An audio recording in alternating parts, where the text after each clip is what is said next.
Hello and welcome to the Middle East and Africa Trackmania Championship. First of its kind, we're very happy to welcome this new region to a different form of competitive Trackmania play. We're all very excited about it, and we all here at Trackmania FastPoint are excited to get going with this. We are going to have, it's very similar to yesterday, but with a qualifier, double elimination brackets. My name is Unanimous Indecision. I'll be one of your commentators today, and I am joined by the notable South African commentator, Jack Dond. How are you doing this? I was going to say this morning, but this afternoon for most people. Yeah, it is. It is just gone this afternoon for me here. I am quite excited. This tournament is quite a big thing for our region. Generally, in esports, we are rather an ignored region. We have had some CS:GO events and teams that have gone major, but it's just very exciting to see an organization like FastPoint hosting things for our region and just seeing how our region is actually quite competitive in this game, and we care a lot, and we're excited to have something to take part in today. Yeah, I think it's great. I think we are through FastPoint. FastPoint kind of leading the charge here as I'm gonna start calling it the new era of Trackmania esports. That with the ramp up of event quantity, we're also getting bigger prize pools throughout this. Which reminds me, if you use exclamation point skins, you can donate, buy Trackmania skins, which will all go into higher proceeds for bigger prize pools, which who doesn't want that? So Jack, I'm gonna go over the event real quick about the format. And if you're watching yesterday with the APAC tournament, it is very similar, except today we are playing on all five FastPoint maps, as opposed to yesterday only 3 of them. We're gonna start out with a qualifier, very simple time attack, just put up your best personal best. We're only taking 1 time per map from each player, whichever is their best run. They'll only have 7 minutes on each map to do it. And then from that, we will get our 16-person seeding, and we will jump right into a quarterfinals, which will be split into 4 matches where each with 4 players, 2 winners, 2 losses. It is double elimination, so it means if you lose in the winner's bracket, you go into a loser's bracket. You lose there, then you're out. But if you keep on winning, you have a chance to come all the way back into the grand finals, where there's a bit of a prize pool: $25 for first, $15 for second, and then $5 for third and fourth. So just getting to that match gives you a little bit of money in your pocket. I think So money in the pocket's going to be nice for most of these players. yeah, I mean, it's not a lot, but it's enough for a nice dinner or something, maybe. And then you can basically, uh, Jack, I was wondering if we can talk about some of these players. You know them a little bit better than I do. So could you walk down some of these players as we're getting ready for the qualifiers coming up here in about 5 minutes, I believe. Yeah, well, I've been obviously part of the Africa region since I started playing Trackmania. I joined the Discord server for the community very early on, and these are the people who honestly taught me to play Trackmania. I'm relatively new to the game, and I have to say, there are some amazing people taking part in this competition. We have some very friendly players, some very strong players, some players from all different styles of play coming together today. I'd say it's going to be very interesting to see how, especially the Moroccan region and the South African region, stand up to each other. Both have a lot of players, a lot of very strong players. It'll be fun to watch out for Jaja from Morocco and Ikex from South Africa, both players with some competitive history. Jaja seemingly a stronger player, but they're both very good. And then we also have some people who are just heavily involved in Trackmania in general. Knight Jr. and Trident have even been involved in FastPoint in the past, so there are some really committed players here, and some very good players. We also have Marso, one of the top Royal players, taking part in something other than Royal today, but an incredibly good player, and just loads of friendly folk, wonderful folk, and fast folk taking part today. Yeah, I think Jaja is the name that should point out the most. He probably has the most competitive experience, having won a couple of previous tournaments, I'm looking at his page, the competition premiership season 23 League 2, as well as the championship series season 2 up and down and season 2 League 2. So he's already won a couple of things, and I'm seeing it. He's competed in like 9 different tournaments, and you know what? He didn't walk away with any money, so today could be that day for him. He does seem to, off of the initial rankings just on the leaderboards, to be our strongest player. I have heard from some of the Moroccan players that he can be a little bit rusty. He hasn't competed since the TM2 days, I was told, but he is still an incredibly strong player. In the TACC, he apparently only had 2 days to practice the maps, and he was still Morocco's strongest player, so his intuition and his abilities are just crazily up there. He may be getting on in the years, but that has not affected his ability to just be incredibly fast. Yeah, we also have a couple of Israelis, Ida Tamar, who I believe is third out of our competitors in the campaign. So a very strong competitor from Israel, as well as Parallaxis and Tomers. We're also joined by 2 other people, each representing one country, I believe. I see Ted's from Lebanon. I also thought there was a Jordan competitor that I realize is not in front of me. I did see that on the list, but I'm not seeing them in the game right now. Yeah, maybe he's in the other server. Yeah. We will have to see. This warm-up is finishing in just a minute and a half on this first map. If you are interested in Trackmania and from a country that we haven't mentioned up to this point, consider taking part in future monthly events, because it would just be lovely to see the rest of the Middle East and Africa getting involved and loving Trackmania as much as the rest of us do. Yeah, there is also, I believe it's next week, that there is an EMEA tournament with Europe and the Middle East and Africa as part of the monthlies that FastPoint is starting to do, which means that they'll just continue to compete within their greater region. All the competitors there, and I think there will be a bit of a prize at the end of the FastPoint season. And we are seeing a lot of competitors flow in. I'm wondering if anyone is missing. Looks like we got quite a few of them. I see 13 of our competitors in. Maybe some of them are on the other server.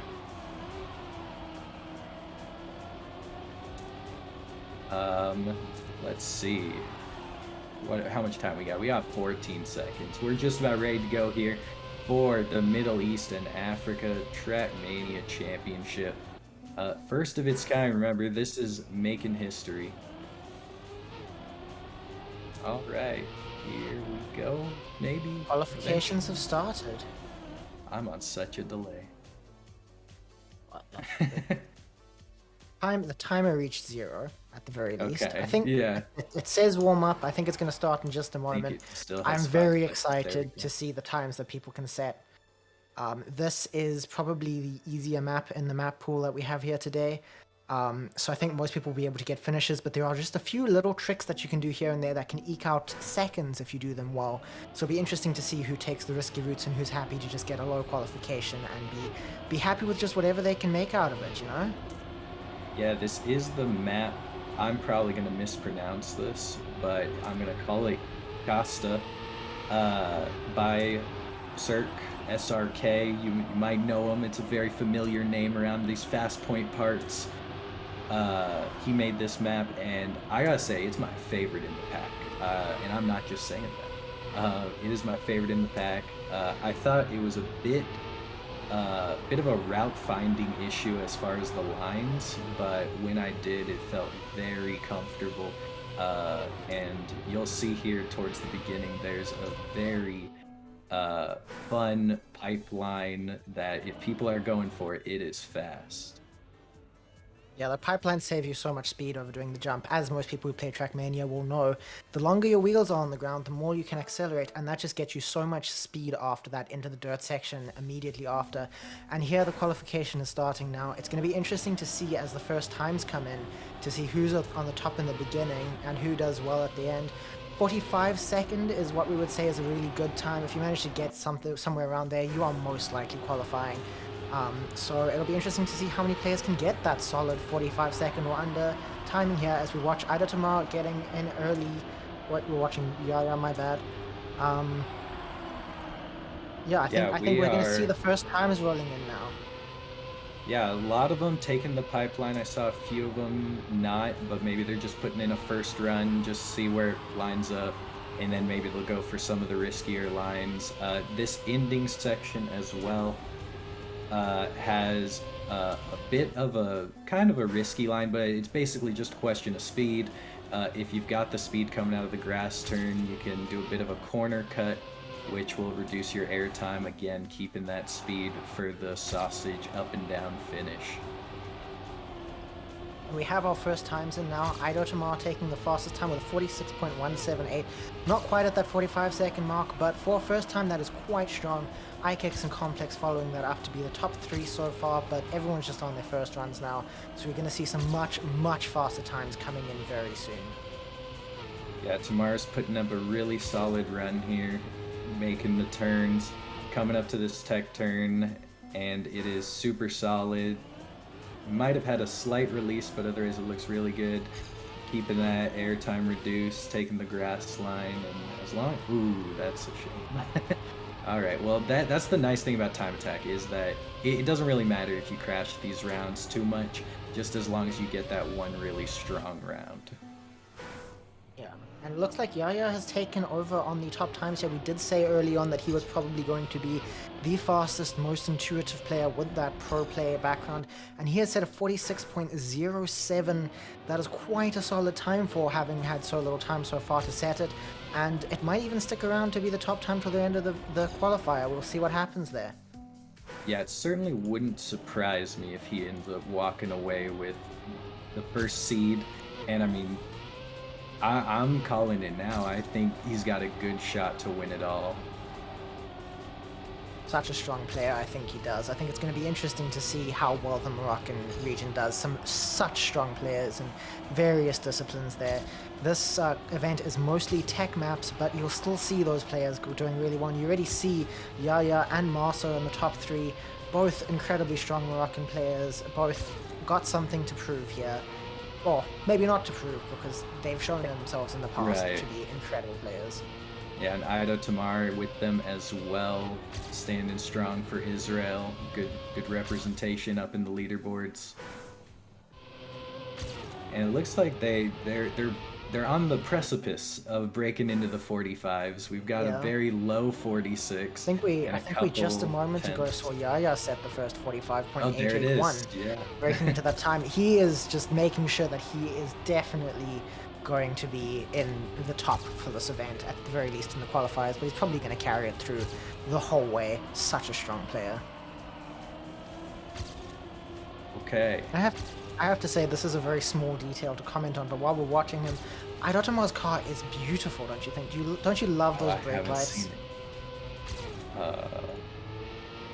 Ooh, that is nice. That is a nice That is skin. snazzy. Was hoping to see a lot Very of regional sleek. skins here, but a lot of people have got their favorites that they're going to have equipped. It is very sleek. Yeah, this map I think is super solid. Once you figure it out, well, I think this one's the easiest to figure out. First off, this map pack is very technical to say the least. That if tech is not your strong suit, this might be a bit tough for you. Because this is probably the least technical map, and as you can see, the lines are still quite precise. Yeah. It's relatively simple to finish, but as you can see from the various restarts that have happened, it is complicated to master, and people are just going to keep improving their times as they just go again and again and again, hoping to get that good time. But the qualifier is about to end here. It looks like some people aren't even driving the next runs now, so it looks like we're going to end with the top 3 being Yaya, Benoxia, and Ikex most likely. And I'm happy to see that Trident was able to put in a PB just before on his last run, because it looked like he was working with something that he probably wouldn't have been too proud of, but it was a good last second punch in to be competitive here. So no surprise, Yaya wins with a 45.8, a very strong time though, definitely deserved. I'm excited for this next one going forward because that's the thing about these qualifiers. We're playing 7 minutes on all 5 maps, and that means we're going to be taking a sum of positions so that they're all weighted equally, and that will establish our 16-person seeding for the bracket. That helps the players to not worry about if they have strong maps or weak maps. I know this map coming up now has some very difficult ice corners, and this might be a chance for the ice players like Fuzzball to really show that they can also play Trackmania, even if the dirt and grass of the last map was not quite their style. Yeah, this is the map Cloudbreaker by Karluki, and it's a fun one to learn. That it just feels like every time you play it, you could just go faster and faster. It feels like the limit does not exist. Yeah, there's a tough gear after the ice that if you don't keep it and then you do find it, it feels like you're driving a whole different map. The lines change and it becomes just a whole different phase of fun. And we can see where Jack Knight is coming up now. There's a very wicked flip into a reactor boost, which he is going to have to restart this run after. And this is also quite a difficult corner. Another spot where you can just fly off the map or lose a gear into the risky finish. Probably one of the risky finishes we have in the map pool. Gotta go either high or low on that wall ride right at the end to be able to make it and get a good time. It's a really interesting risky finish because as we saw Jack Knightley do, is that you could still kind of do it even without speed. It's just how much does it help you is the big question. You really have to get that angle right. And we can see Yaya here struggling with the gear out of the ice. You can see how much that slows him down. You can see people pulling ahead, and he's actually going to restart because I think he lost his focus there. I mean, those outside dirt lines, they are fast, but that's right where the wall is, and sometimes you get a little too close for comfort. Yeah, and that can just be so punishing. When you hit a wall in this game, in case you haven't played that much, it slows you down so much. You really have no choice but to restart after that happens. Yeah, we see Yaya sliding out right there, and that's kind of showing you the difficulty of that ice turn into the, trying to continue that turn into the dirt section. It's very hard to hold, to straighten out your tires, but if you can do it, it's super solid. Oh. We're seeing some strong initial times pulling in here. We have in the initial top 3, Idotamar, Trident, and Marso. Fuzzball in 4th, I expect him to be end at least strong on this map. He's been practicing it a lot as an ice player. He took the map with the Lerai section as a favorite and has been practicing it a lot, so it'll be interesting to see how he does. So far, our best time is a 45.443 from Idotamar, who we are watching right now. Very strong player. He's going to keep trying to improve that time, but with a little bit of a hit in the dirt there, that's going to be quite punishing. But he still has got 3 minutes to set a better time. And we just see Fuzzball, who I said was a strong ice player, setting a better time himself. He is now in 2nd place to get that qualifier on the map with ice that he would like so much. I actually think that Noxie just punched in a time immediately after Fuzzball. And pulls up another 45, almost taken first here, just 200ths behind. A very close field up at the front. And as I'm saying that, Ikex is clocking in another time, 45.7, shifting the leaderboard a little bit more. And there comes Novelty now. It's very fun to see the trio of Ikex, Fuzzball, and Trident right next to each other. They're very close friends. You'll often see them in the Trackmania Africa Discord and the voice channel together, arguing about who's going to end the Cup of the Day with the fastest time between the 3 of them. So it's fun to see them all 3 next to each other. The times are really improving rapidly on this map, though. We're now moved into top 3 of Idotamar, Benoxia, and Novelty. The South Africans have been kicked out of that top 3, so they're going to be fighting to get back into it. Yeah, that's something I was wondering with the South Africans because I believe there's maybe a full TSCC team here, or at least close to it. Do you think they work together in hunting these maps, or was it just an every man for themselves? Put up whatever time you can, and you're on your own. I have in my club room in Trackmania, I have a room with these maps, and so does Fuzzball. And if you're in the Trackmania Africa Discord, you can see us several times a day hunting the maps together. It's quite a fellowship there. We love to spend time together, give each other tips, and just see who can get the fastest on the most even playing field, but on the most fun playing field. At the end of the day, pretty much everyone in Trackmania South Africa community are friends with each other, and we just want to see the best for each other. That's wonderful. I think Trackmania by and by is largely like that, and that's something that I love about the game and the experience that is Trackmania.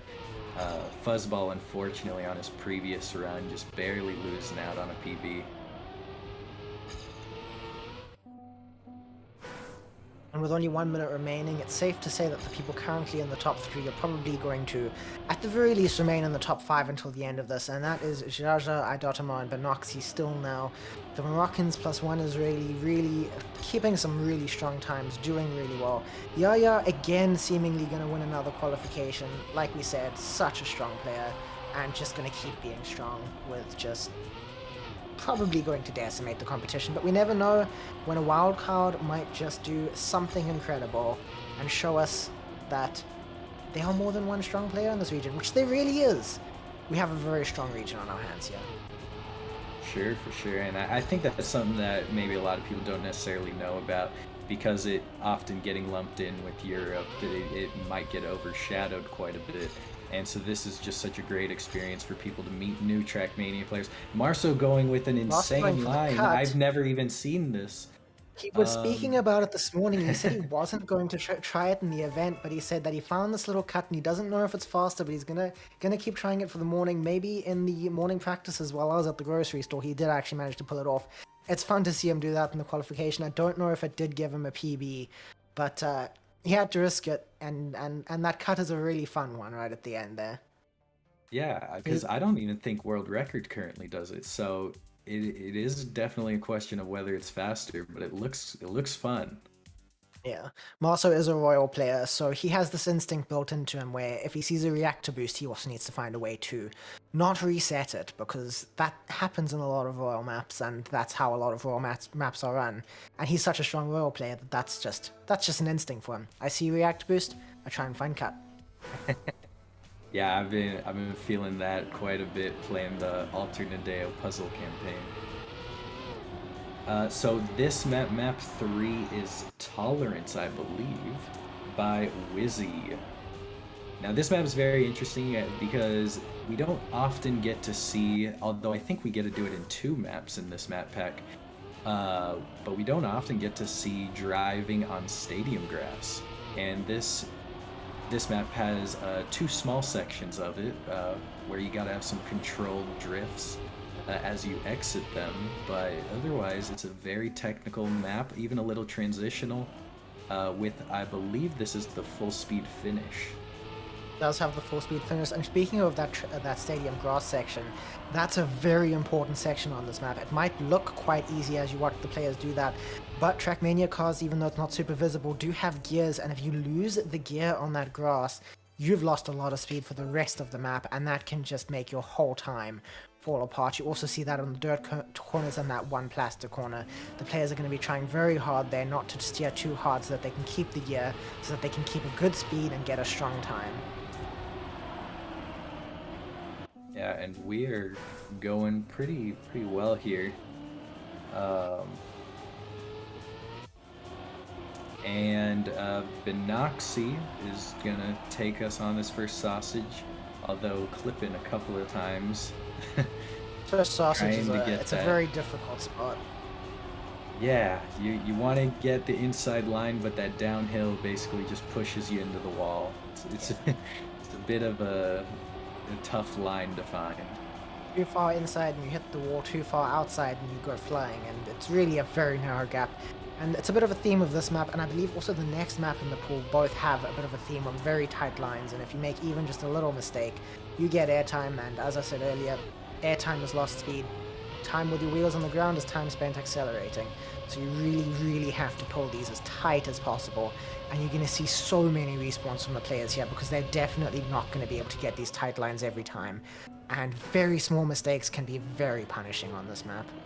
Yeah, we've actually got Tomers with a beautiful full speed section, uh, holding his speed slide for a very long time, clipping a little bit at the end, but didn't lose too much out of it.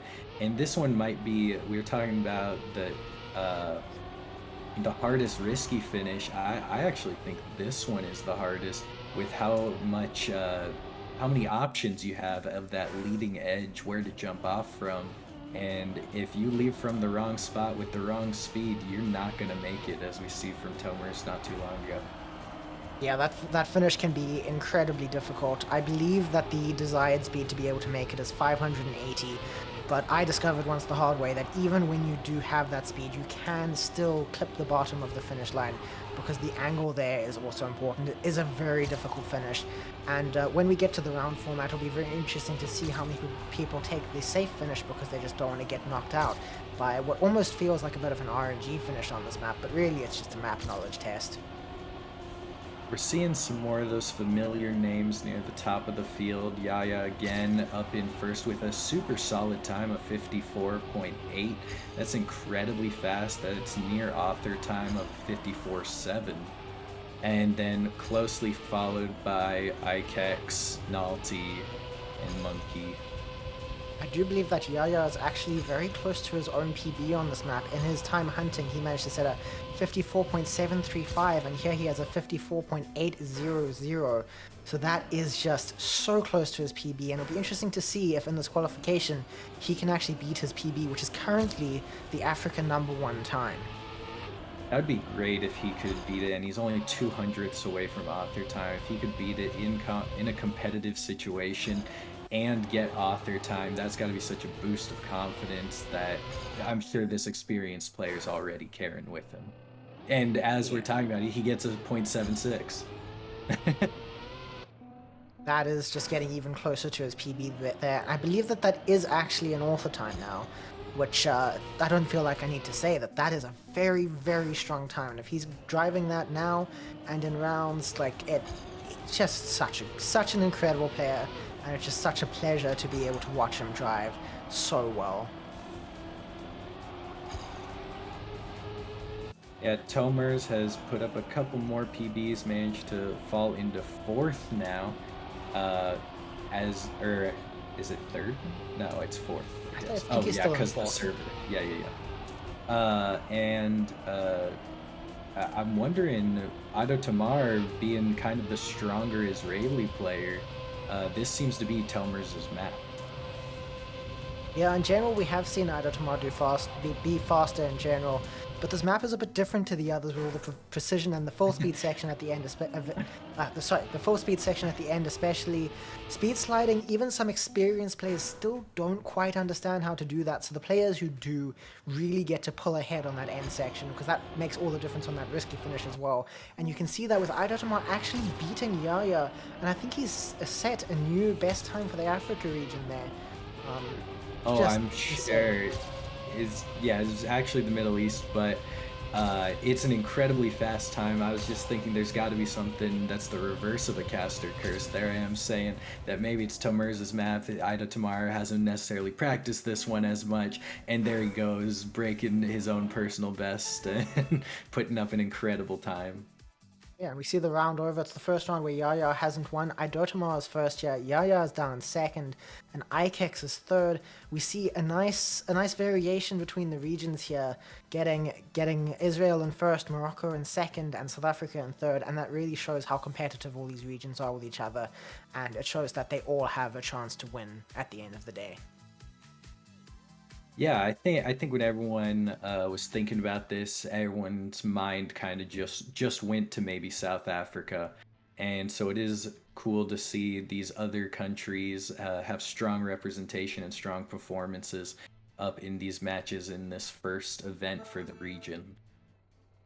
Yeah, we do have the most people in this event from South Africa, but that doesn't mean we have the strongest players, because even the smaller regions can have incredibly strong players. Because when you care about the game, when you put the hours in, there's just so much to learn, there's just so much to do, and you can just see that in Yaya's experience and how strong he is.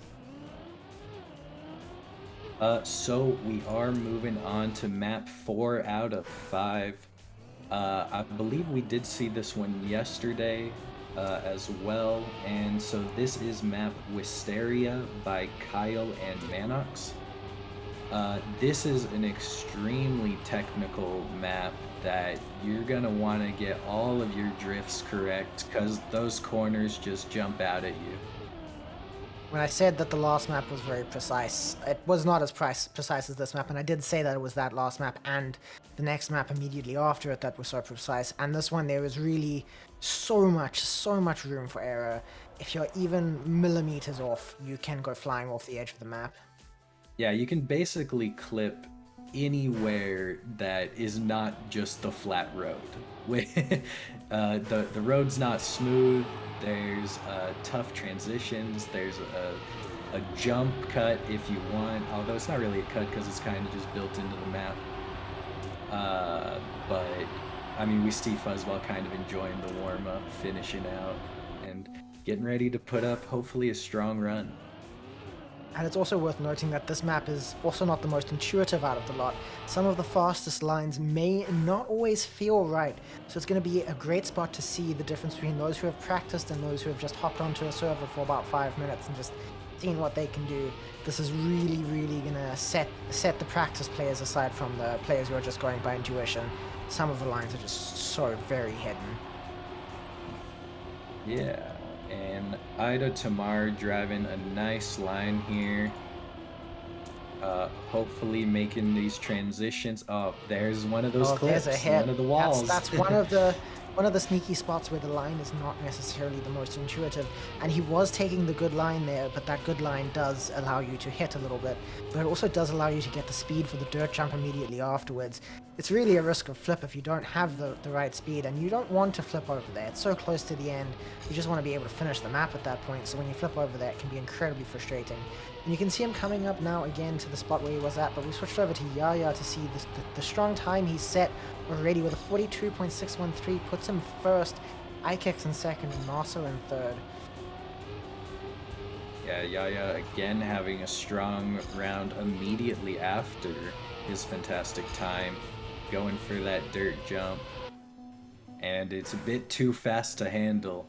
Gonna go straight into the wall, just respawns it.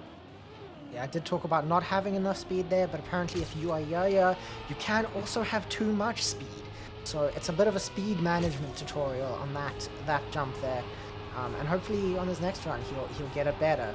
Not that he needs to, he is still in first place.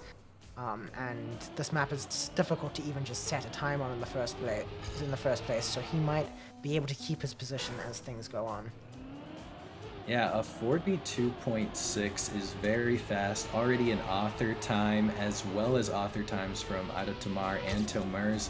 Tomers is just 100th ahead of author time, but that's very impressive, because if any of you have played these maps just for a few minutes, if you didn't actually hunt them, I'm sure you realize that these author times are hunted quite a bit. The world records are less than a second ahead of them on just about all the maps.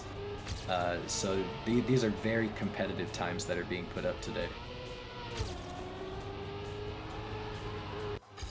It'll be interesting to see just how much more competitive the times are going to get with time, as these players are just so strong. And if anything, this qualification for a lot of them might even just be a warm-up.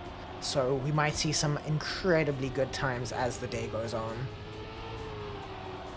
Yeah, I hope so. I mean, it will be a bit of a balance, because right now it's all about your best time, but once we get to the bracket, it will be about your consistency, which will be a little bit of a play style. Safing will be a little bit more important, but when Yaya's throwing of a 42.49, sometimes safe is just not enough. Yeah, and I do also think that we will be seeing, when we get to the eliminations, we'll be seeing different players coming out on top. Because with different playstyles, some people are better at going fast and some people are better at going consistent. I think we're definitely going to see people like Marso and Monkey Man getting much better times at that point, as they are both royal players and they're both very consistent, because that is what that game mode requires from you. It doesn't matter how fast you go, it matters how many times you can finish a map. So just getting to the finish will be important, and that will be the same thing when we get to the double elimination. So seeing the different players popping up higher on the leaderboards at that point will be fun to watch. Yeah, we just saw there that Mish kind of has what Fuzzball had last map, which is about a 2.5 second PB as we're coming in here to the final minute. And you got to be happy about that. I mean, when you're not getting the runs that you want, and then just before time expires, you are able to punch something in. As we've got 20 seconds here right at the end. Most people are finishing up. Yeah, we're going to see the final times being solidified at this point. We did just see Monkey Man sneak into the top 5, but I don't think we're going to see anyone sneak into the top 3 in these last 5 seconds. So the top 3 at this point is Yaya, Idotama, and Tomers, iKicks, and Monkey Man following that up for a full top 5. And we saw some incredibly close times there. Less than 0.1 of a second between Idotama and Tomers. That is insanely close, and they're both going to be so happy with the times that they've got here. The two Israelis so close to each other. They must be smiling right now. Yeah, this is becoming quite a performance. I mean, I don't know if many people from around the world realized how much talent is in this region, and the times that they're putting up, they're not just competitive for the region, they're competitive for the whole world. I mean, a lot of these times they're top 20 world times. I think this last map might have had some top 10 world times or close to it. Now it's worth factoring in that those top 20 world times that you see on the leaderboards normally, those were driven in an hour-long hunting sessions. So seeing that in these 7-minute qualifiers, that's just insane. These people are just so good at pressing arrow keys or wiggling joysticks. And this is the big transitional map to round out the map pack. Euphoria by Pringles, a great name. You decide which name I'm talking about, Euphoria or Pringles, but I like Pringles, so I'm gonna go with that one. Yeah, this map is a very tough one to finish. The times will probably be very close because I think most of these players are capable of finishing, but if I can be completely transparent with everyone right now, I haven't even managed to get a respawn free finish on this map. It is very, very difficult, and this is really going to show you the skill of these players. This map is tough. Yeah, I was pretty pleased with my time, only to find out that I was driving it wrong. Because with it being such a transitional map, that there's a lot of kind of little just like tricks you can do between some of the transitions, to whether it's reducing airtime or just getting grip faster, making a turn a little cleaner, that all add up and get times all the way down to the low 54s. It'd be interesting to see if we do get times in those low 54s. So far it looks like Yaya and Benoxy are absolutely destroying this first run. They're both doing amazingly, and it's just so fun to watch them and to see which of them is actually going to set the faster time once this run ends. They're kind of neck and neck. It feels like we're watching a round, but Yaya is going to knock, and that lets Benoxy probably set the first time on this map if he doesn't make any mistakes himself. And it'll be interesting to see how fast that is, because this just looks like such a clean run as he comes into the finish here, and he's going to go for the risky finish. Very precise, but easier than it looks actually. And he is setting a 55.195. That is fast. That's a pretty solid first time, especially for a bit wobbly on a couple of those transitions. That just cleaning those up is probably a sub 55, which is extremely competitive here. And for reference, the author time on this map is 55.075, so already just 0.12 of a second away from that. In the first attempt in this qualifier round, we're going to see some very strong times here. Yeah, and about that finish, I mean, it's a risky fin, but like you say, it's more precision than it is risk. That, like, as long as you know what you're doing, you've seen it before, it's a hard thing to miss. But I imagine when it comes down to the rounds where the points matter, it might be a little bit of nerves getting to you on those final turns. And if you misalign that, you could crash, have to respawn, and that could cost you some points. Yeah, respawns in general are punishing, and I think this is the map where we're most likely to see the most of them when it does go to rounds. It's also worth noting that the safe finish here isn't necessarily easy either. This is just such a precise map. I think we will see most players, even in rounds, going for that risky finish, because once you know the line, it is just actually easy. With some room for error, but Yeah. I think we'll see most players that. Yaya taking his time to get his first run in, but we just see him punch in that 54.6, which is an incredible time and absolute leap from not having a run in to all the way into first by almost well, I guess it's just 3 full tenths. That is enough to earn both Yaya and Benoxy off the time if they didn't already have it, but looking at the leaderboards, they did. They haven't beaten their own PBs yet, but I'm sure they will too soon. And actually, I'm wrong. Yaya's time in this round is actually 0.006 ahead of the PB he set hunting the map and learning it. That's fun to see in these qualification servers. Just barely. That's an awesome PB. Because you got to think that even though this time attack, it doesn't matter too much. They all get the top 16 all get thrown in the same bracket. As long as you're there, you're good. But it could change who you're competing against, which will have some influence, especially on the mental. And then to put up a PB here at the beginning of the day, I mean, we've still got a long day ahead of us, and to be throwing up personal best, throwing up author times, like everything builds into strengthening that mental, which will only help when we get to the rounds. I can imagine Yo-Yo is just feeling so stoked right now beating a PB in rounds. If you've ever done a cup of the day, you know how nice that feels to do that there. And this has a prize pool, so I think Yo-Yo is beaming right now. Yeah. Not too many cup of the days have a prize pool. There was one recently. Kind of hopping around here, looking to see who's gonna punch in a final run. Looks like there's not too much time left. Yeah, I think most people are probably just relaxing their hands for the last 30 seconds here. We do see some players at least going for a final run, but I don't think they're going to finish in this little amount of time. So we think we can assume that the top 3 is finalized. Yaya, Benoxy, and Marso in the top 3 here.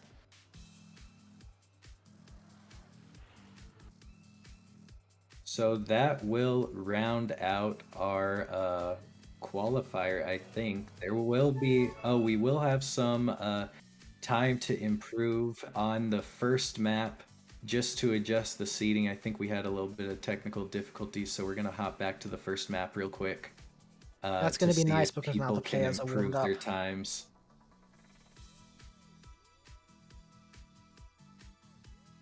It'll be interesting to see if that first map plays out a little bit differently now as well, that everyone's a bit more warmed up and a bit used to these precise maps. Maybe they'll be precise here, and that might make some significant time differences, because as we said earlier, very easy map, but a few little spots that can really gain you a lot of speed and therefore a lot of time.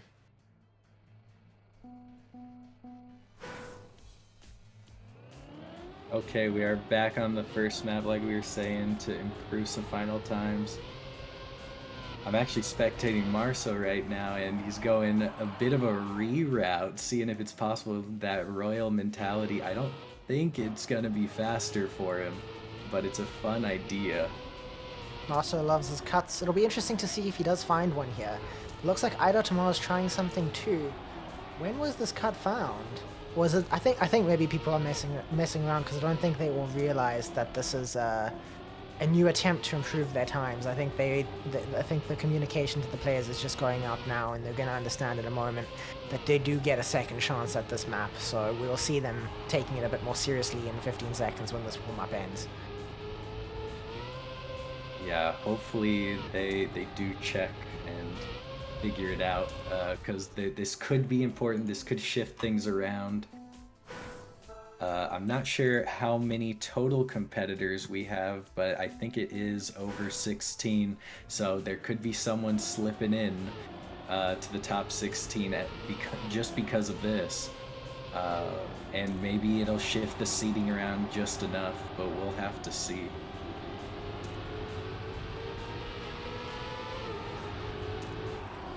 I think everyone now is taking the pipe cut. Well, the pipe route, I should say. At this point, you have to eke out every single second that you can because everyone's already had a chance to set times on this map, so now they're just trying to get even faster ones.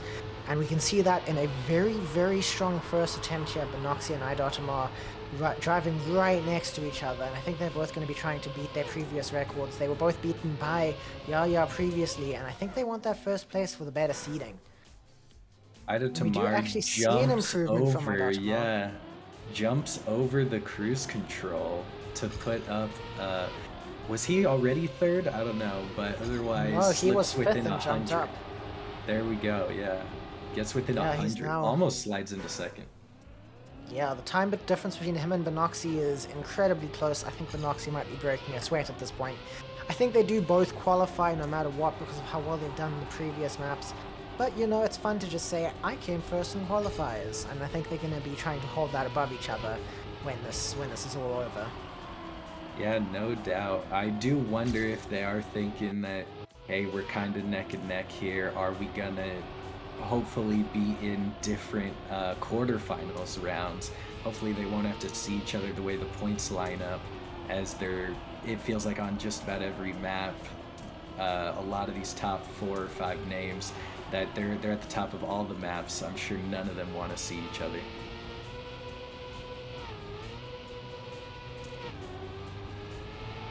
So far, there hasn't been much of a change in the leaderboards, though we do still see the top 3 being Yaya, Benoxi, and Idotamar. Not many improvements other than that improvement from Idotamar that got him into 3rd place in the first place. That sounds weird to say. So I think this is going to be a little bit of an uneventful next 3 minutes, but maybe we'll see some new times being set, and it'll be very fun to see that happen.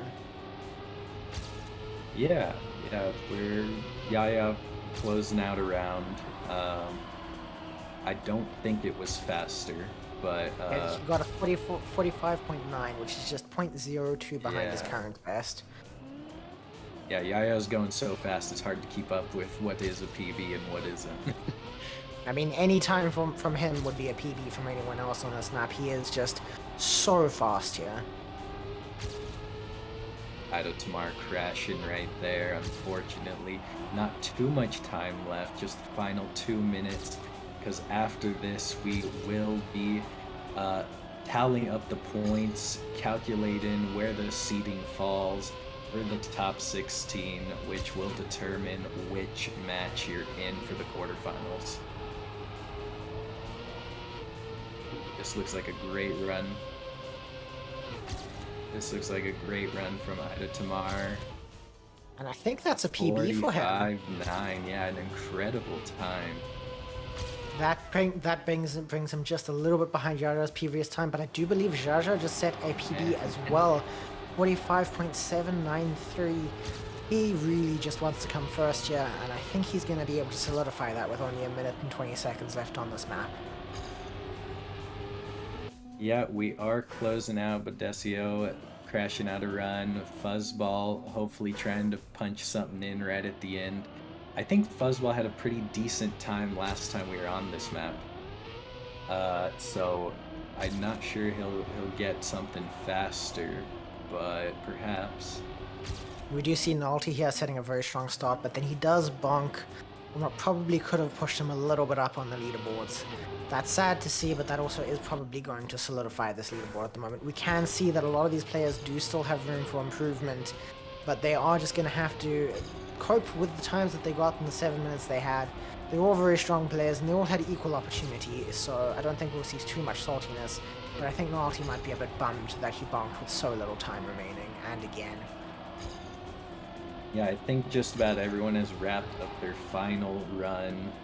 Maybe a couple of them are still driving the route a little bit. Almost trying to get a finish in the last 16 seconds, yeah.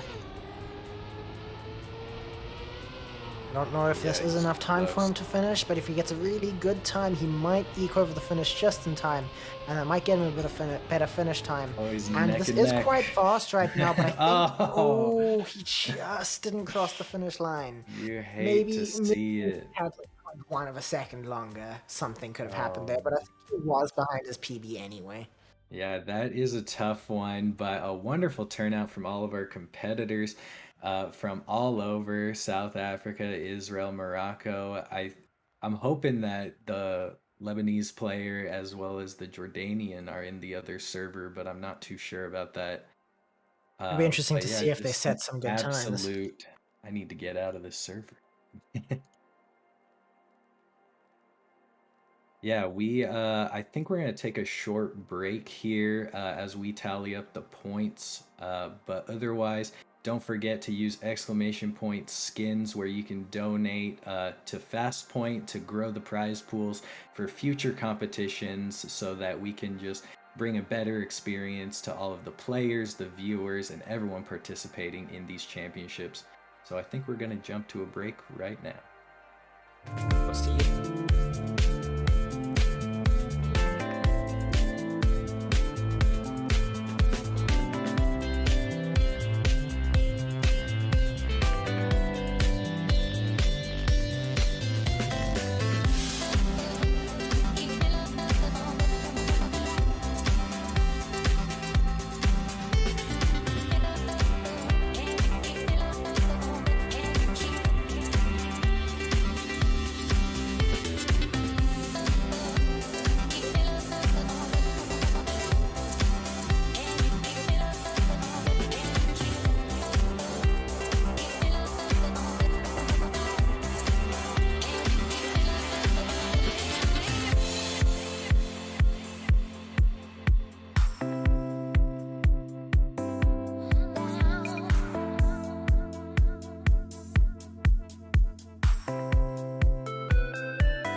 All right, I think we are back.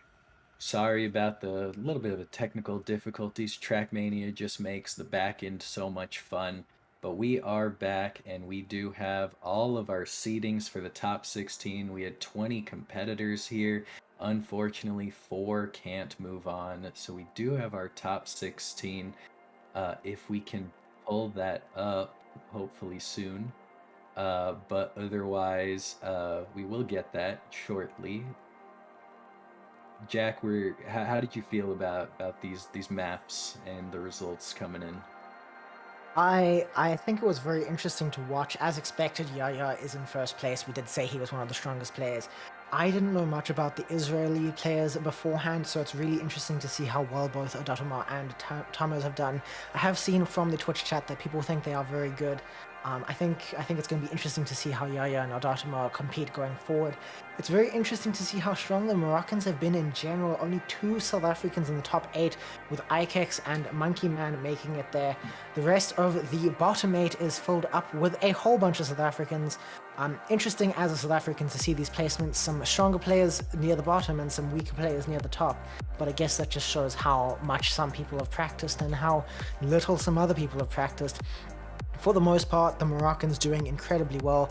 Sad to see only 3 regions here, but I do believe we had some no-shows from the other countries, and I do believe we had the one Lebanese player who didn't manage to qualify, if I'm not mistaken. So yeah, in the top 5... I think we have this bracket coming up, and we've got Jaja, Monkey Man, Sir Fuzzball, Blue at Heart in the first match. As you can see, he'll be playing seeds. Jaja, seed 1, playing seeds 8, 9, and 16, if you're familiar with bracketology, if you will. Match 2, we'll have Ikex, Marceau, Complex, and Pancake. Match 3, we'll have Ida Tamar, Tumers, Trident, Bundesia. That's very interesting and maybe unfortunate for Israel that both of their Israeli players have to play in match 3, but maybe they'll both move on together. Who knows? And then match 4, Benox, Nalti, Mish, and Vatikas. Oh my gosh, I can't read this. Vatikaki. Vatikaki. It's a very Afrikaans name. I understand the difficulty that you're having with that. It's going to be very interesting to see match 3 because while the only 2 Israeli players are there, they are also both such incredibly strong players. I think Trident and Bondizio are going to be sweating. The other day, Trident told me who his hopefuls were that he was going to be in the groups with. And he was hoping to be with Bondizio, but he also said he was hoping not to be with the Israelis. So no. I think he's sweating a little bit there. I think those Israelis are still in with a good chance in that match, but I know Trident is going to be fighting as hard as he can to get a spot in the next brackets. Yeah, and even though some of these matches are very tough, let's not forget that this is double elimination. So even if they're in a very tough match here, they will get another chance in the losers bracket. We will be watching match 4, I believe. To see that I believe will be kind of all the middle of the road players. No, I'm sorry, Benox finished 3rd. So Benox seed 3, Nalti 6, Mish 11, and Vatikaki 14 will be quite a competitive scene to be tuning into. Getting closer to pronouncing that name, and that's definitely going to help when we get into the rounds. Yeah, I'll get plenty of time to practice. Yeah, and I can always just help you out every time you need some help. Vatikaki. Yeah, it's going to be a fun lobby to watch. There's some inconsistent but fast players there, so there's going to be interesting rounds as things go along. Okay, we're hoping players will join their respective matches, and so that we can get going here shortly into the quarterfinals of the Middle East and Africa Trackmania Championship. This has already been thrilling for me. This is both of our first times casting for FastPoint, and this has just been a thrilling experience and opportunity to be here. To be perfectly straight, it's my first time casting other than when I just talk about my cup of the days every now and then. And I am just so grateful for the opportunity and so very happy to be here. And so excited to watch this match 4 that we've got coming up here. I feel like that's what we need in Trackmania, is we need there to be one day, and I don't know if it needs to just be a super simple map, where every single division has a cast for Cup of the Day. And I think that would That would just be be so fun. much fun, because how often is it that like you're in Div 15 or whatever and someone's throwing up near author times, 2-second PBs faster than Qualifier, that like they could have been competing with the Div 2, Div 3 players, but here they are with you and just having fun. Yeah, honestly, I typically am playing around Div 30, maybe up to Div 10 if it's ice. And it's always very fun to watch those divisions, because while the top divisions everyone's going to be playing really well, it's really fun sometimes to just watch the weaker players just first to last, last to first, and that wild ride. It can be really fun to cast that. Yeah, I think we are jumping into the action here, where we will be seeing again match 4 with Venox, Nalti, Mish, and Vatikaki. Again, this is a rounds format with where they'll play, each earning 10 points, 7 points, 5, and 3, depending on their positions for each round, all the way up until 100 points, to which we'll have a finalist. After they achieve finalist, then they still have to win a round for it to end. Oh, I'm And I sorry, I believe misspoke. 80 points. We believe we are entering the last minute of the warm-up that the players have. We are starting with the Wisteria Map. That one quite a tight one with quite a lot of opportunities for mistakes, and you can see that in this early warm-up with some people hitting the edges. But luckily that's the warm-up, so they're not going to lose too many points for that. It's going to be very fun to see how they do as things go live and as things start happening. Yeah, and that's something that's kind of fun about this rounds format, maybe, as opposed to the time attack where you're stuck on a map for 7 minutes just trying to seal in that one run.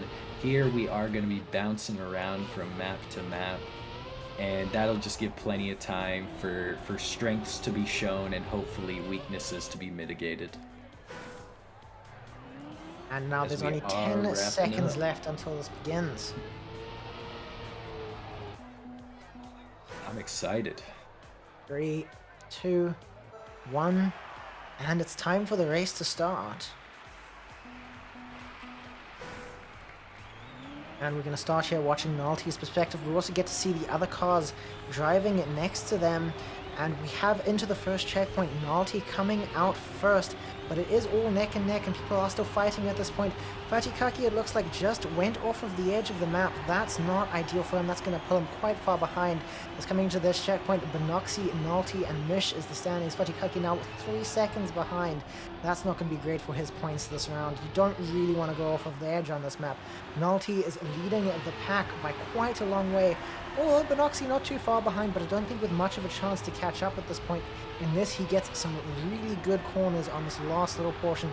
Coming into the finish, they're both going to take the risky finish, Nalti and Benoxy. Nalti finishing first, Benoxy second, Vatikaki a close third here. Well, I say close, it's about 7-second difference, and he is going to miss the risky finish, which lets Mish just pull in just ahead of him. And there's the standings of this first round.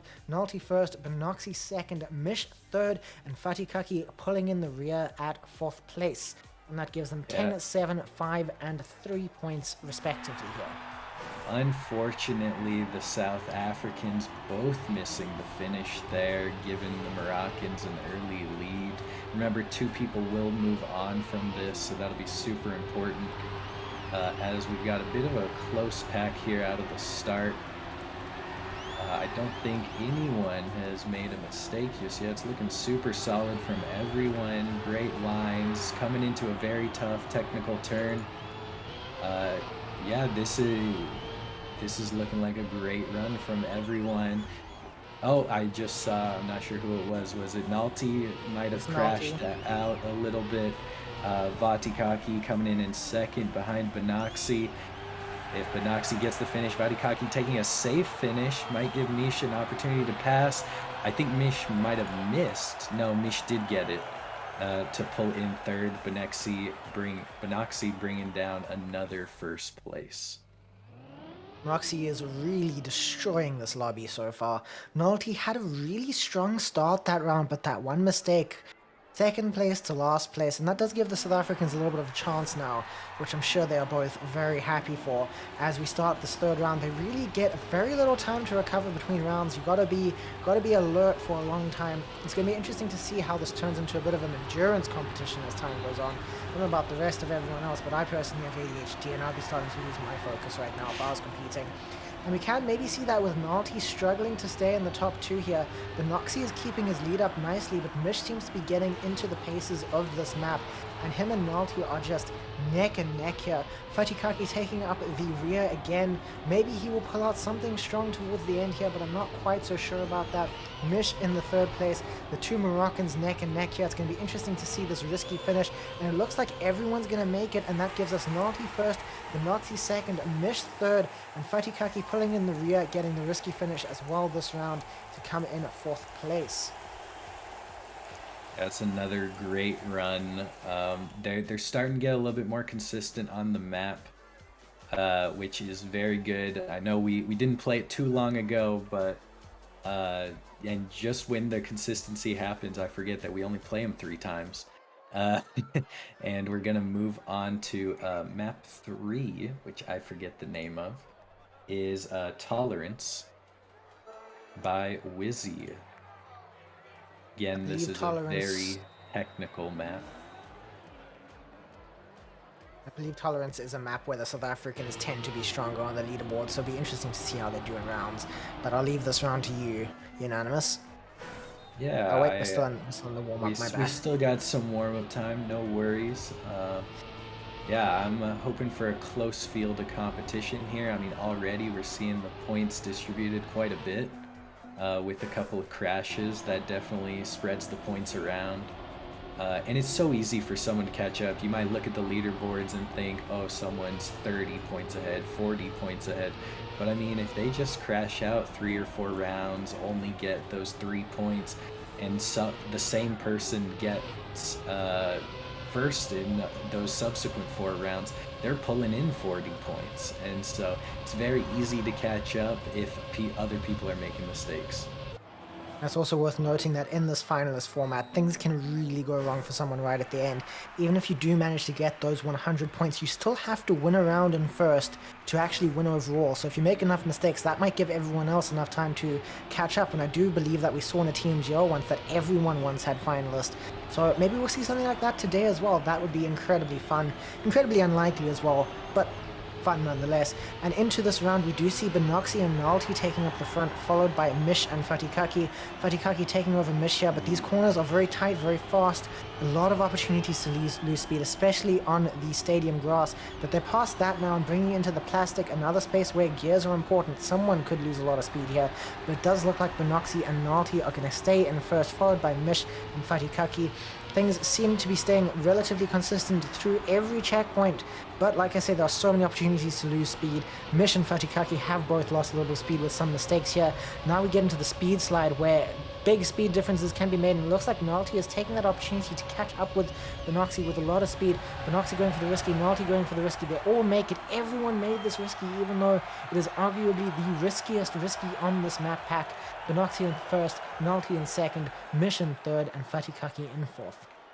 Yeah, that is nice to see that when it's coming down to it in this rounds format, they're all making the risky finish. We saw during the qualifier that some people were running good times and then not quite able to punch them in. As we jump into this next round, where again the Moroccans are in the lead, followed closely by the South Africans. A little closer here. Fatikaki had a little bit of a struggle coming up on this grass turn. I think he might have again. No, it looks like he holds it this time. Mish following closely behind in third, hopefully able to hold on. Might have clipped a tire just on that plastic turn, but didn't lose too much speed. Still very much in the hunt, as Nalty still continues to just drive this quick. Benoxy closely behind. Mish taking a little bit of sand, but nothing detrimental. Fatikaki, I think, bringing up the rear a little too far back, but if anyone misses this risky, it is an opportunity for everyone behind. Nalty punching it in. Mish actually snuck into second. Benoxy must have crashed. I might have missed it. Benoxy gets third, although not too bad.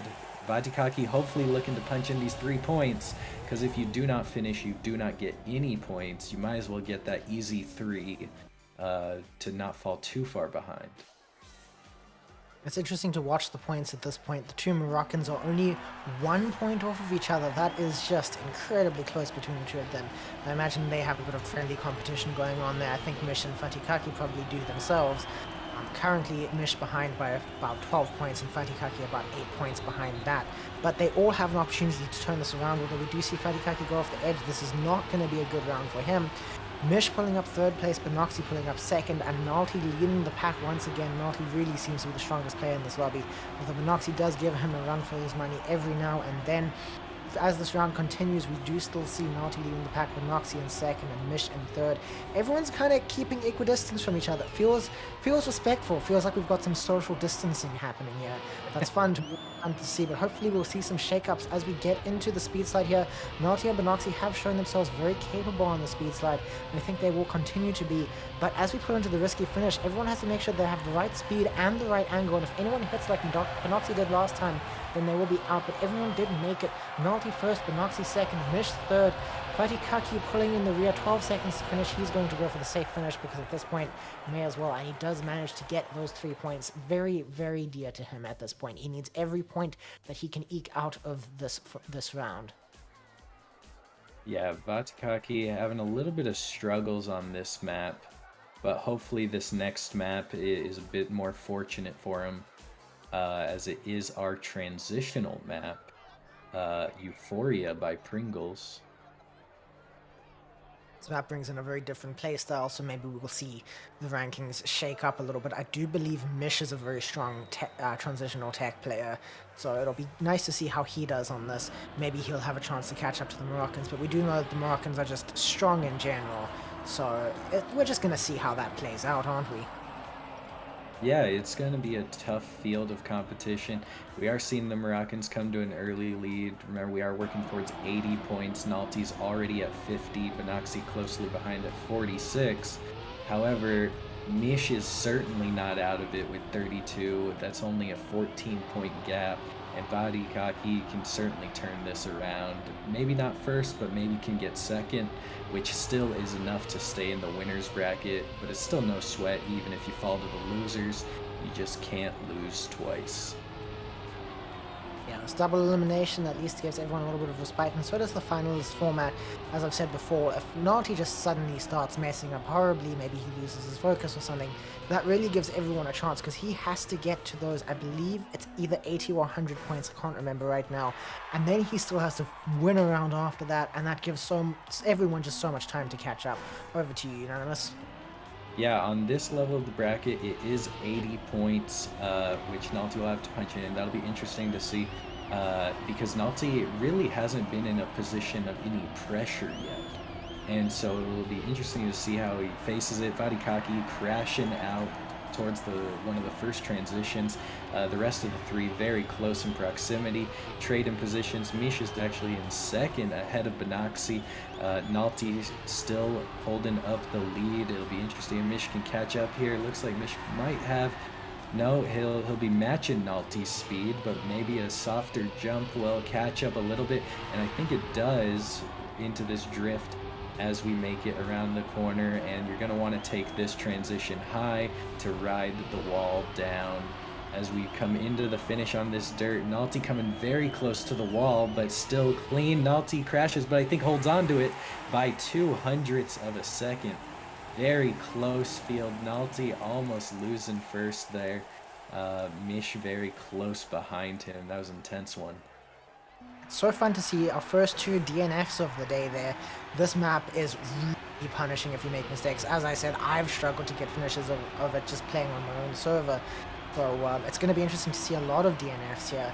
Mish, as I said, was such a strong player last round. I did say transitional is his strong point, and he continues to show that here with this round. Nalty in 1st and Mish in 2nd so far. Vatikaki is actually managing to pull up 3rd, but Noxy's having a little bit of trouble, but it does look like he has managed to catch up with Vatikaki here. Vatikaki must have made some kind of mistake. Mish is in 1st at this point. He's really showing his strength on the transitional map. Nalty bringing up 2nd, had a few little bunks there that is going to cause him to lose some speed to Benoxy. Benoxy overtaking here, and it looks like it is Mish first, Benoxy second, and Nalty third. At this point, there is a very little change that can be made. The hardest parts of the map are over. You can lose some speed here, but I think the standing is going to stay as long as no one messes up this finish. Mish first, Benoxy second, and Nalty third is the way it stays, and hopefully we will see a finish from Fatikaki here. He does have enough speed for that risky finish, so he is going to get his 3 points, but he's probably very sad that he missed last round. This has given Mish an excellent chance to catch up so far. This is really his strongest map in the pool, I think. Yeah, and it's really showing that transitional experience of his. He's now only 4 points behind Benoxy. He might be able to slide into second, and who knows what his claim is on first, which would be great for him, as the top 2 will move on in the winner's bracket. Close field again. Vadikaki a little bit behind. I think Vadikaki might have crashed again, having some rough starts. But otherwise, Mish, Benoxy, and Nalty all very close. Mish this time bringing up the rear behind the 3 of them, or the 2 of them, I should say. Mish actually with a wall touch. This will leave it probably to the Moroccans if things go smoothly. Benoxy in the lead by over 3/10, now almost 5/10. Just extending it even further. Quite a few crashes on the field. Benoxy will probably pull this one away. And Nalty as well in second. Unfortunately for Mish, that will extend the distance to second place. We do see Fatikaki struggling to get a finish here. Hopefully in the next 5 seconds he will, but I think there's more than 5 seconds left on this map, so this is going to be another 0-pointer for him. Bit bummed for him, bit sad for him, and hopefully it goes better in the next map, which I think we are switching over to now. Hey, the map 1 in the map pack. This is Caste by Cirque. A fantastic map. Couple, if you hadn't played it before, you might not know about the pipe route, which is significantly faster by reducing airtime, as well as just a straight shot into the next part of the map. And then there's a bit of a dirt jump, another jump towards the finish, a sausage ending with some super turbo, cruise control, you name it, this map's got it. It'll be interesting to see how safe or risky people play on this map. That pipe, while a lot faster, can lead to a lot of mistakes, can lead to a lot of respawns. I think we'll see most players taking the pipe, but I wonder if some players will just stick to the dirt jump, just to not have a respawn, because respawns can lose you so many points. If I was in Nalty's position, I'd probably play it safe myself, but I'm a weaker player than him, so it'll be interesting to see how he does this. Now, with 15 seconds left on the respawn, I'm excited to watch these rounds. Yeah, as long as Nalty gets finishes in these 3 runs of this map, he will be looking at a finalist reaching 80 by the end of it, but I have a feeling that Nalty will do a little bit better than last. Yeah, I think we'll see most likely Nalty getting finished, maybe even off of this first run here. We do see Fatikaki hit the wall very early on in the round. That's not ideal for him. This map does seem to be a strong one for the Moroccans in general. Nalty in first, Benoxy in second, Mish in a very close third, actually taking over into second now. But it's all about the speed here, and it looks like Nalty did have more.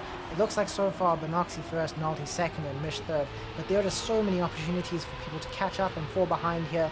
It's a very simple map, but with a lot of optimizations to be made, and you can see that Mish overtaking Benoxy. Not even a crash was required, just small little optimizations. That's all you need on this map. And Mish might even have a shot of overtaking Nalty right at the end here, but he doesn't. Nalty does finish in first. Mish 0.14 seconds behind that. Fatikaki 2 seconds behind that, and Benoxy I think is going to DNF. No, he does get a finish. 11.54 seconds behind the lead, but that does get him the points he needs to eke closer to finalist, and Nalty does also eke closer to finalist. I do believe he has it now. That's insane. We have our first finalist, our first chance for someone to win. Yeah, Nalty now needs to win. Everyone else is going to be playing spoiler. Mish is really hoping that Nalty does not win this one for a chance to slide into second. it will come down to this round if Nalty can pull it away or not. It is a very tight field, however, they all take slightly different dirt lines, and that all comes out in their ending speed, which will be used for this tech turn. Mish very closely in third, actually takes the tech turn, I think, the best, very closely following on the dirt jump. And this grass section, Mish is taking it fantastically. Some of that transitional usage through that grass, although it's not quite enough. Maybe this jump looks quick for Mish. It is looking close. Nalty, I think, might have pulled it away. And that will be a first place for Nalty, which will wrap this up. And I don't think any of the positions changed in that round, which means Nalty and Benoxy will move on in the winners bracket. Mish and oh, I'm sorry, we play for second in these. I think yesterday we didn't, which might have confused me. Yeah, that gives Mish and Benoxy both a chance to fight it out for second, just to see who gets there. And this will determine who is in the winners and losers bracket then. Nalty doesn't even have to play now. He can just rest, he can just sit back, relax, and watch the competition. He just gets to chill. And it looks like Benoxy is likely going to win this first round of the second part, is what I'm going to call it. And this, I think, is the last round on this map right now. Benoxy is in first, Mish very close in second. He really wants to overtake Benoxy here, because this is his shot at second place, at getting into the winner's bracket, at not being one loss away from elimination.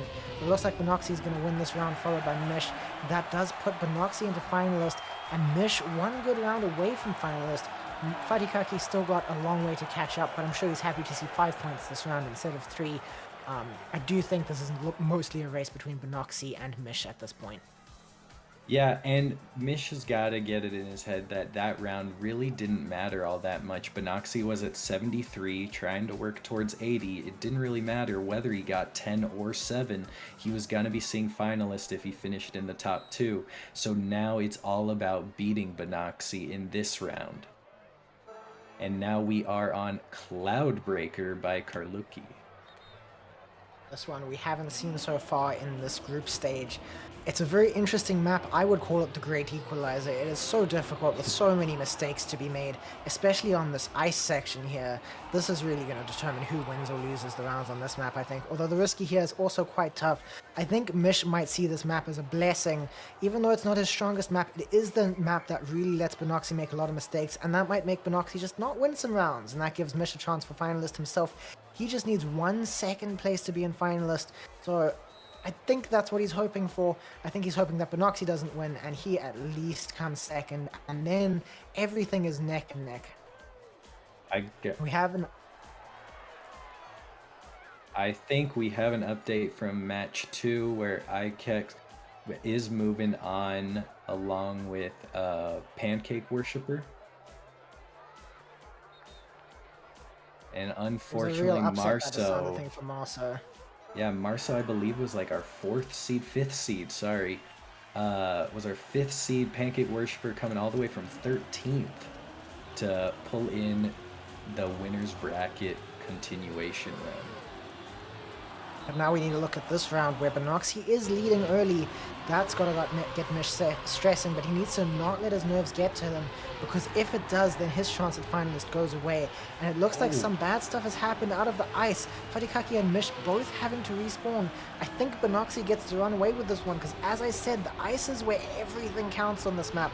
Benoxy kind of just gets an easy little run to the finish. He might even go for the safe finish here. I would if I was him, because all he needs is a win, and he has a 4-second lead at this point. The safe finish does not cost that much time, so as long as he doesn't make any mistakes here right at the end, he is good. He is still going to go for the risky finish. That safe finish, I guess, is a little bit out of the way, and that gets him the win that he needs to go into the winner's bracket. So that's going to be Nalty and Benoxy in the winner's bracket. Fatikaki and Mish going to the loser's bracket, hoping not to lose again, because then they are completely out of the competition. Yeah, it's a bit tough for Mish, maybe not what he wanted to see, especially on that last round where both Mish and Fatikaki crashed that turn immediately after the ice. It's a very tough turn if you can't get your line straightened.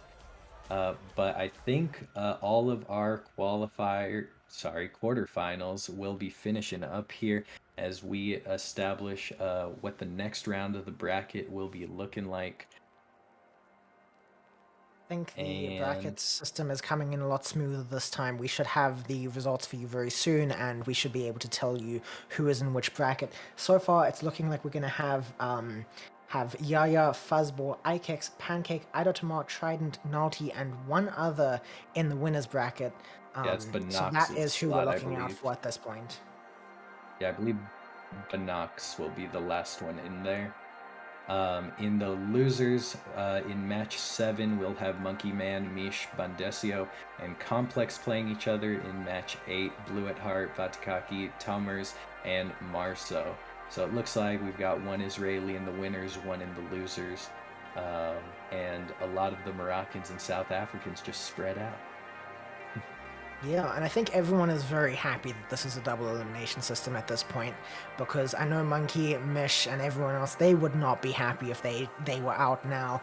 They came so close to being able to qualify for the winners bracket, so another chance to stay in is very nice for them. And they're just going to have to be really fighting for their lives in match 7 and 8 here, because if they lose, they are out. And if they win, they are in with another chance.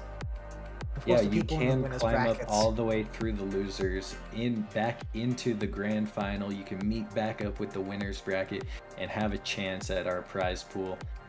I think it's very interesting to see how we only had 2 South Africans in the top 8 out of the qualifier, but now we're looking at 4 South Africans in the winners bracket semifinals. yeah, I think how many entrants we had from South Africa definitely helps them there. But you do still have to be a good player. You can't win just on numbers alone in a competition like this.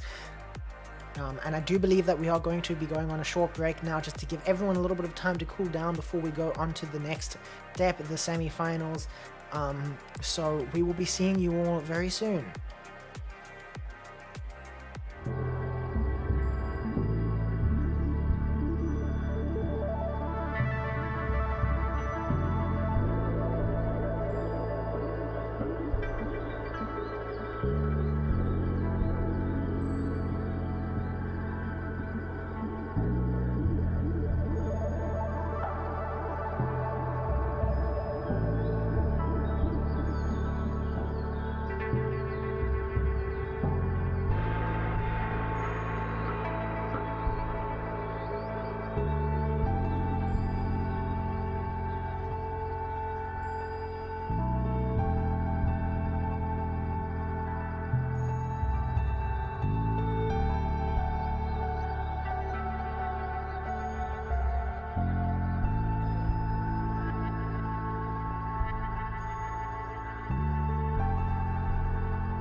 And we're back.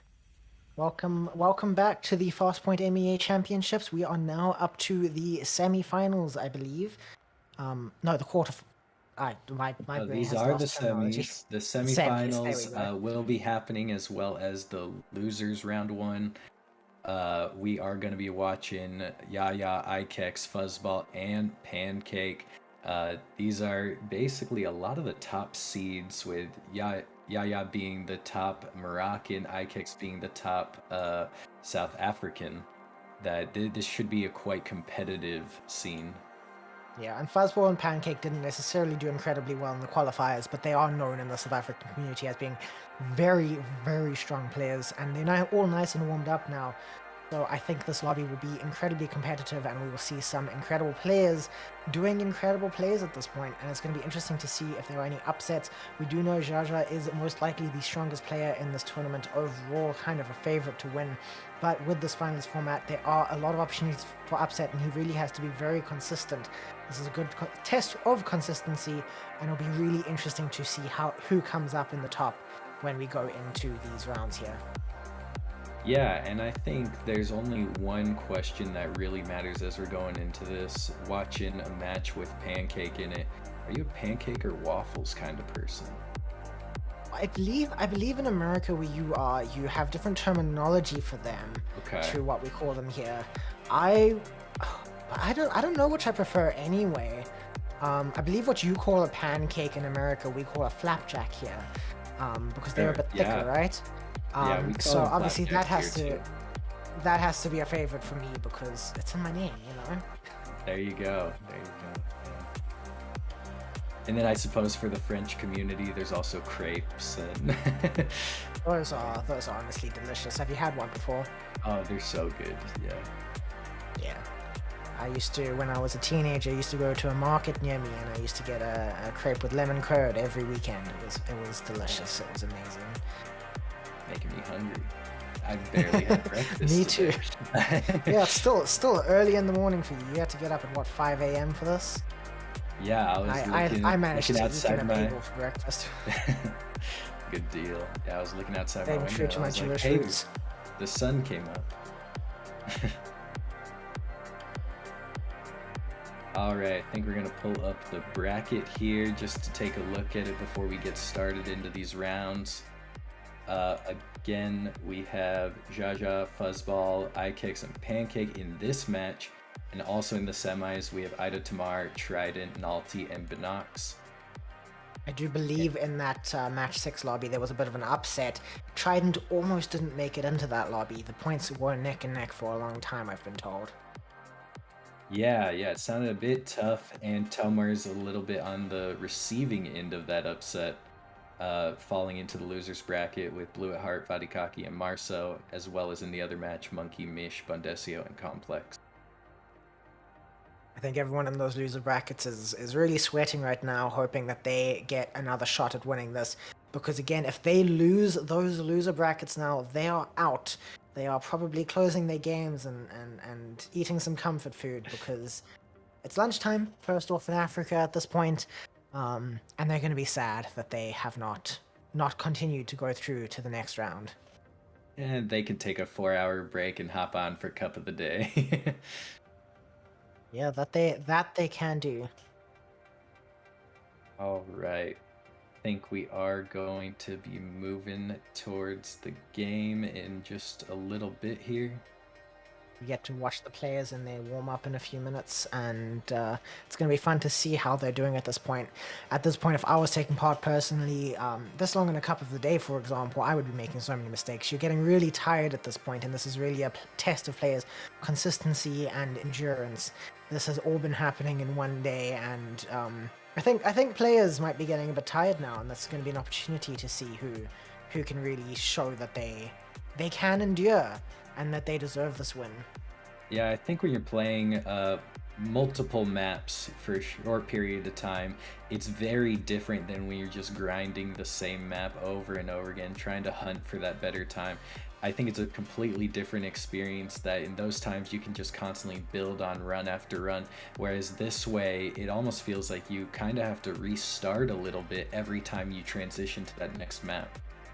Yeah, all of the muscle memory gets reset. These maps are same but different, and they test different skills despite the fact that they're all tech and mixed maps. They do test different abilities in the game, and you really just have to be able to switch from one skill to the other very quickly for this. So yeah, that's a fun test, I guess, of your mental fortitude. Yeah, I'm very excited to see how this round shapes up because I do think we have a lot of the strong players up on this winner's side, and I'm excited to see maybe Tomars or Marceau make a run through the losers bracket, but they'll both have to do it together because they're on the same side of things. Yeah, I am sad to see Marceau in that loser bracket. I said early on in the qualifiers that I thought he would struggle in the qualifiers, but be strong in the rounds. As a Royal player, he's very consistent. I'm kind of personally hoping that he pulls through. A little bit of caster's bias. I know that's not ideal, but I do consider Marceau somewhat of a friend, and I'm hoping for the best for him. But also, as I said earlier, I know most of the people here. I want them all to win, but I know not everyone can be a winner. We can only have 4 people receiving prize money. Was it 5? 5 people, sorry. Four people. 4 people. You got it right. 4 people. Scatterbrain. Yeah, basically, if you just make it into the grand finals, you are going to be making some money. With third and fourth place getting $5. Second will get $15, and then first will get $25. And you'll get your name on the esports earnings page as basically a professional player. I mean, my definition of professional player is if you made money doing it. And so you will get your name right alongside there with however much money you earned today.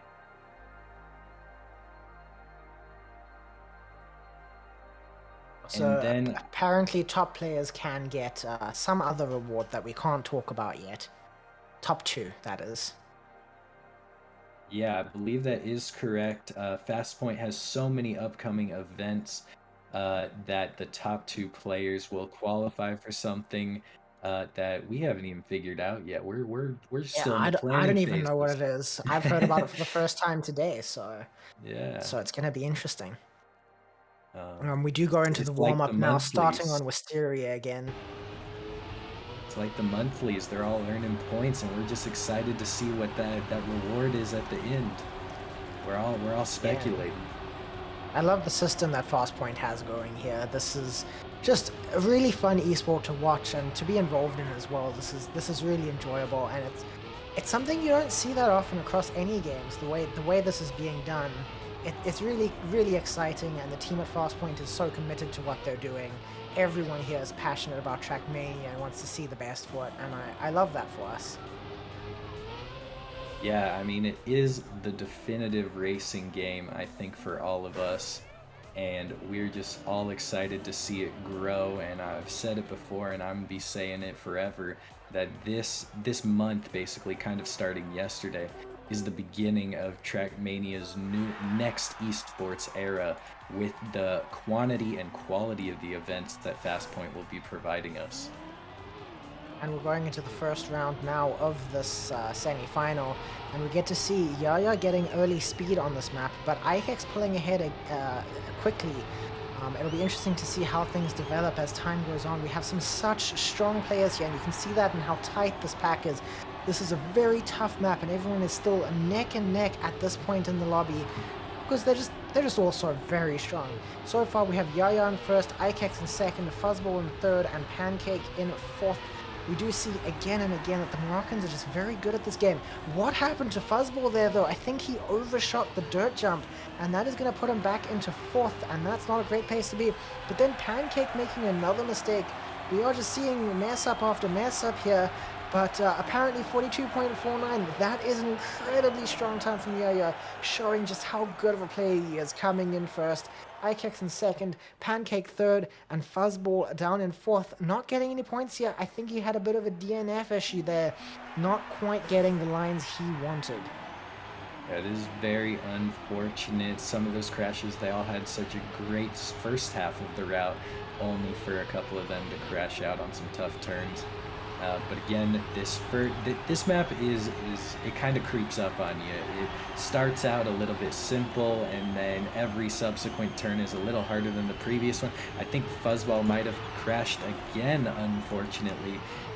Pancake basically neck and neck with Ikex, both trying to fight for second, although Pancake, having to safe onto the dirt after the jump, just barely avoiding a crash, but a very slow line. Ikex hoping to catch Jaja, but I don't think he'll be able to do it this round. So it looks like we're going to have a very similar story to last round as these points come in. Hopefully Fuzzball can pull in 3 this time, and looks like he is able to.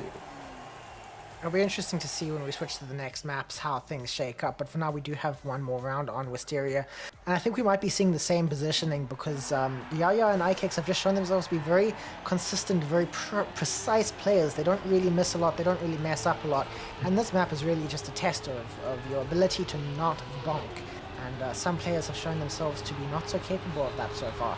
Fuzz bonking this round right at the beginning, that's just not ideal. So we have a beginning pack forming already of Ikex, Yaya, and Pancake with Fuzzball 2 seconds behind everyone else. Yaya and Ikex are almost forming their own mini pack here. They're so far ahead of Pancake, and Pancake is going to crash here. That maybe gives Fuzzball a chance to catch up, but the first and second this round is probably going to be Ikex and Yaya. Yaya in a decent lead with Ikex, and normally at this point in the map it's hard to catch up. Maybe a mistake will be made on the risky. It looks like Yaya is going to go for the safe finish. That gives Ikex a chance to actually win the round. Yaya coming second. I wonder why he did that. Maybe he just didn't feel like he had enough speed. So Fuzzball coming in third place here. Pancake going for that safe finish to at least get a finish and come fourth here. But he did run out of time. He's not going to get points here. That is a heartbreaker. I think he thought he had the time, and I think he's going to be really annoyed with himself after that. I think Jaja is falling into a place of comfort, which could be a great thing. Playing from a position of comfort is always good. You can play more relaxed, you can play smarter, you can make decisions better. However, sometimes you get a little too calm and you might start missing things, and maybe other people can take advantage of you and eke out the seconds. Jaja taking the safe route, I'm wondering if he's already thinking that it's basically going to be him and Ikex, as we see Ikex crash just a little bit, and I think Pancake just went through the hole. This is a rough round all the way around. Jaja's gone with it, running away with it. Fuzzball might be able to pull in a second place, start turning this thing around. Jaja making the first and getting the 10. Fuzzball this time in second. And Ikex, I think, is trying to get third, seeing if he has enough speed to put it away. And he does pull away third. Pancake will hopefully, there it is, 3 points from Pancake. That was a tough round for a lot of our competitors, a lot of crashes. These are tough lines on this map, but fortunately we can move on from it now. Yeah, that was an opportunity for a lot of people to gain and lose points there, but so many mistakes were made and so many rights were made by Yaya. He just played that so well, so smoothly. I don't think his runs had a single crash, did they? I don't think so. He might have had a small touch, but it definitely did not make any impact. I mean, he did choose to go safe once, which maybe there was a bit of a tire rub on the wall that he just wasn't too fond of and went safe. But look at that, it cost him 3 points by doing so. Yeah, he could be on the perfect 40 at this point. He was even ahead of Ikex, but he knows this map so well. He probably just was able to identify the fact that he just didn't have enough speed to make that risky finish. That's a piece of knowledge that you need for these maps. That's why practice is important. Generally, risky finishes do have like a minimum speed that you require, and if you're not there, you're just gonna hit the bottom of them, and that's just a sad situation to be in. That's how you go from first to last. So I think Yaya just didn't want to risk that there, because if he did, maybe second wouldn't have been what he got. Maybe he would have even DNF'd that round, and that would be devastating for him. Yeah, and I was thinking about it, that with the fact that we 2 winners move on from this, that maybe getting second isn't that bad. I mean, you still pull 7 points, which is ahead of the 5 and 3 that third and fourth will be getting. And so if you can occasionally get 10s with a fair amount of 7s, you're probably still in a fairly good position to at least get second in this overall match. Yeah, and it'll be interesting to see how people strategize in general as things go on. But I'll let you cast this one, unanimous? Yeah, Ikex bringing up the rear actually as he just passes Fuzzball, I believe. Although hits a wall and allows Fuzzball to run away with it, that might make Ikex out of it. He needs someone else to crash. Fuzzball bringing up the rear with Jaja in the lead. Pancake Worshipper trying to find the speed. He's going to have to find a really solid jump line here that will continue into this drift. Fuzzball closing in on Pancake just a little bit. Closed it down from about half a second to 0.2. Again, holding that distance. Fuzzball hoping not to crash. Maybe a pass here as he's coming into the end. Oh, and he just barely... Did he get it? He did get it. Okay, 7 points for Fuzzball. A bit of a risky touch through that precise finish. Looked a bit tough. Ikex going to pull away these 3 points. That was a very... That's got to feel good for Fuzzball, that when you need it, you get your extra 2. Yeah, I think Fuzzball's going to be really happy now. That pulls him a little bit closer to Ikex, a little bit closer to a second place. And I think he really wants that at this point. Fuzzball, he cares quite a bit about the competitive scene of Trackmania, and I think winning this would be a highlight of his career. So he is going to keep trying that. He does actually, speaking of the esports earnings thing we spoke about earlier, Fuzzball does actually have a small amount of earnings from an Icy Summer campaign, I think. But he still would like to do well here, I know he would. Coming into this round, we have Jaja in first early on, followed by Pancake, followed by Ikex, followed by Fuzzball. You can really at the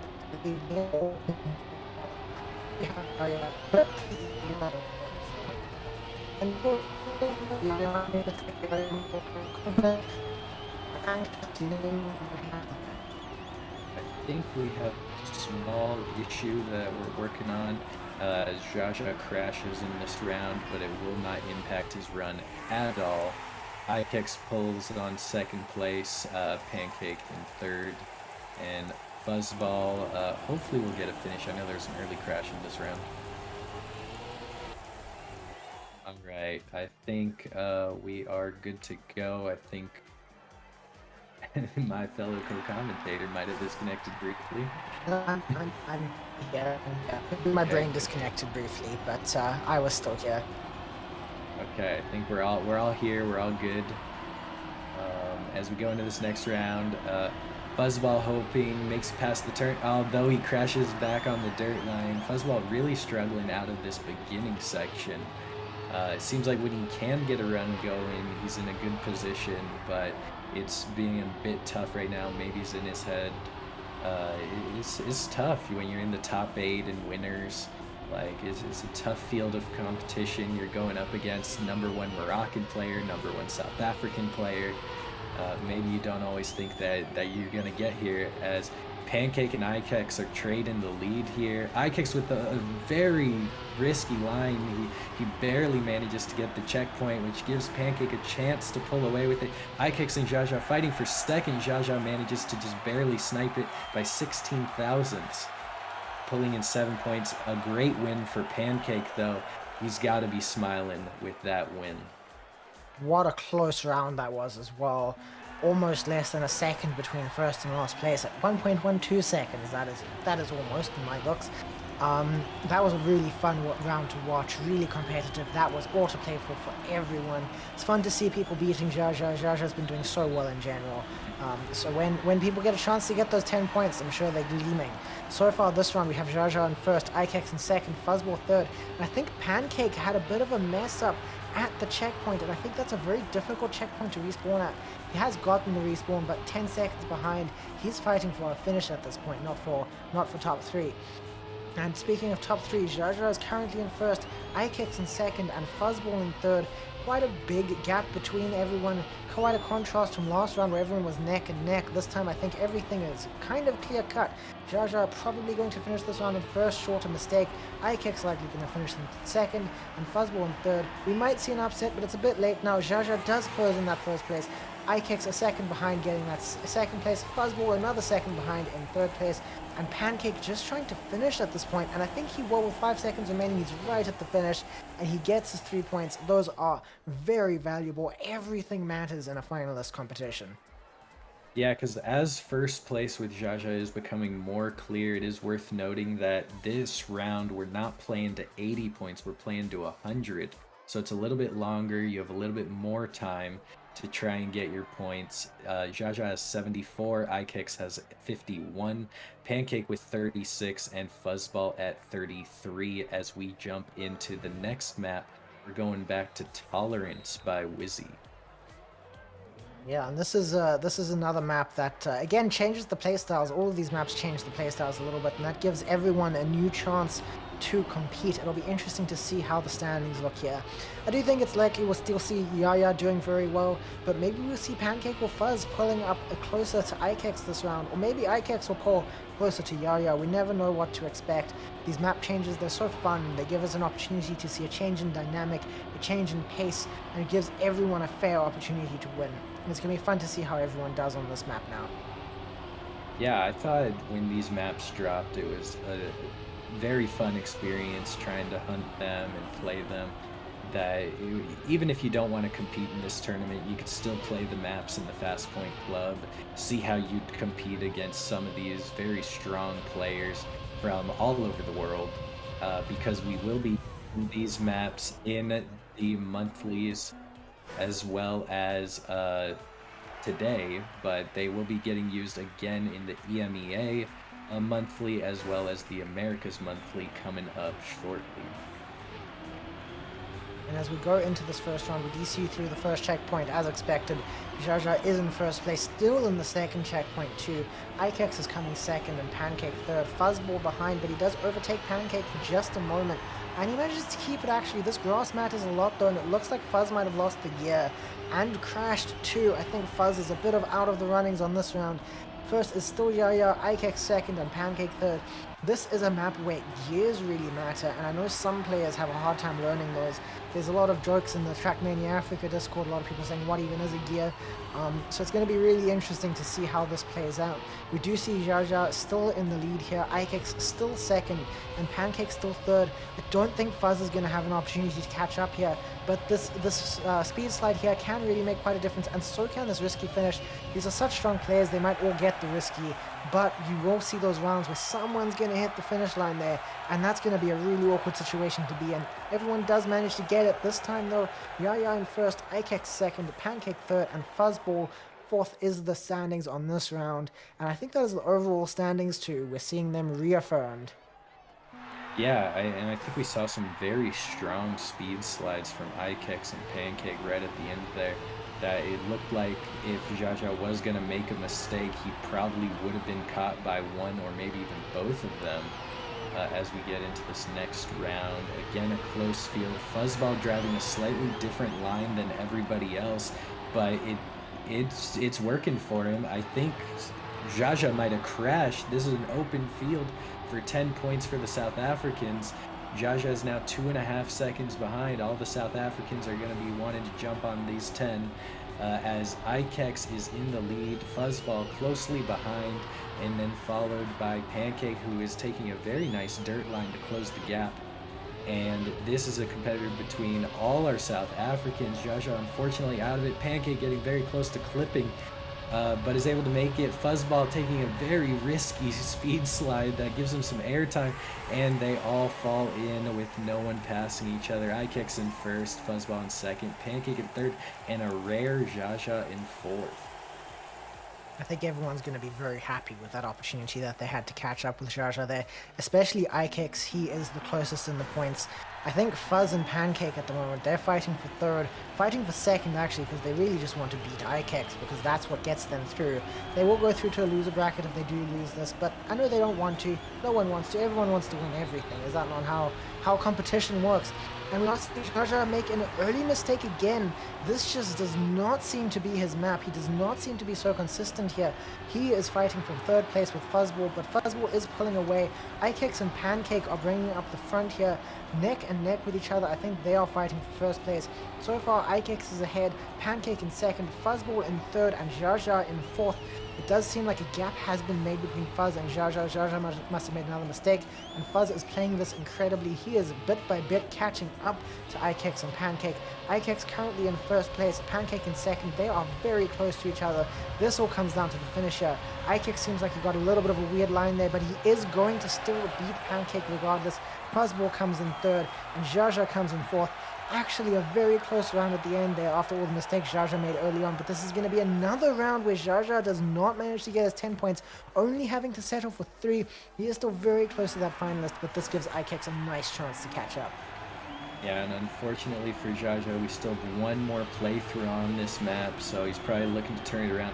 But to be quite frank, it also doesn't matter too much, unfortunately, because he's so far ahead with 90 points that as long as he's pulling away 3 points, 5 points, he'll get to finalist within 2 maps. If he wins this one, he's at finalist now. So Pancake and Fuzzball really need to beat Ikex, who's currently in last, trying to pass Fuzzball. If they have a chance to get second, they really need to gap up on those points. And then Jaja might have clipped and lost so much speed, but he is still in third, I believe, as Fuzzball tries to catch him. It will be close here. Fuzzball has a great full speed line, is passing Pancake. Jaja's in second. Ikex will win this, and they all make it through the finish. A very close field there at the end, despite some early crashes. Only half a second between all of them. That is crazy. Ikex is getting so much closer to Jaja now, less than 10 points between them. I think Ikex is celebrating his chance to maybe be finalists at the same time. It'll be fun to see 2 finalists at the same time. But I think this map being a relatively easy one, I don't think we're going to see as many bonks from Jaja. And I think that's going to give him the chance to solidify the first place. I think this map is largely going to be a fight for second place, but we will see how that goes. Yeah, I think Ikex only 12 points away from the 100. Jaja just needs to put in a finishing time at 97. That'll get him to 100, even if he gets the 3 points for 4th. Pancake Worshiper and Sir Fuzzball, a very tough distance to make up to Ikex. They almost need Ikex to have a few DNFs, or they just need to deny Ikex winning after getting finalist. Which would probably close this one up if Jaja is able to get first. Unfortunately for Pancake and Fuzzball, though, I do think this kind of map is very much a strong point of Ikex's, so I think the timing on the maps here is going to be very much in his favor. So I think we most likely almost have the first and second decided here, but you just never know when there might be an upset. You can be driving on your favorite discipline and still make massive mistakes if your head's not in it.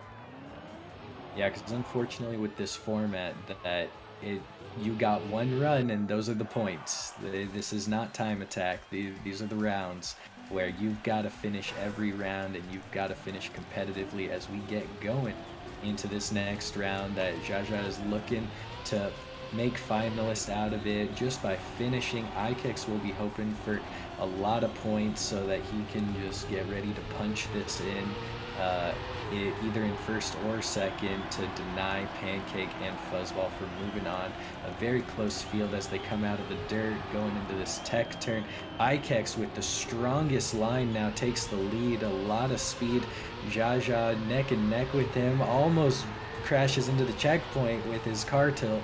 They're both going through the grass line. They're neck and neck again as they reach the sausage coming out. Fuzzball bringing up the rear, and Pancake too far away as Jaja will win it, accomplish finalist, and Ikex will get extremely close to getting finalist himself. I think it's really interesting to see how close to Jaja Ikex was there, because it shows that maybe Jaja doesn't have so much of a chance to just get the free win after getting finalist here.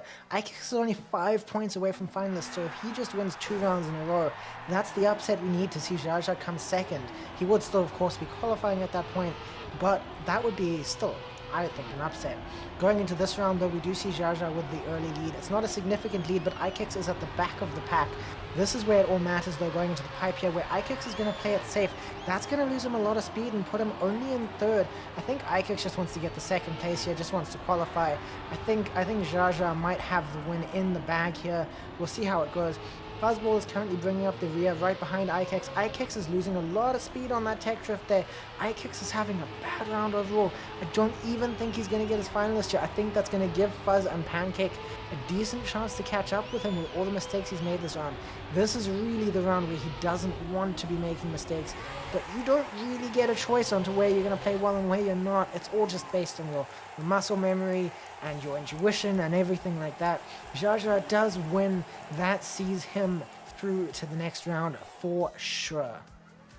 Yeah, that gets him into the winners finals already, as we're currently wrapping up the semis with Ikex, Pancake, and Fuzzball, the 3 South Africans in this match, fighting it out. But Ikex looking to grab his last 2 points, which he'll get just by finishing a run, which is a bit unfortunate for Pancake and Fuzzball. But after that, it's not over. They're just going to have to play spoiler and not let Ikex win, although it is looking like it'll be a bit tough, because I think we still have, or is this the last run on this map? So we might be switching map for Ikex's finalist run, which might give Fuzzball and Pancake the edge they need, because Ikex looks extremely strong on this run, as he is pulling away with Fuzzball following and Pancake just barely pulling it in under the checkpoint and coming in third. That will give Ikex his finalist. I think Ikex is going to be very happy with that finalist now. We have an update from the lower brackets now. Monkey Man and Mish are making it, and Bondijo and Complex have been eliminated from the competition. They're going to be spectating in the chat with all the rest of you now that has happened. Something that I think is very interesting to comment on this round, as Ikex gets the early 3rd place here, so he might not be getting his win after getting finalist. In the South African Trackmania community, we do often use the word snake for the people who go from first to last, or in the case of Couple of the Days, we like to watch the people who get the bad times. Suddenly they're on the leaderboard. And Pancake is generally our best snake. He has snaked Ikex so many times in a Couple of the Days. It'll be so fun to see if maybe he can snake Ikex here. I'm sure he is hoping to. He does need a lot of points to beat Ikex at this point to get to finalist, but he is going to win this round, which does look like it's going to very much deny Ikex that 2nd place that he wants at this point. Pancake is probably very, very happy with himself at this point, managing to get a little bit of a snake off on Ikex, but he does need to get the full snake still to be able to come 2nd and be in the next winner's bracket. Yeah, and I think we have another update from the losers bracket that Mish and Tomers have moved on. Sorry, we already announced Mish. Tomers and Marceau, which I don't think we're too surprised by, as they were on the receiving end of some upsets earlier in the quarterfinals. I don't think that's too surprising that they move on, but Blue at Heart, Vadikaki, unfortunately will not proceed into the next match. GG's to them as we move on to our next match. Again, Pancake and Fuzzball hoping to deny Ikex. They really only have to do it 2 more times for Pancake if he can pull out the wins. He's at 83 points. If he can get 10, if Fuzzball wins 1 and Pancake gets 7, then that gives Pancake finalist as well. So Pancake is really an Ikex lose player right now. Yeah, Pancake really just wants Ikex to make as many mistakes as possible, and so far it seems like that has happened this round. So Pancake's just hoping to get that finalist, which he is only 2 wins away from at this point, or 1 win and a 2nd place even. Yeah, it just can't be 2nd to Ikex. That's the only thing. He's got 1 rule, and that's it. Yep, Ikex just needs to not win. That is the entirety of the requirement as we finish this warm-up here. Yeah, it's definitely close enough to be catchable, but it's going to be tough because you're going to have to do it really 3 times, because twice to get finalist yourself and then a 3rd time to actually pull away the win. As Pancake and Fuzzball are neck and neck. Pancake bonks both sides of the dirt. Very unfortunate bouncing. Ikex is currently in 2nd. Pancake with a great... Oh, man. Oh, my goodness. Pancake and Ikex both crashing. What is happening? We've got Fuzzball with an easy 10 points, potentially, on a very difficult map. Fuzzball will be very happy to pull in this 10. I'm sure Pancake would love to come away with the 7 instead of the 5. But there was some rough respawns on checkpoints. I think Pancakes is just shortly behind Ikex. Fuzzball, it would very much surprise me if Fuzzball didn't run away with it. He does punch in this time. Ikex gets second and Pancake gets third. So there it is. There's another round. We just need this to happen 2 more times if Ikex blows his lead. Yeah, at this point, it's interesting to see Fuzz get that win. He is a very solid ice player, so I think this is where he has the better chance of being the snake, as is the word we use. But what's important to both Pancake and Fuzzball at this point in the game is just Ikex needs to not win, and what's important to Ikex is he needs to win. If the others reach finalists, that's a massive upset. Ikex is going to be sweating if that happens, but it looks like Fuzz, the best ice player, is going to make a mistake on the ice, and so is Pancake. That gives Ikex the chance to be in the lead here. I don't think Pancake's going to be getting too many points here, and Ikex just needs to make a mistake. Otherwise, Ikex is through. Fuzz really just wants to do everything he can here to beat Ikex, but that's going to take a lot at this point. This does look like Ikex got a bad line into the end here, but he is still going for the finish, and he does get it. That is going to be a win from Ikex. Fuzzball in second. Pancake just hoping to get a finish here, and I think as long as he doesn't clip the finish, he is good for that. Yeah, that was pretty remarkable because it kind of looked like Ikex might have had the slowest, but maybe the safest run through the ice, and it ended up working out for him as both Fuzzball and Pancake crashed because of it. And that will conclude the semifinals as well as round 1 of the losers bracket, as we're gonna get ready for the winners finals and the losers round 2. I can't wait to see how this plays out at this point. It's been very fun to watch. It's been very fun to cast to all of you, and I'm so excited for the finals coming up. We do see in the winner brackets final so far, we have Jaja, Ikex, Idotamar, and Benoxy, all hoping to win as best they can. And then in the lower brackets, we are seeing the 2 matches that I believe still need to happen. If I'm not mistaken, no, I think They'll yeah. be happening at the same time as this winners finals, between Pancake, Trident, Monkey, and Marso in match 9, Fuzzball, Nalty, Mish, and Tomers, all surviving, some losing from the winners, some continuing through the losers bracket, that they'll have to battle it out to make it to the losers finals, and then hopefully they can make their way all the way into the grand finals. And just to recap at that upper bracket at the moment, Jaja, Ikex, and Idotamar and Benoxy are going to be in the winner bracket final. They're all going to be hoping to go to the grand final. I think the top 2 from that are guaranteed a spot in the grand final, and the bottom 2 will definitely get a spot in the consolation final. So they are all playing until the very end at this point. And I think they're very happy with that. That's a busy afternoon that they have ahead of them at this point. Yeah, I think something that really surprised me is Benox able to upset Nalty. Nalty, who pulled away in that first match we were watching by quite a significant margin. Benox is actually the one who runs away with it behind Ida Tamar, and Nalty gets third in that match. He's not out of it, still in the losers bracket, but I think that's very much surprising. Yeah, Nalty seemingly in those early brackets seemed like a favorite to win. But we do just have some really strong finalists in this winners bracket right now, and that's going to be a very, very fun match to watch. As are these consolation brackets, we have still got strong players remaining. There were 20 players to start off with, and we're now down to only 12 of them, so we really have narrowed out all the best players. And now we get to look at the total standings at this point in the event. Unanimous, do you have anything to say about that? We have had 4 players eliminated, unfortunately, but they did a terrific job. Bundesio, Complex, Blue at Heart, and Vatikaki.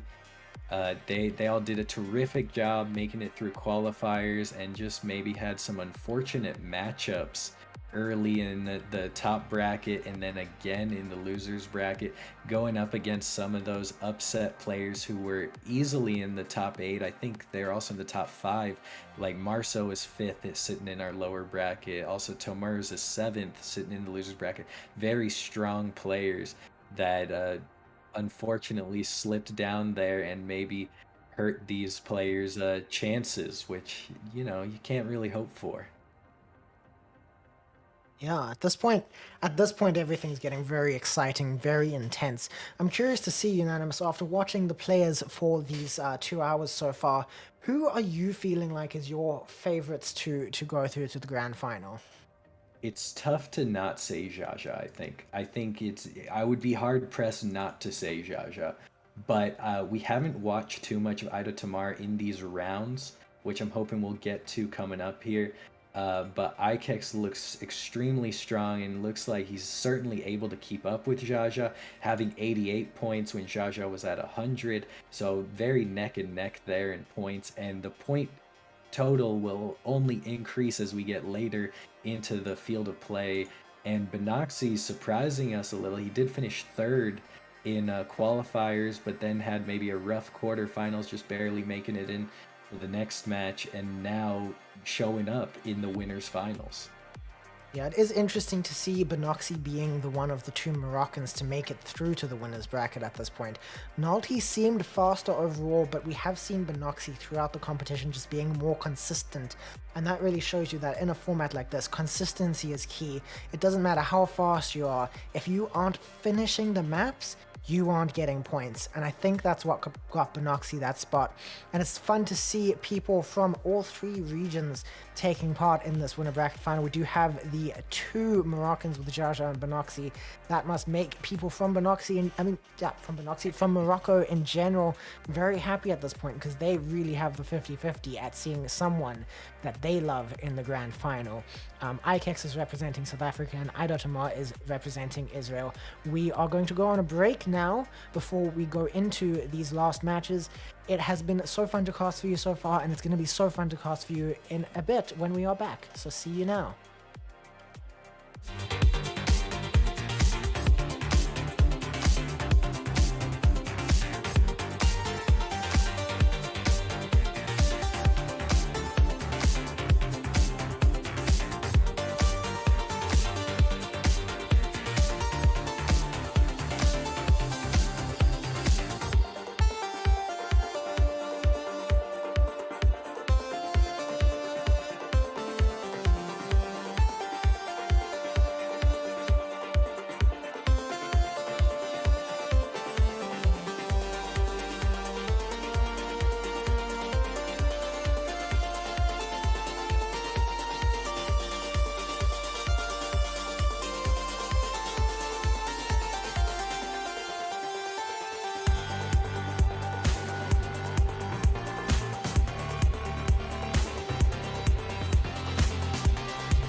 All right, we are back.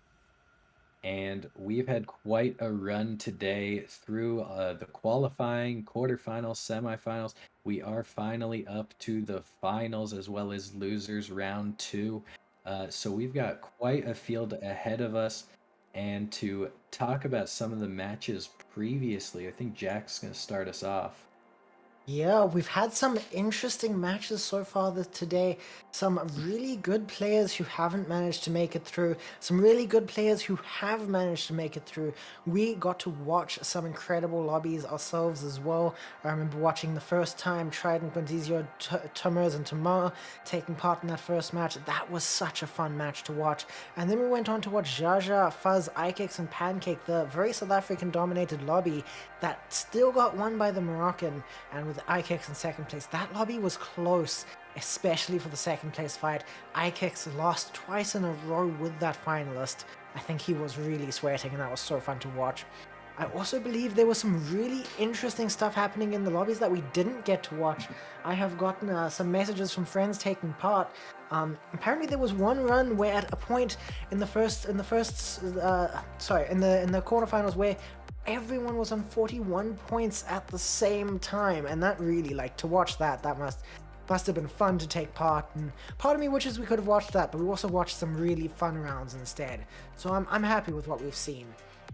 Yeah, and then on the other side of things, in the lower bracket, we watched Monkey Man. Well, we didn't watch, unfortunately, but Monkey Man and Mish both moved on out of that match, out of that first lower match, and then also Tomers Marso on the receiving end of some unfortunate, very close matches, just barely getting third and facing some upsets. They both managed to move on, continuing their runs through the losers bracket, and maybe we'll see them climb all the way back up to the top. Yeah, and we mustn't forget the upset of Nalti beating out Benoxy. Those two Moroccans are very close to each other. We always thought Nalti was the stronger of the two, but Benoxy has really showed up today. Have I gotten it backwards? Actually. Benoxy's actually the one in our finals. Nalti is now in our losers bracket, hoping to come back. But yeah, just a quick I thought that was what I had said. My bad. No, you're fine. And we will be watching this winners finals between Jaja, Ikex, Tamar, and Benoxy, and at the same time, the losers bracket matches will be taking place between Pancake, Trident, Monkey, Marso in the first match, and the other match will be Fuzzball, Nalti, Mish, and Tomars. This winner bracket final is going to be really fun to watch, though. We have some incredibly strong players in that. I'm going to be sad for the two matches that we can't watch, but obviously when everything's happening at the same time, we can't really watch anything. But anyway, the warm-ups for these players is coming to a close, and soon they're actually going to have to fight it out for who is the better player amongst them. And I am really, really excited to watch that. This winners lobby is full of some incredible players, and it's going to be an amazing thing to watch. Yeah, you might have to start off on these first couple rounds because I'm not able to get in. I'm sure we'll have that shortly. Technical difficulties for unanimous then. I'm very excited to see who comes out of this match, though, between Jaja, Ikex, Tamar, and Benoxy. Well, I will be keeping you and everyone watching this posted on how that goes.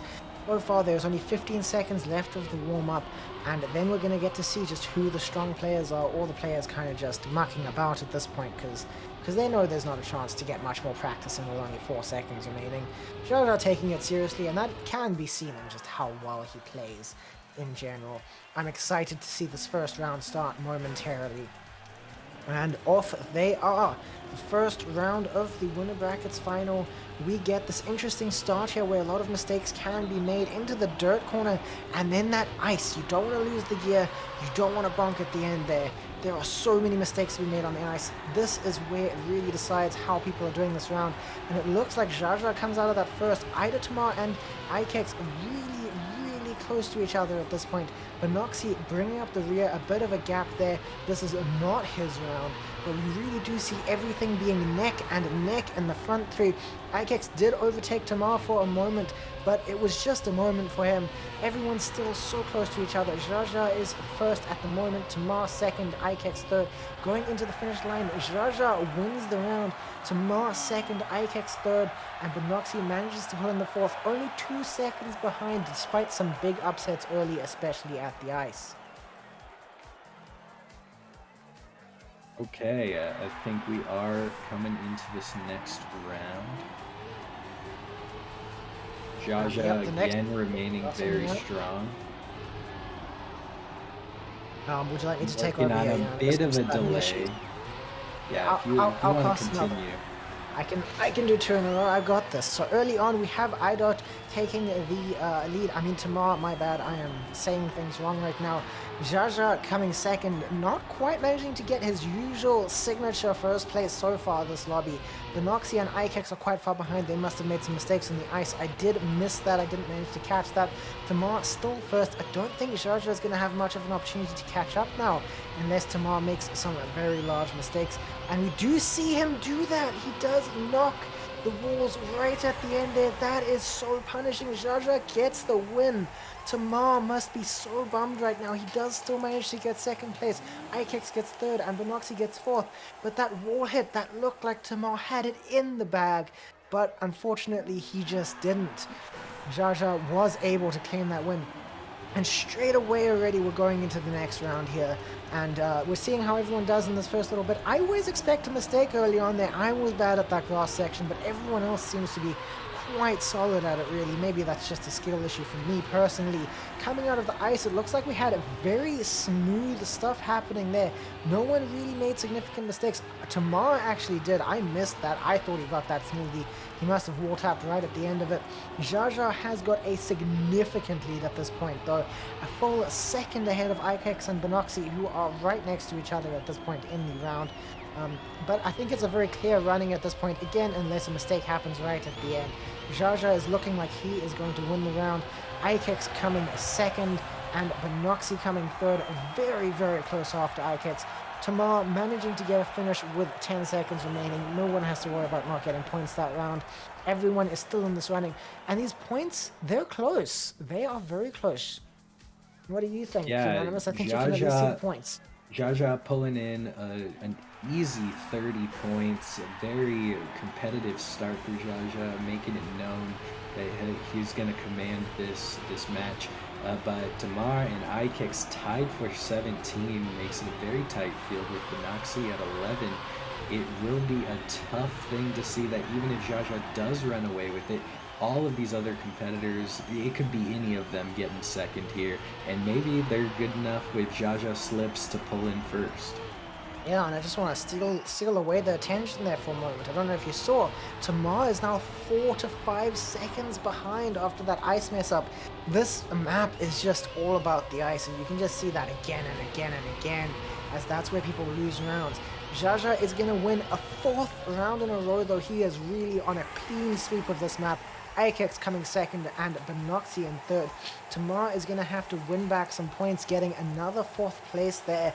Ikex sitting comfortable, but Jaja even more comfortable in first place with almost twice as many points as second place Ikex. Jaja is he's just so good. Yeah, hopefully this change of maps will give you a chance to reconnect, Unanimous. It's starting to be quite a tough field to catch up. There's still plenty of time, as this is again 100 points for this stage in the bracket. I think I'll have too much trouble for now, but hopefully I'll catch back up with the losers finals, which will be after this. Ida Tamar, though, an unfortunate second place. Unfortunate just behind Ikex with 20 points. It's a bit of an even field, 4-point gaps to Tamar, 4-point gap to Benoxy. So they're all very close and competitive, that hopefully they'll be able to bring it out and deny Jaja some of these 10s. We are coming into the, oh no, it's still the warm-up, sorry. I thought it was the first round, my bad. They're all doing so well in this warm-up, I was like, hey, are they racing now? But 15 seconds left on the warm-up, and then we'll be able to see how people do on this map. In the warm-up, we did see Tamar getting the first run finish, so I think that gives you an idea of where this is going to go. Okay, as we're getting ready, this warm-up is concluding. I am back in. We're good to go. On map 1, we are on Caste by SRK, Cirque. Good to have you back. And here we are with Benoxy closely behind Jaja.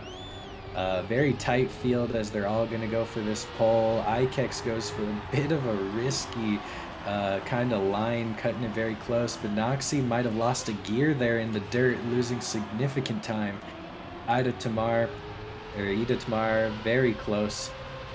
Maybe passing Ikex here with a lot of speed. If you can hold it through the grass, it is gonna be good, it looks like, and will only extend on this split. May be able to catch up to Jaja, but Jaja having a strong finish. We saw last round Jaja was extremely strong on this map. That is an incredible time.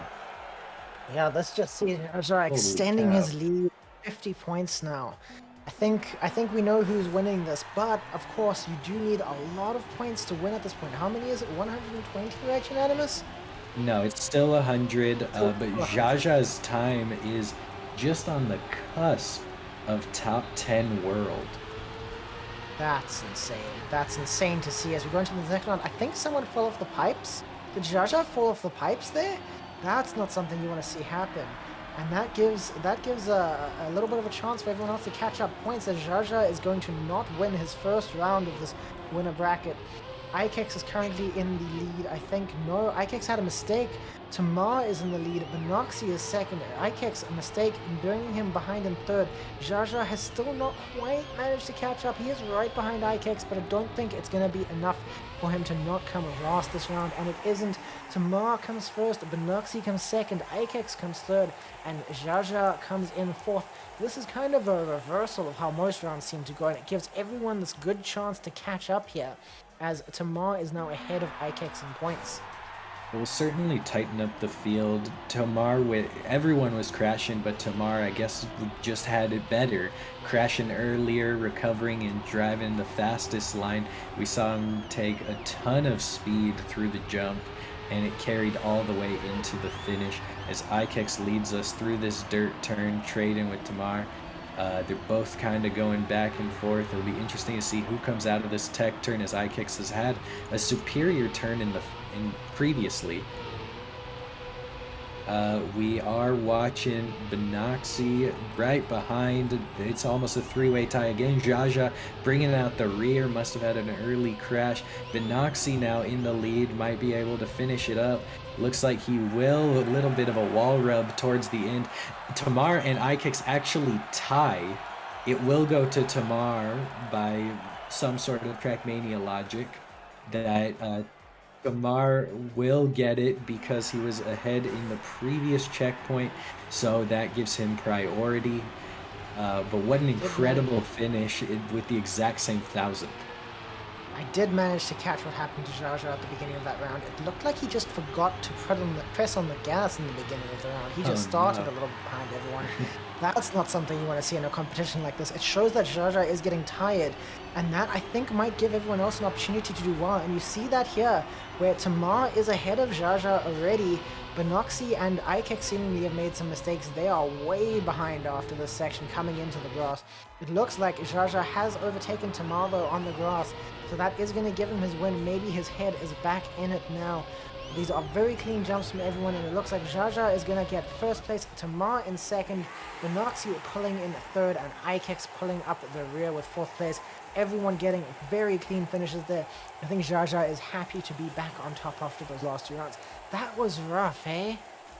Yeah, I think after the previous round and Jaja turning out another 10-pointer immediately after, I don't know if it was out of his head or just like set the controller down, needed to wipe some sweat off, but he's certainly back in it.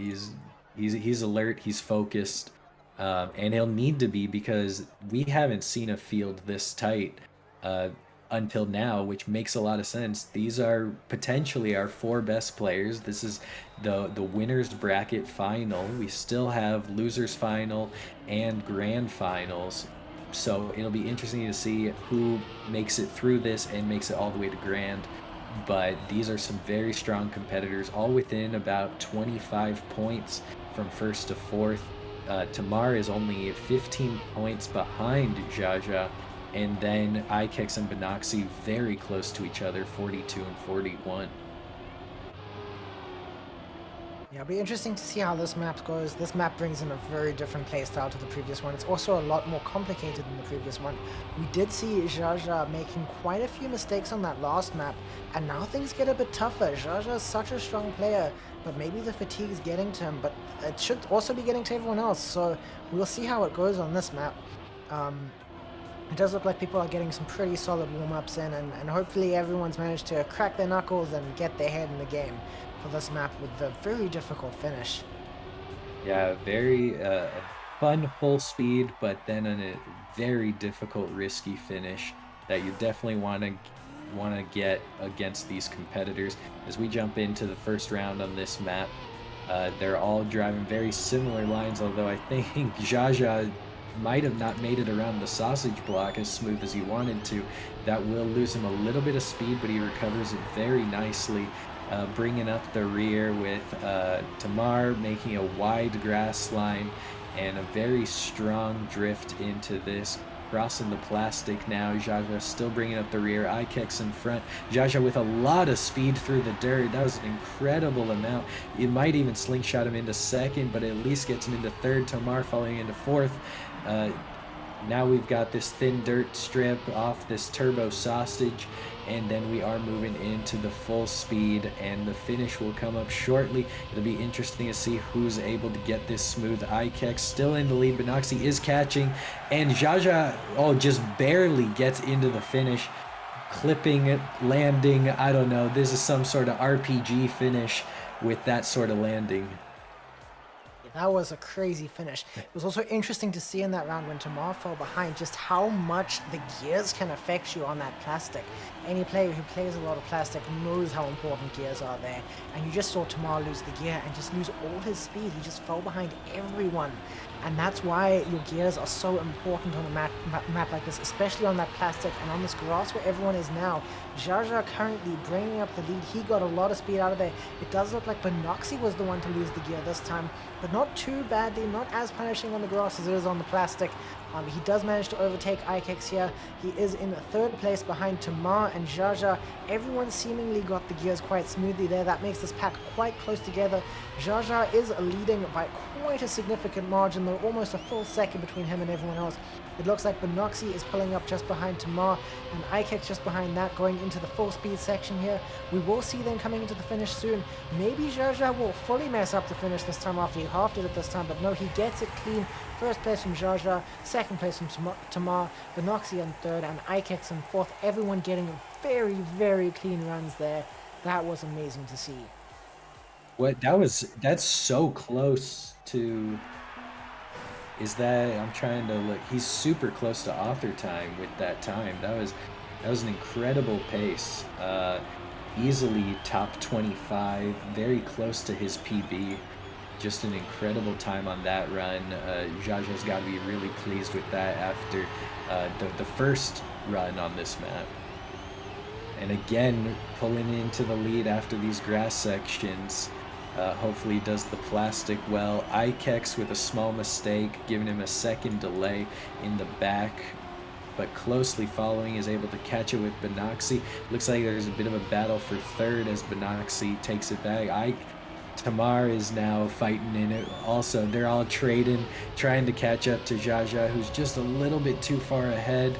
Benoxy and Tamar neck and neck through the full speed. It'll be tough to see who's going to get second. Tamar with a little bit better of a landing, and that'll give him second because of the reduced air time through the full speed. Pretty incredible. Ikex bringing up the rear, which you don't see too often, but it does happen, and it even tightens up our field a little bit more, with Ikex and Benoxy now tied at 58 points for third. Yeah, it's interesting to see that tie on the points. I think the second place on this map is going to be a very interesting battle to watch. Jaja, of course, only one win away from finalists at this point. He's probably celebrating already, although you don't want to count your chickens before they hatch.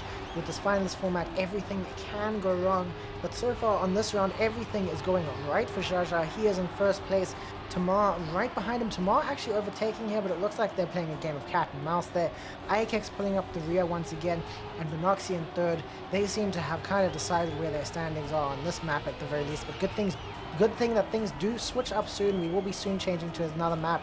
Jaja still pulling up the lead here, arriving at the full speed section in front, but Tamar is right behind though, and he seems to have more speed, so that might give him a chance. It's all about this grass landing, and Tamar does have more speed. I think he's going to get the finish first. He hits the finish line, giving Jaja the win. Tamar's actually not even going to finish, possibly. That is 2 hits on the finish line in a row so far. He does still manage to beat out Benoxy, but by a very, very small margin at this point. What happened to Tamar there? He gave that second place away to Ikex, but as we said, that finish is just, it's difficult. It's a really easy one to mess up. Yeah, I think what was really interesting on that map is while Tamar crashed, he really should have fallen down to 4th. However, Benoxy also had 2 respawns, and thus making it a very tight competition for 3rd with a lot of crashes on that extremely hard finish, which we can't emphasize enough. But that match did give Jaja his finalist position, which again means that he'll need to win a round. And in this field of competition against these players, that might be an extremely hard to do as we move to an extremely transitional map. Yeah, we have noticed that so far in this upper final that Jaja hasn't been getting the consistent wins he was getting earlier. These are much stronger players than he's been facing so far in the competition, so we might see him having finalists for a few rounds here. This is a map that he's quite strong on, but it's also a map that I believe Ikex is quite strong on too, so we'll have to see how that goes. But everyone does have quite a lot of points to catch up to Jaja at this point. Almost 40 from Ikex and Benoxy, and 27 points for Tamar to catch up at this point. That is 2 wins and a second place. That's 4 rounds that Tamar would have to win to be able to come out in first here. I think Jaja might have the win here, but you never know how many mistakes can be made at a point like this. Yeah, fortunately Tamar is not alone. He doesn't need to be the only one to deny. Ikex and Benoxy also winning would buy some time, but it's a very close field for second place right now. Remember, 2 people do move on, so that second place will be extremely crucial, which, sure, maybe if Jaja does pull away and gets first again and qualifies out of here, it will immediately go to who's getting more points, who's getting the 7s, who's getting the 5s in second, for that to start contributing to their own finalist position, as they're all in a very tight competition. This is one of the greatest runs we've seen on this map. It's very close. Ikex bringing up the rear, Jaja in front. Unfortunate for the other competitors. It looks like he will pull away and get his first. Benoxy very closely behind Tamar in third, followed by Ikex, all within a second of each other. Very fast times. Yeah, and now we see the fight for second place happen because first place in this upper final has been decided. Jaja will be going through to the grand finals. He must be patting himself on the back right now. I would if I was in his position. That's just such a nice feeling to have. He also got some really, really strong times on this map. He must just be so happy at this point. Anyway, going into this round, we do see a very, very close pack off the start blocks with only 0.07 of a second between everyone. It does look like Ikex had a bit of a mistake there, but no, he pulls in ahead of Benoxy now. Tamar bringing up the front, Ikex in second, and Benoxy third. This dirt jump looks like it went badly for Benoxy, so that's going to lose him a lot of speed. That gives Ikex and Ida Tamar a chance, but Ikex has to respawn. He clips the edge on the grass. That gives Tamar the first place for free and Benoxy the second. No one going on to finalists this round, but Ida Tamar is very, very close at this point. Yeah, that is not what Ikex or Benoxy wanted to see, is Tamar getting even further ahead. Ikex won't even pull away his 5 points, which will make it all the tougher to now catch Benoxy before catching Tamar. Tamar is now at 88 points, which is potentially only 2 rounds away from getting finalist for himself to follow Jaja into the grand finals. As again, we see a very tight pack coming out of the center here. Ikex with a completely different grass line than everybody else, but it seems to be good enough to keep up for at least a short time as they all move into one of the hardest turns on the map. Benoxy and Tamar trading places. They're neck and neck going through the dirt jump. Tamar again coming close to that dirt, very rough landing off of the jump as they go into this drift, lining up for the finish. They're neck and neck. It looks like it might be Benoxy, and it is. Tamar just barely 400ths behind.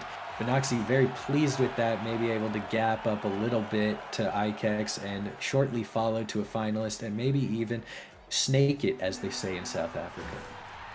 Yeah, at this point, Tamar just needs one finish to be a finalist. He doesn't even need to win this round. He just needs to finish it. So he can really sit back and relax at this point. Next round, he will most likely be on finalist. But that was a bit of a wall hit from them. He doesn't want to sit back and relax that hard because then he might actually be at risk of not finishing. And that will give Benoxy and Ikex the chance they need to catch up. Benoxy at this point, a win and a finish away from finalists, and Ikex a few more rounds than that, but still in with a chance. Everyone is in with a chance at second place at this point. But we do see Ikex pulling up the front right here. Ikex in first place, Tamar in second, and Benoxy in third. Coming into the finish here, it'll be interesting to see if anyone messes up the risky, but this one does seem to be rather consistent. Tamar does hit. Tamar might not get that finalist. He has 15 seconds to finish, but he did manage to finish, so Tamar is now a finalist. Benoxy came second there, and Ikex won the round. Tamar made some big mistakes there, but apparently it didn't matter. He was so close to finalist. He's good with it now. Benoxy's going to be wanting to be winnering this one so that he can get finalist for himself as we switch to another map. Yeah, Tamar might have, despite crashing a little bit early, might have had too much speed in the end, crashing into the sign instead of the plastic, which didn't give him the bounce he needed to get into the finish. Definitely unfortunate, but he did manage to pull in his 5 points, make finalist, making it all the tougher for Benoxy and Ikex. Although you got to imagine that Ikex felt pretty good about that one. The stars kind of aligned as Benoxy and Tamar both crashed pretty early in their runs, leaving the path wide open for Ikex to bring home 10 points and hopefully catch up.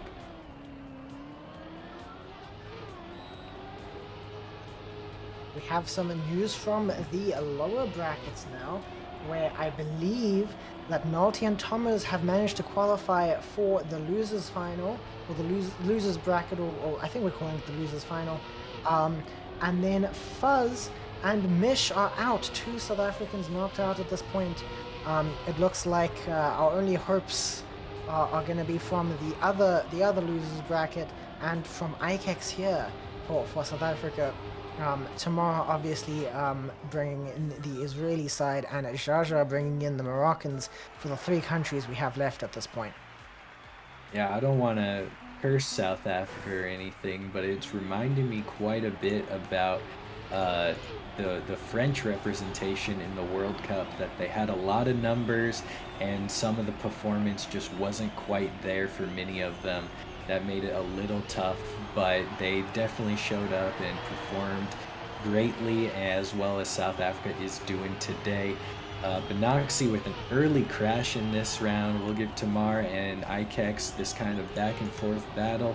They're very close to each other. Ikex getting extremely close to the wall, taking a at that time he actually does rub and loses a lot of speed. Tamar hoping to pull this one away, which would give him the win, moving him on to grand finals, getting very close to clipping. Ikex really hoping for a mistake here. Benoxy praying, although all the way in the back. It does look like Tamar is going to be able to throw this one in and make it to grand finals. That is unfortunate for Benoxy and Ikex. They both performed tremendously. They're not out yet. They will move down to losers, but they did a tremendous job. I believe that they are moving on to the consolation final, not the losers final. So their chance at top 4 and the money is gone for them now. So Jaja and Tamar are guaranteed into the final now. We do get to see the losers final. 2 of them have a chance to actually get into the grand final despite having lost a match earlier. that is the advantage of this double elimination format. And the losers there will go into the consolation final. Everyone remaining at this point will be playing up until the very end. And let's have a look at this upper bracket now, where we see things are interesting. What do you think, Unanimous? Yeah, they are interesting how they've shaped up. I don't think they're necessarily too surprising. Jaja and Tamar were our number 1 and number 2 seed. Coming out of qualifiers, they seem to have made a tear through this bracket, making it all the way to grand finals already. Ikex and Benoxy maybe not having the performance they would have liked, but still a tremendous performance. Going now into the consolation finals. It's been a tremendous watch to see these competitors compete. It's been a lot closer than I would have expected. And now we get to take a look at the lower brackets, where we can see that Monkey Man, Marso, Nalty, and Thomas were going into the next round. Sorry, my bad. I am losing my words right now. And we do see that some very nice players have unfortunately been knocked out. Trident and Pancake are out, as well as Sir Fuzzball and Mish. All South Africans. My heart yearns for them, as I am one of their countrymen. But we do still have Monkey with a chance to make it into the final here, with a chance for the grand final, that is.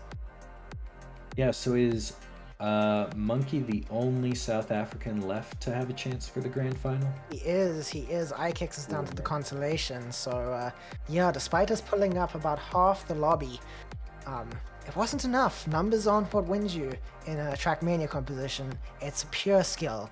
And I guess us South Africans, we had a bit of a skill issue there. And that just is what it is, you know?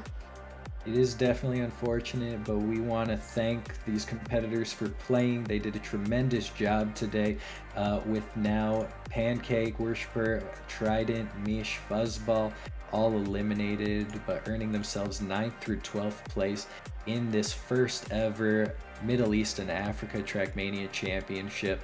You know, sometimes it's just fun being a part of history, and you know what? Placing 9th through 12th isn't too bad. And again, we want to thank Bondegio, Complex, Blue at Heart, and Vatakaki for participating today and earning themselves 13th through 16th, as well as all of our competitors, those who didn't even make it out of the qualifiers. Thank you for playing, and you've done a tremendous job today, and thank you for participating. I must say this has been a very exciting day of Trackmania, with only 3 rounds remaining, I believe. The losers final, the grand final, and the consolation final. We're going to watch the losers final soon to see who will be making into the grand final from there and who will be making to the consolation final.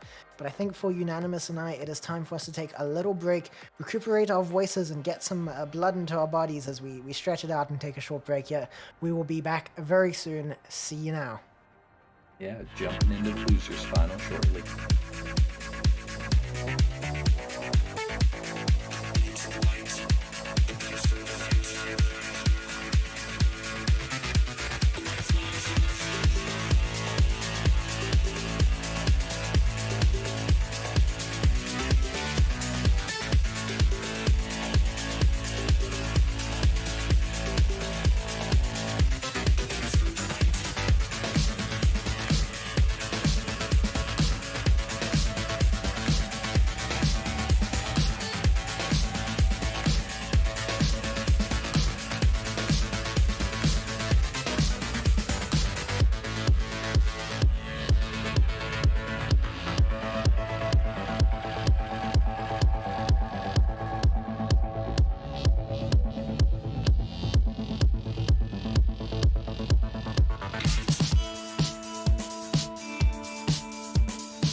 And we're back now for the losers final. We're down to the top 8 in this competition, and it's really interesting to see that going into this top 8, it is the top 8 in the seedings, seedings right at the beginning of today. That's really fun to see, and it shows how good the qualification system is here. And that's also that's fun. It's fun to see. What do you think? Unanimous? Yeah, these players, they're fast enough to get top 8, and then they're consistent enough to stay into top 8 when the eliminations are being talked about. It's been an incredible journey all the way here through the qualifiers, through quarterfinals, where we saw Jaja kind of just making a tear through the winners bracket, qualifying for grand final. Tomar closely behind him, already qualifying for grand final as well. Both of those being our number 1 and number 2 seeds. And then Benoxy and Ikex, unfortunately, not able to make it through there, landing in our consolation final. It's just been an incredible journey for all these players to watch them slide through, competing against each other. We've had some very tight races, a couple multi-finalist rounds, and some incredible times put up as well. Yeah, I think everything at this point, it's so fascinating. All of these top 8 players are going to get to play again after this losers final now. It's just whether they're in the consolation final or the grand final after this. Something that's really interesting to see at this point is how far the South Africans have fallen. We started with, I think, more than half of the seedings went to South Africans, and now Monkeyman and Ikex are the only 2 left, and Ikex is already in the consolation final, so if the South Africans to win this, it all rests on Monkey's shoulders, no pressure. Yeah, and in this losers finals, we will have Monkey Man, Marso, Nalti, as well as Tomers from Israel. So we've got all 3 countries represented here: Morocco, South Africa, Israel. And you love to see that kind of diversity and skill and in play style all making it to the top of this playing field.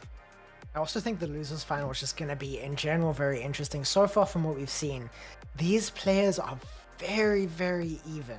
I do think we have some people who eke out a slight edge on average, like Thomas and Nalty have both been playing incredibly well today, but Monkey Man and Marso too, it's just so close at this point. Yeah, we are getting started shortly as the players are entering the match. So we'll jump over there shortly. Also, let's not forget the 2 winners here make it into grand finals. The 2 losers continue their placement into the consolation finals. However, if you make it into grand finals, that already means there's going to be some money in your pocket, because today's prize pool is $50 broken down: $25 for first, $15 for second, and $5 for third and fourth. Yeah, I think everyone's going to be very happy to see some money from Trackmania. I don't think anyone still in, except maybe Jaja at this point, have ever earned any money from competitive Trackmania. So I think that's going to be very exciting. Maybe tonight they get to go to their families and say, hey, look at this. Video games, They made me money. And get listed on the Esports paid players website. That'll be super exciting. Great bragging rights, I think, to all your friends and family. For sure. Even if you don't get the money, though, making it to that consolation final, you do get to say you're one of the best 8 players in the entirety of Africa and Middle East, and that's just exciting. As we go into this first round of the losers final, we see early on bringing into the grass, Marso is in the lead, but here everything's kind of still to play for on this map.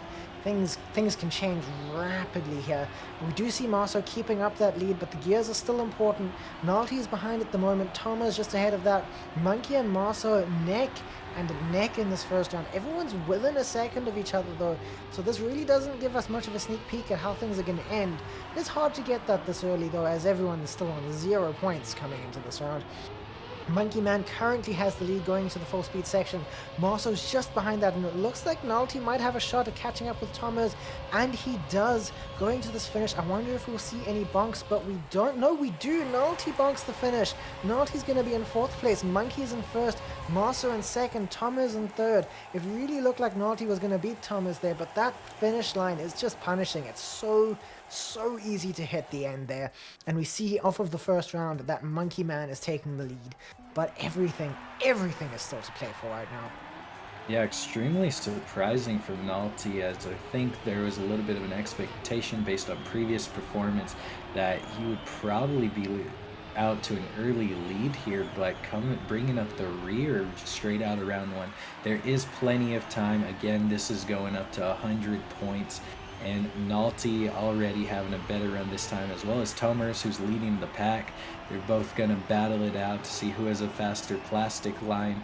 If Nalty trained with Jaja, we know Jaja had an incredibly fast plastic through dirt line. Nalty's, again, still closely following behind. Monkey Man, also, it's a close field, half a second. Marceau must have crashed. 5 seconds behind, will probably be a last place here, but you don't want to count yourself out just yet because of the risky finish being so difficult. Tomers will walk away with first, Nalty second, Monkey Man third, and Marceau does manage to pull out fourth.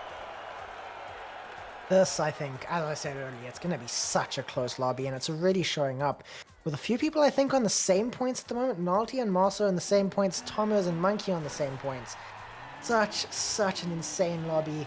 So close. Everyone is so close. Everyone is so close in skill as well. So I think it's going to stay this way a long time. Maybe we'll even see everyone get to finalists. That would be exciting, because then everything's to play for all the way to the end. It's something I've been selfishly hoping to see today.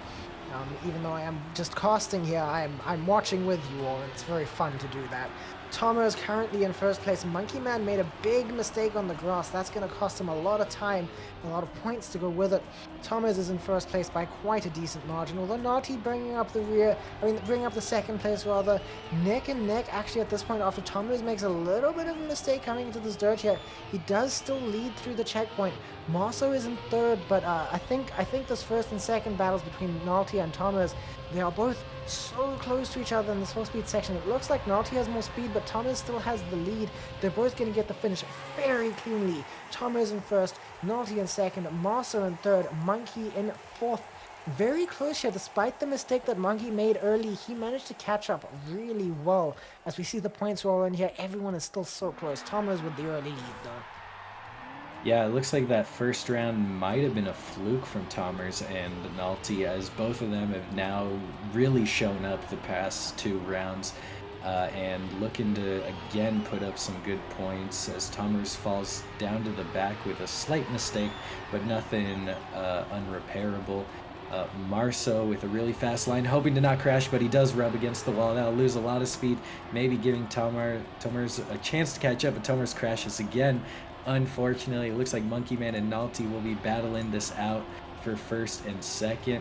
Monkey Man closely behind, hoping for a better result than last match. Monkey Man is currently in second place behind Tomers, so a win here would potentially catch him up to first, maybe even a tie if Tomers gets last. Monkey Man closely behind with faster full speed. Will it be enough? It looks really close, but it's not quite there. Nalty does get first, 6 thousandths. Oh my goodness, I thought Monkey Man could have had it very close. Wow, just wow. We have not seen such a close round at all today. Wow. And everyone's within 8 points of each other still as we switch over to the second map. Jeez, that's close. What did you think of the performances on that map so far? It's an extremely difficult map. So for that performance, I mean, there's really, 2 crashes between all the competitors that out of multiple runs. Like that's the cleanest I think we've seen. Even out of the winners final, I think we had more. Yeah, but now we're going on to Euphoria. I think this is the map where we've seen the most crashes as a whole today. And the most punishing crashes as well, because often when you crash on this map, that's a DNF for you because of how tight these corners are with their little jumps as well. So this is going to be a good opportunity to see some good crashes if that's what you're here to watch for, but also to see some incredibly clean driving if you're here for that. This, I think, map might be able to make a little bit of a difference in the points, because it really does test a niche skill with this precision. Yeah, I hope no one does DNF in this tight field, because one little crash by another player is definitely catchable, even if your crash was earlier, and maybe especially so. And then let's not forget about the precise finish that people still have to jump into in order to complete their runs. Otherwise, they could get passed like we've seen in previous rounds, which would be unfortunate, but it happens. Yeah, I don't think we've seen very many crashes on the finish on this map, but that doesn't make it necessarily easy. It is still very precise. It's one that you have to practice. You definitely can't get that first try if you've never played this map before. Don't think you could really get any of this map first try unless you're an absolute god at the game. Early on into this round, we see Nalty getting the strongest start, but Marso's going to get some massive bunks that he luckily manages to clear the jump, so you'll probably still be able to finish, but I don't think there's much of a shot at catching up unless someone makes an equivalent mistake at this point. We see into the next checkpoint, Nalty is still ahead, Monkey Man just behind that, and Thomas just behind that. Very close front three here, although Thomas is going to make a little bit of a mistake, lose a gear, lose a lot of speed. So it's kind of just Monkey Man and Nalty fighting out for the first place right now. Marso is still 4 seconds behind, just has not had an opportunity to catch up, and he is still making more mistakes as time goes on. That is so punishing. It does look like Thomas has managed to get a little bit of catch up in Monkey and Nalty here, but it does look like that's not going to be enough for the finish. Monkey gets the first finish. Thomas is second. Nalty made a mistake. I said no one had made a mistake on this finish just before the round. But then there's Nalty to prove me wrong. Wow, Nalty from first to third. Monkey managed to get the first there, and Thomas in the second. Wow, what did you think of that, Unanimous? That was insane. I'm more concerned about these results coming out of that round. We've got both Tomers and Monkey Man with 35 points leading the pack. Nalty with a strong performance and then crashing the end with 32 points. And Marso bringing up the rear with 23 points. An incredibly tough field up front as we jump into this next round. Everyone's very close, within 2/10 of each other. Very clean lines. Monkey Man is trading with Marso in the back of the field. Tomers is trading with Nalty in the front of the field. Tomers has a very clean dirt line that gives him a lot of speed, but Nalty looks like he's able to keep up with it this time. Marso with a slight mistake will fall to the back. Monkey Man in third. Monkey Man looks like he's got a lot of speed and a really strong drift to try and close this gap to second, which it looks like he's doing. Tomers might get past here. Nalty leading the pack, hoping for not another mistake, avoiding the wall touch, maybe cleanly making it. Nalty crashes again. Oh my goodness, Nalty falls all the way down to fourth. Hopefully he's able to get his 3 points, but another crash from Nalty. That's got to be extremely frustrating as Tomers pulls away the win and extends his lead.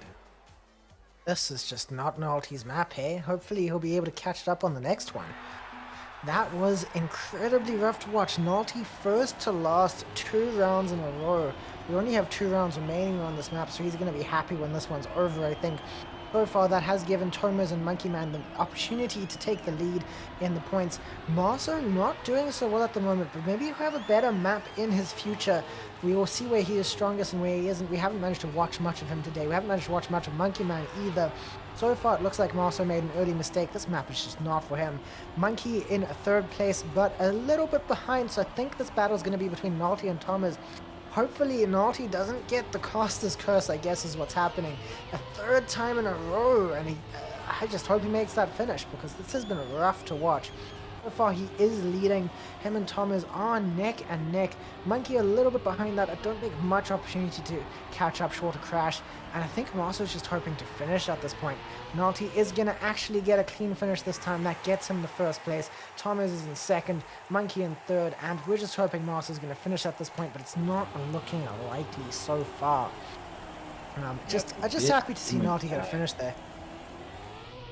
Well, he does get it. He does get the 3 points, and good for Nalty, able to finish a run. I was a little bit worried with the Moroccans' performance on this map at first, because we had seen a lot of dominance from them in the past, and it just was not showing up on this map. Nalty definitely has the pace, but not the precision for the end, at least after, I mean, we've been playing now for, what is it, 3 hours? And so it is a lot of time to be sinking into these same 5 maps, just grinding away at them, especially in a competitive atmosphere, which has its own stresses. And it looks like both the Moroccans are actually leading in this round as Monkey Man and Tomers battle it out in the back. Nalty and Marso trading positions back and forth. Monkey Man trying to close the gap. He does have a very strong second half, as we saw last round, closing the gap just a little bit. Is able to do a bit more of the same thing. Nalty once again in the lead. Marso closely following, hoping for a finish. Marso looks like he had a wall touch, but I think Monkey Man also had a wall touch. And perhaps Tomers did too, because he wasn't able to catch. Nalty with the clean run, again 10 points. I think he put up an author time pace Yeah, there he with did. 55 He beat flat. the author time.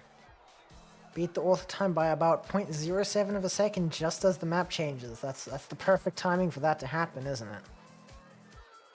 Yeah, it's pretty remarkable after crashing twice, getting a good run, and then he's able to get a clean run, and it's author time pace. Like, I'd love to The- be able to drive like that. It's a bit sad for him though that he got from bonking and almost not finishing to getting author time. Like he just managed to get his pace, he just managed to figure out the map, and now we're switching. Very unfortunate for Naughty there, but maybe this map's a little bit more his style. We really need to hope that this map is Marso's style though. Marso's fallen really far behind at this point. We have Naughty and Thomas tied at 55 points, then Marso's at 38. It's quite a bit behind considering that third place is Monkey Man at 52 points. But I think Marso just had a bit of a bad map there, and maybe this one will be more for him.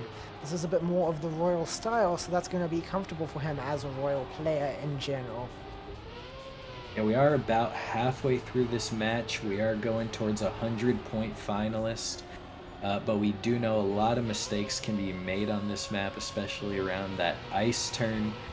We've seen it in the past. We've seen it throw around the standings before. So it'll be interesting to see how this one shakes up when our top 3 players are so closely packed together within 3 points. And remember, only 2 can move on to the grand finals. The other 2 will move down to the consolation finals. Yeah, it's something that's very interesting to remember on this map. We haven't seen it much today, but Marso has a cut. We don't know how much faster it is. We haven't managed to see enough of it, and we haven't managed to see the times very well. But Marso knows of a little cut on this map, so it'll be interesting to see if he goes for that on Ryan's. It's a very, very risky cut, but this is also just a very risky match in general, a very risky map that is, rather. Now it looks like out of the ice, Monkey is the only one to make a mistake. I have played with him and I do know that ice is his weakness. So this map is not going to be great for him. It's going to be a chance for him to lose some points, a chance for Marso to gain some points. But it looks like Marso had a crash. Marso is not going to be doing so well into this first round. We do see Nalty leading the pack quite a decent way ahead of Thomas, who again is a decent way ahead of Monkey, who again quite far ahead of Marso. So this is a very, very clean-cut round. Although Nalty crashed the finish? No! Wow. That seems to be a signature from Nalty at this point. Oh Marso no! gets Monkey gets second, Thomas first, and Nalty crashes twice, almost the third time, but he did make it in the end. And I didn't see it at the end there, but did Marso go for the cut? I think he did. I don't know. Nalty is keeping us on the edge of our seats, putting up the fastest paces and then throwing it away right at the end. I don't know if he's doing this on purpose to just keep us stressed out, and he doesn't want to get too much of a lead. He's keeping the field very tightly packed when he's leading for the majority of the map and then just can't put it away and get his 10 points. Monkey Man, another ice mistake, while the other 3 competitors are neck and neck. The 2 Moroccans up in front with Tomers following through this sausage drift as they go down into the grass. Again, it is a very close field. Tomers with a very strong line. Looks like he won't gain as much as he wanted as Marso takes the lead, but it does look like Nalty I think Nalty crashed again. Marso crashed. Tomers is going to win again due to some Moroccan crashes. I thought Marso Monkey Man manages to get Looks like second. he changed his mind just at the end. I think that's what happened to Marso. There's an attempted cut into, oh no, I don't think I can make this. And that's, you kind of have to be decisive about those things, unfortunately. We do see here, again, a new round, a new chance for Nalty and Marso to mess up on the finish. hopefully they don't, because it's a bummer to see them doing that. Marso is seeing this as his opportunity to catch up in points, and he has managed to catch up a little bit with things going a bit haywire for Monkey Man and Nulty. But Thomas has used this as an opportunity to secure a lead on the points overall so far. We see so far in this round, Marso is bringing up the front. He does seem to have strong starts on this map. Thomas is bringing up the rear. There must have been some kind of a crash out of the ice that I missed there, I think. Nulty is in third place. I think Monkey and Marso have a clear first and second here, pending any mistakes happening. Marso does go for the cut. All aboard Marso Airlines. Marso in first, Monkey in second, Nulty in third, and Thomas in fourth. Marso really committed to this cut this time. I think he realized after last round, that he really has to decide if he's going for the cut or not. I'm still not sure if it's faster, but Marso just wants to fly, you know? Yeah, I'm not totally convinced, but when you've got a lead like that, why not have a little fun? It's been very interesting. While Nulty has been crashing a lot of these rounds, it has given Tomers and Monkey Man a big chance at winning this round, as I think, was that Marso didn't, oh no, it was Nulty once again having a really bad line, this time through the ice, and is unable to hold it. Monkey Man gets a no slide, which is not great for him, but is able to turn it into a lot of speed going into this grass section, as except for Nulty, our three competitors all the way at the front, very closely within a couple of tenths. Monkey Man with a very risky going into the reactor. He's really trying to save this one. Oh, and he will get passed by Nulty. I think someone missed the finish. Marso, perhaps? Marso does miss the finish, and the Moroccan crashes continue as Tomers and Monkey Man inkling closer to 100 points, where they will get finalists if they're not stopped. Yeah, with all these crashes, I don't know if Marso Airlines would be my first choice to fly, but it's certainly a fun one to watch. That map was insane. So many crashes right at the end, so many first to lasts. Nulty really needs to clean up his finishes, it looks like. That's 2 maps in a row where he just hasn't been able to get a clean finish. He's having a rough time. Maybe he's getting a bit tired. I don't know. He was a very, very strong player early on, and now things seem to be getting rough. But this was a very strong map for Nulty, so maybe this is an opportunity to catch up again with Tomers. Yeah, this is a good comfort map. It's potentially one of the easier maps, but it does have a little bit of precision of lines because it's easier. That knowledge of lines will expose you, and potentially you'll lose some time if you're driving the wrong ones. I see Marso in the warm-up driving some fun lines, I'll say that. Maybe they're faster, but I'm not convinced. Marso's all about the cuts. He doesn't mind if it doesn't matter if it's fast or not. If he's not going the normal way, then in his opinion, he's going the right way. Hey, I want to believe. And that's a very fun attitude to have. I want to believe that they're faster. Yeah. I mean, Marso's just out here to have a fun day at this point, it looks like. He's out here for the memes, not the wins. And I respect that attitude. Marso takes the only different line going down that entry downhill, but it seems to not be too detrimental as Tomers touches the wall in the dirt line. And there goes Marso crashing. He'll have to respawn that. Oh, and it is not a pretty respawn at all. Tomers right back there, just behind Monkey Man and Nulty. They're going to be fighting it out for first. This one is a much harder map to crash the end. It's much harder. I know the sausage is a bit technical to drive, but as long as you're comfortable with it, as long as you're not surprised by it, it shouldn't be a problem. That I'd be very surprised. But maybe I'm instantiating a caster curse here, but Nulty does manage to put it away. Monkey Man just barely behind him. Tomers a second behind. Marso not with the run he wanted, but he looks like he'll be able to punch in the 3 points. You know, it's interesting to see there right at the end. We say this finish is easy. Nulty did lose a lot of speed. He might not have crashed, but he gave Monkey Man a chance right at the end there. Going into this next round, it's going to be interesting to see how things go. I think this map is very open-ended for everyone. It being a rather easier map, I It's really just about who gets the best lines. It's not about who crashes in general, as long as you're not Marso, because Marso did have some trouble last round, but hopefully not this round.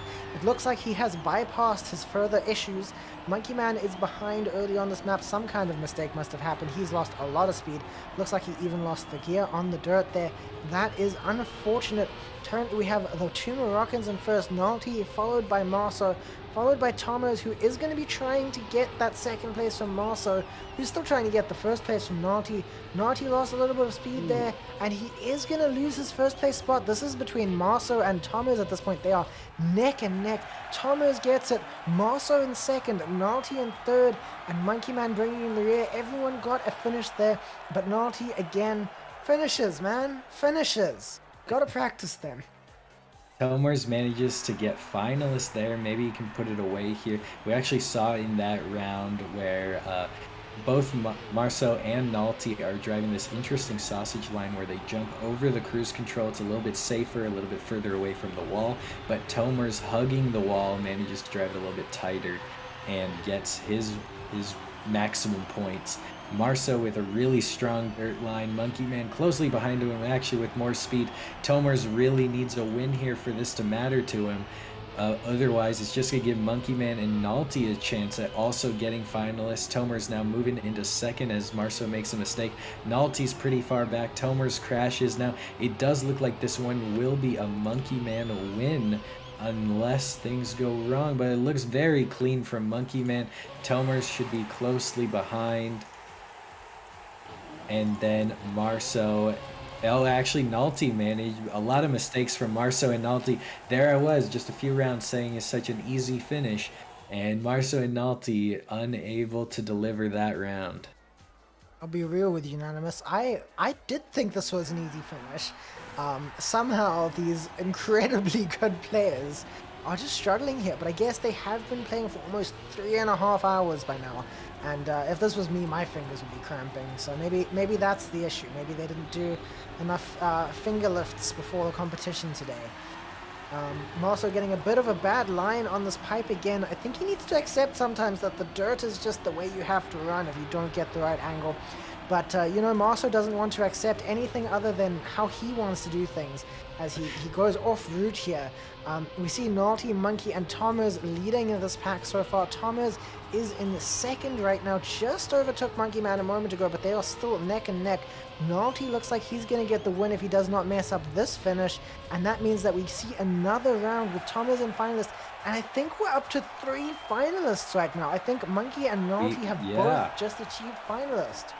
We are up to a triple finalist scenario that can only be stopped by Marso, who's been really struggling on this map.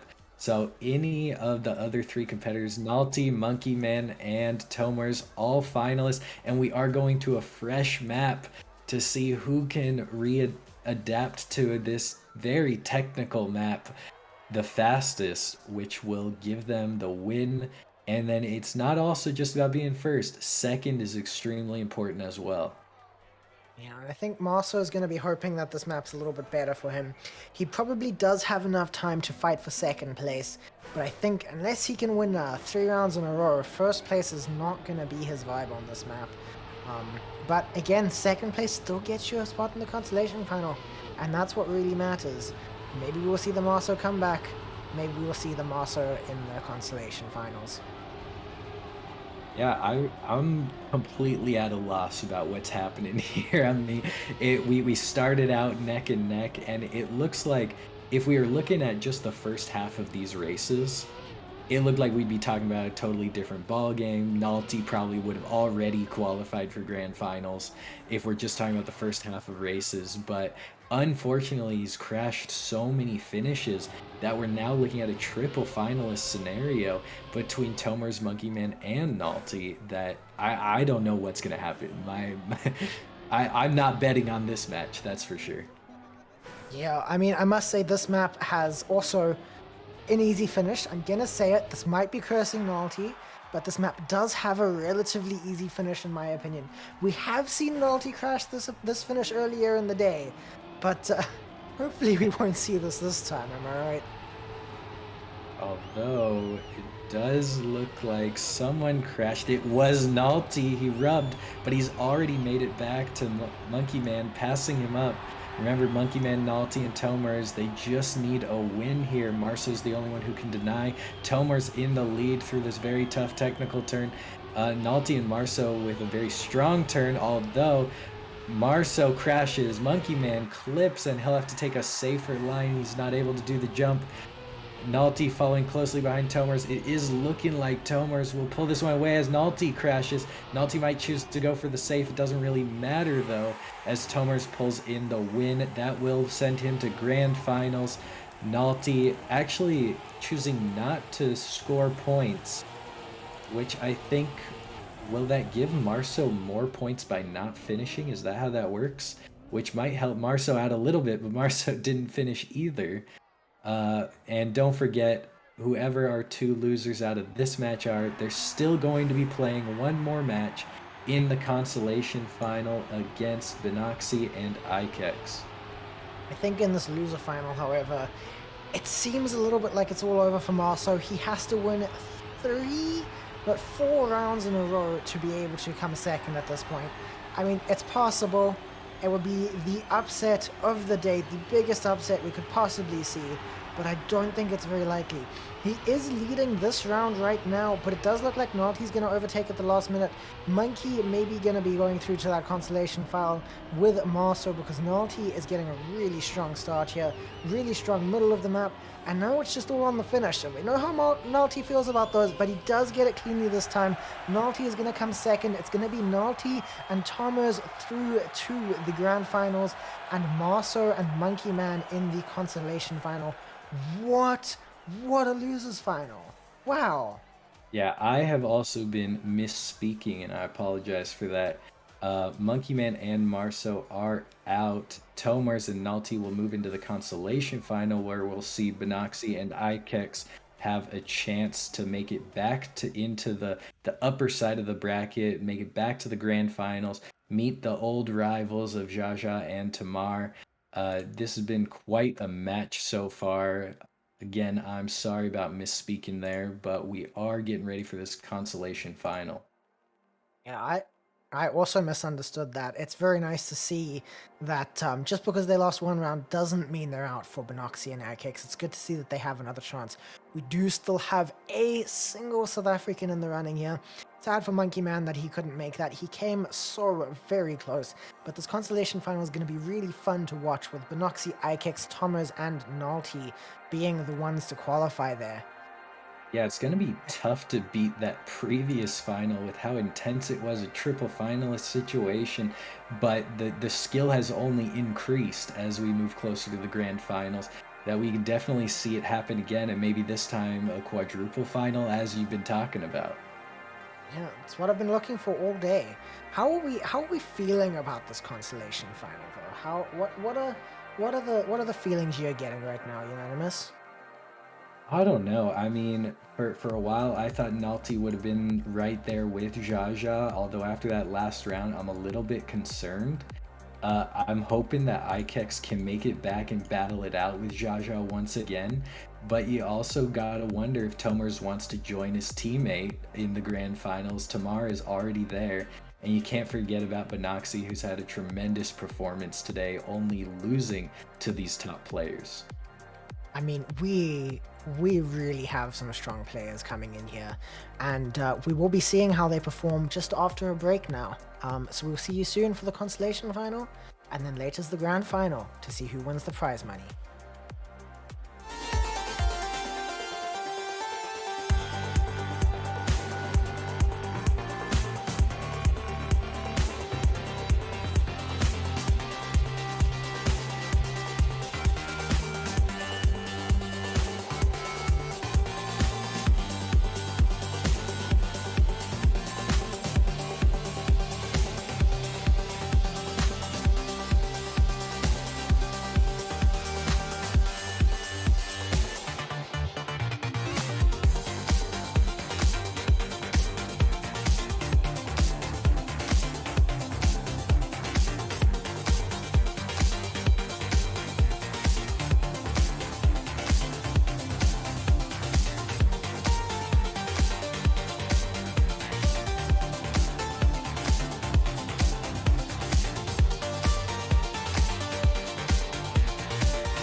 Hello and welcome back to all of the action that has been the Middle East and Africa Trackmania Championship. If you just missed out on the losers final, we had a triple finalist scenario, extremely intense between Monkeyman, Nalty, and Tamers Marso there as well.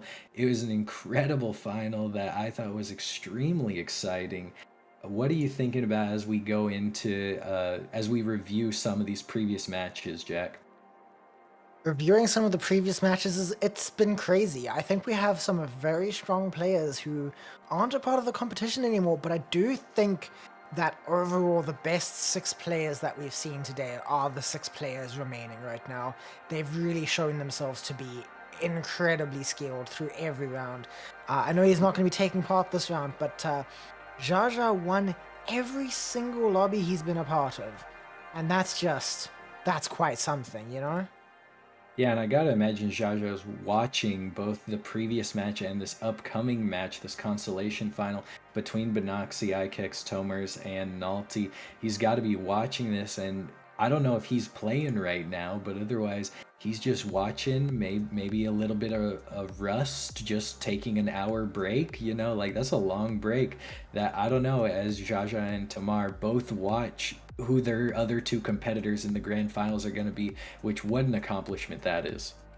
Yeah, you can look at it 2 ways. You can look at it as the rust setting, you can also look at it as scouting out the competition. Either way, I think this consolation final is going to be really fun to watch.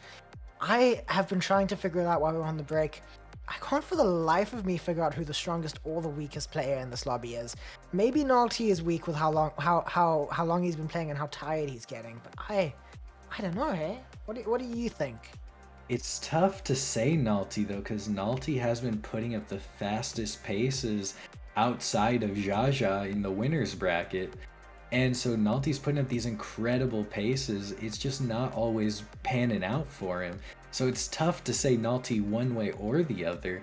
I'm kind of feeling that Telmers or Ikex, I hate to count Benoxy out, but Telmers and Ikex have really been delivering in these previous matches. Yeah, I think something that's going to be interesting to see here is which maps we get, because we have seen a pattern with these players of them all being strong on different maps to each other. So I think we're going to see standings changing quite a lot as things pan out, as things happen, and that's going to be just really interesting to watch happen. Maybe this will be a map issue and not a skill issue, but I don't know what to expect here. I really don't. And we will start out with the very beginning with map 1, Caste by SRK. One of the easier maps, but we have seen many mistakes on it, especially trying to get onto the pipe.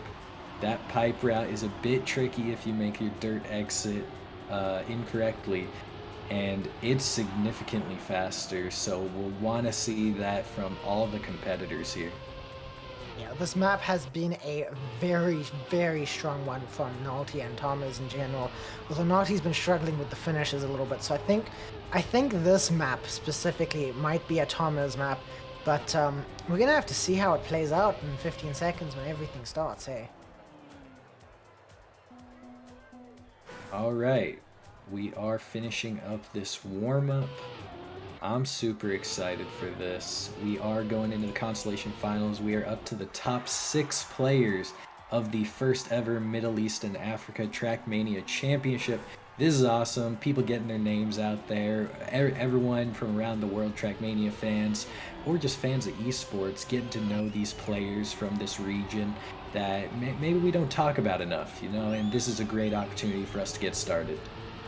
As Nalty takes that dirt jump, and he doesn't even get the turbo with the speed, so he will be all the way in the back. Tomers also with a slightly worse dirt line, hoping to catch up. It looks like Ikex might be able to run away with this, but Benoxy right behind him, maybe overtaking. It's tough to say.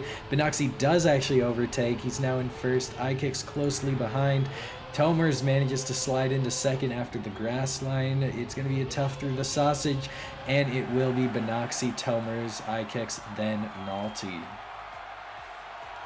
Very close round that we had there, and then what happened to Nalty.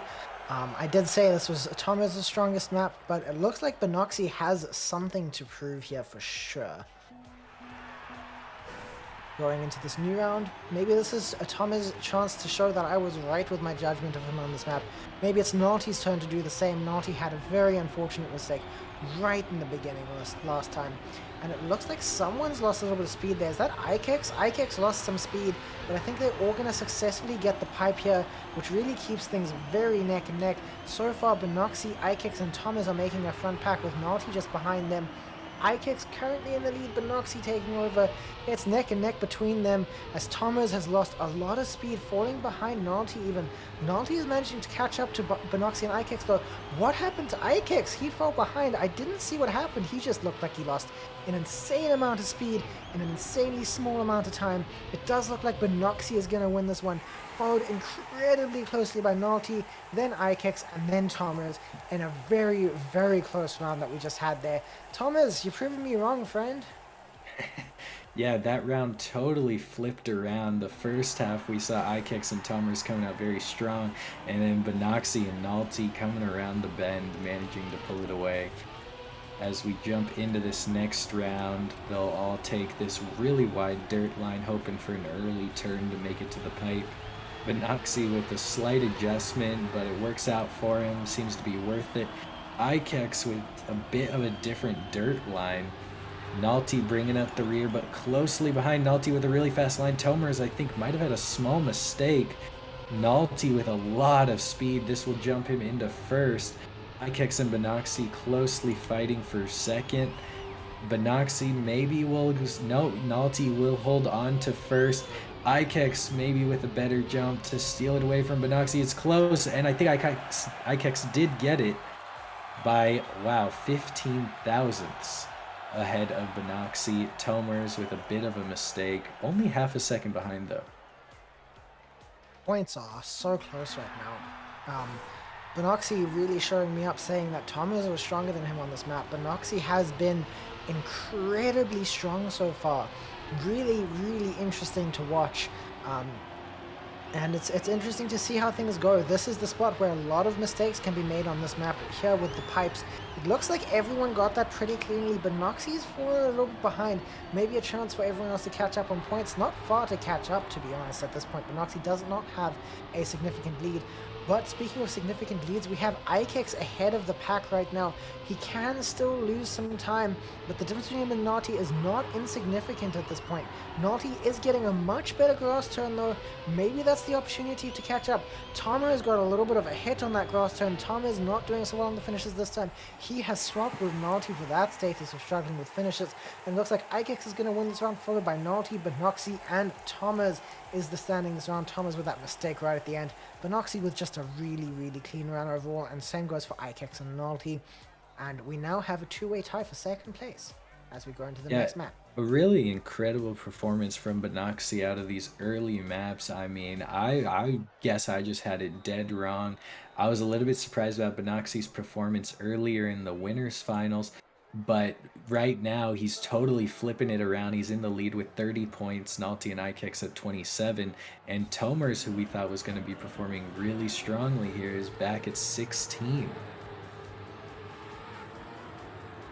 Yeah, I think what's happening this round is very interesting. Seeing Thomas, who I expected to be really, really strong in this final, he's struggling a little bit, almost a full half of Benoxy's points at this point. And Benoxy really showing himself to be really strong, but we've only seen one map so far, so things can really change quite quickly at this point. We never know what's going to happen, and this map really shakes things up a lot. That little bit of ice messes with a lot of people. It completely flips up who the good players are and who the bad players are at times. Although we have seen Thomas struggle on this ice, that's going to be interesting to watch. Yeah, the ice is definitely going to be the make or break. Also, if Naughty can get these finishes on this map, we know he had a little bit rough last time we were here. But as long as he can get his finishes, he is quick here. And Ikex as well, that they should be putting up some good points. Hopefully able to catch Benoxy, who is seeming very strong going into these next couple rounds. And Ikex will have a strong line, very close to the wall, very outside dirt. Looks like he'll have a very smooth ice turn. Tomers with a very wide ice turn, wider than everybody else, but it does look like Benoxy. No, who was that? It was That's Benoxy crashed. Noxy. And Tomers will be in third, iKicks in second, Nalty in first. As we go into this grass transition into the drift, coming up to the tough reactor, which isn't too hard if you're ready for it, but if you miss a line just a little bit, you will crash into that checkpoint as Nalty does, and that will give the win to iKicks, second to Tomers, and Benoxy will actually manage to get third, keeping Nalty in fourth for that round. Now, this is the first time we see someone go safe finish on this map. Everyone's taken risky finish on this map so far until Naughty decided to change his mind this time. I think Naughty's had a few too many run-ins with that finish for his liking. It's just such a difficult finish though. Have to give him credit where it's due. He's still such a strong player, even if this finish can catch him up quite hectically at times. But it's so interesting to watch how strong he is in the starts on this map. Hopefully he can get better finishes as time goes by. As we watch this ice now, this is where things mostly get decided on this map. And it looks like everyone got a really clean ice here. iKicks, I think, lost the gear, so that's going to put him about 0.1 of a second behind everyone else. But you can still catch it up on the further turns if you're only that little bit behind. The ice is only the decider when people make big mistakes, which no one has done at this point. The pack is very tight. iKicks currently leading, but Thomas is already going to overtake that, and iKicks is back in the lead again. Benoxy in third. Everything is still to play for. Naughty is in the last position. iKicks first. Thomas third, being overtaken by Benoxy. iKicks gets the first place. Benoxy gets the second. Thomas third, and Naughty fourth. Fourth seems to be Naughty's place this map, but the map will be changing soon for his favor. But wow, that was close. I think that's the closest round overall that we've had today. Everyone was so close to the very end. Yeah, that one was a real heater. I wasn't sure what was going to happen there. Any slight crash would have gone from first to fourth for any of the competitors. As we jump into, again, this next ice turn, this next iteration of the ice turn. It does look like Benoxy has a much different line. Tomers does have a rough ice bit, and I think Nalty might have crashed into the dirt wall. So unlike last round where everyone gets it clean, I think only iKicks made it out unscathed, but Benoxy's closely following. And we are main into the drift. It does look like Benoxy has a little bit more speed, but iKicks has a little bit of a trick to reduce the airtime coming off of that sausage block. I think iKicks will have this as long as he doesn't crash the finish, which he's good, and Nalty is very safe to get his third place. Tomers following closely behind. Our points are iKicks now in the lead, I believe, with 57 points. Benoxy closely behind at 49, Nalty at 38, and Tomers at 31. Really nice to see iKicks pulling it up for the South African side here. It'll be really nice if we get to see him in the grand final, because then we will have all three regions there. And also, I'm a South African. I have that little bit of bias. I have to admit to it at the very least. The points are starting to get a little bit dividing at this point, so maybe some people will have chances to catch up on the next map, but maybe things are starting to get decided right now. Although iKicks is doing very badly on this run, Thomas is currently in first place, followed by Benoxy, followed by iKicks and Nalty, neck and neck with each other. iKicks currently beating Nalty, Thomas currently beating Benoxy. Things are very tight though, in the front pack and the back pack both. Currently Benoxy in the lead, Thomas second, iKicks third. I think Nalty has fallen behind a little bit, but this all comes down to the finish. Everyone makes it cleanly, so that is Benoxy first, Thomas second, iKicks third, and Nalty fourth. I think a few people managing to get some points there that they desperately needed. Yeah, that'll be really good for Nalty, unfortunately, as well as Tomers. Unfortunately, it's not quite enough just yet. He will need some more solid performances like that. I mean, we were talking about Tomers' ice performance. That last run, Tomers actually had the ice extremely well, better than all the other competitors on that run, and just unfortunately got caught up to. Now we're moving on to tolerance though. Map with not much tolerance for mistakes, I think is the best way to word it. It can get really tight, but more importantly on this map, it's a gear test. It's a test of, will you lose your gear on the first dirt? Will you lose your gear on the first grass? Will you lose your gear on that bit of plastic and dirt combined together? And then there's just so many spots to lose a gear, and if you lose a gear, you lose a second. And you really don't want to do that, because you can see what happens in every round so far. If someone loses a second, they're just out. A second is a lot of time in Trackmania. 0.1 of a second is a massive amount of time in Trackmania. This game brings everyone so close together in two meanings of that word, because I think everyone taking part in this conversation today is quite friendly with competition today, sorry, rather, is quite friendly with each other, and that's nice to see. It's nice to see how this competition is playing out so far as we go into the last 5 seconds of this warm-up. I am excited to see how this map plays out. It might be an opportunity for some upsets. Maybe iKicks will fall behind. Maybe Thomas will catch up. Yeah, it's hard to believe that, talking about all the gears, that this is kind of the second most technical map. I mean, the second half of the map is full speed and you have that tough finish. But we have a more technical map than this, and we're saying that while we're constantly worried about all the gears through these slidey surfaces. And we see a very close race. It looked like Tummer's just barely avoided a wall touch, bringing up the rear as we go into this plastic dirt transition, as you mentioned.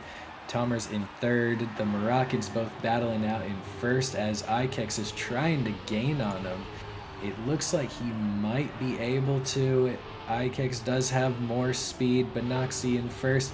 Nalty closely behind. It'll all question about speed slides, which we don't talk about too often, but they are extremely significant, and they're giving iKicks a tremendous amount of speed. He's in second, and he almost catches first. iKicks managed to pass Nalty and only needed to double that to make up the gap to Benoxy. That was a close finish. We of course had that front three pack all within 0.1 of a second of each other. Very fun to see something like that. Maybe this round will be just as close, although it looks like Tomo's got a bit of a bad start here. I don't know what happened. Did he just press W a little bit too late? Not quite sure. But we'll see how it plays out as things go forward. We do get into the first opportunity for big mistakes. This is where one can lose a gear. If you drop from the 5th gear to the 4th gear on that grass section, you lose so much speed. And we see Thomas hit a wall. That's another way of losing a gear. You don't really want to do that in general. Benoxy currently in 3rd. Nalty and iKicks fighting it out for 1st place right now. Benoxy does have a lot of speed here though, so that might give him an opportunity to catch up. Don't know if it's quite enough though, as iKicks and Nalty get very clean dirt lines here, but Benoxy also with such a clean line. Let's check in on Thomas though. He is behind at the moment. I don't think there's much of a chance for him to catch up. The speed slides are important here. Benoxy seemingly not getting the best speed slides. iKicks gets these speed slides very well, and he's going to finish in 1st, followed by Nalty, followed by Benoxy, and Thomas does manage to get a finish just 2 seconds behind the rest here. Yeah, Nalty had a bit of a scary finish there, crashing in the checkpoint but sliding in. Very fortunate for him there. iKicks getting closer and closer to that 100 points finalist. But Benoxy's not too far behind. It looks like we are starting to see some leaders form as iKicks and Benoxy have a 20-point lead ahead of Nalty and Tomers. It does look like Nalty, however, this round had a bit of a slow start, maybe a suboptimal line, and is still struggling even through this grass section, but is maybe gaining a little bit. I think he just lost a gear through the plastic, and Benoxy will be trying to catch up to Tomers and iKicks, which are going to battle it out through this dirt turn. Tomers has a lot of speed through that. It's looking really good. It will be a question though of iKicks' speed slides. They seem unmatchable. Tomers getting some really solid ones, continues it through the grass. He might have gained a little. Oh my gosh, iKicks totally missed. He crashed right off the finish and he will be in last. Oh my gosh, and iKicks has the speed slides to get him there, but he still has to sink it into the finish. But if he doesn't, that's what's going to happen with these competitors. Yeah, it really doesn't matter how fast you're out of the speed slide if you hit the finish line. That's generally not ideal and generally not the goal, but this does allow the pack to come closer together. This does allow for a much more fun and closer consolation final here. Sorry, my brain turned off for just a little moment, but that's fine. We're going into this round here, and we're watching Ikex get a really strong start so far. So does Nalty. Benoxy and Thomas right behind that. Thomas seemingly had some early mistakes, but he's making up for that with some really clean lines through this section, especially this dirt and plastic. But I think he lost the gear there, and that's not good. That seems to be a theme for Thomas so far on this map. I think Thomas seems to be having a little bit of a weak time in general in this consolation final. Ikex and Nalty are leading the pack right now. That seems to be a pattern here too. Ikex getting a brilliant speed slide here. Watching those numbers climb is just beautiful. But can he hit the finish this time? I mean, not hit, go through rather. Hit doesn't have to be what he did last time. He does make it through this time. Ikex wins the round. Nalty second, Benoxy third, and Thomas fourth. That's giving Ikex just a solid lead over everyone else here. He's just one win away from finalist at this point. Yeah, he's very close. Benoxy potentially two, especially if he gets second right behind Ikex. That'll give him 7 points, get him to 91, and then a win would get him to finalist as well. So it's very close between the two of them. Nalty and Tomers are gonna have to step it up if they want to make it into this very competitive grand finals. This is just an awesome performance from all the competitors. I'm excited to see how it exactly finishes for us. Yeah, I'm interested to see as well. I don't think Thomas is going to have much of an opportunity to catch up now. I think Benoxy and Ikex are both going to have finalists very soon at this point, and that's not ideal deal. Nalty though is 10 points closer, maybe with a small chance at getting finalist if there is really a massive upset. The things are still to play for. It does look like Ikex and Benoxy are the strongest. It does look like they're likely going through to the grand finals, but things can still get messed up. Mistakes can still be made. Benoxy didn't have the strongest time in the last map, so maybe if that continues here, that'll be a good shot for Thomas and Nalty. I think it is very nice to see Ikex being so strong, though. It'll be very nice to see a South African in the grand final here again. It almost looked like we weren't going to have one for a bit, and that was sad. Yeah, I'm super interested because if we could have Ikex in there, that'll be #1 South African, #1 Moroccan with Jaja, and I got to imagine that Tamar is maybe the #1 Israeli, or certainly up there, if I don't know for sure.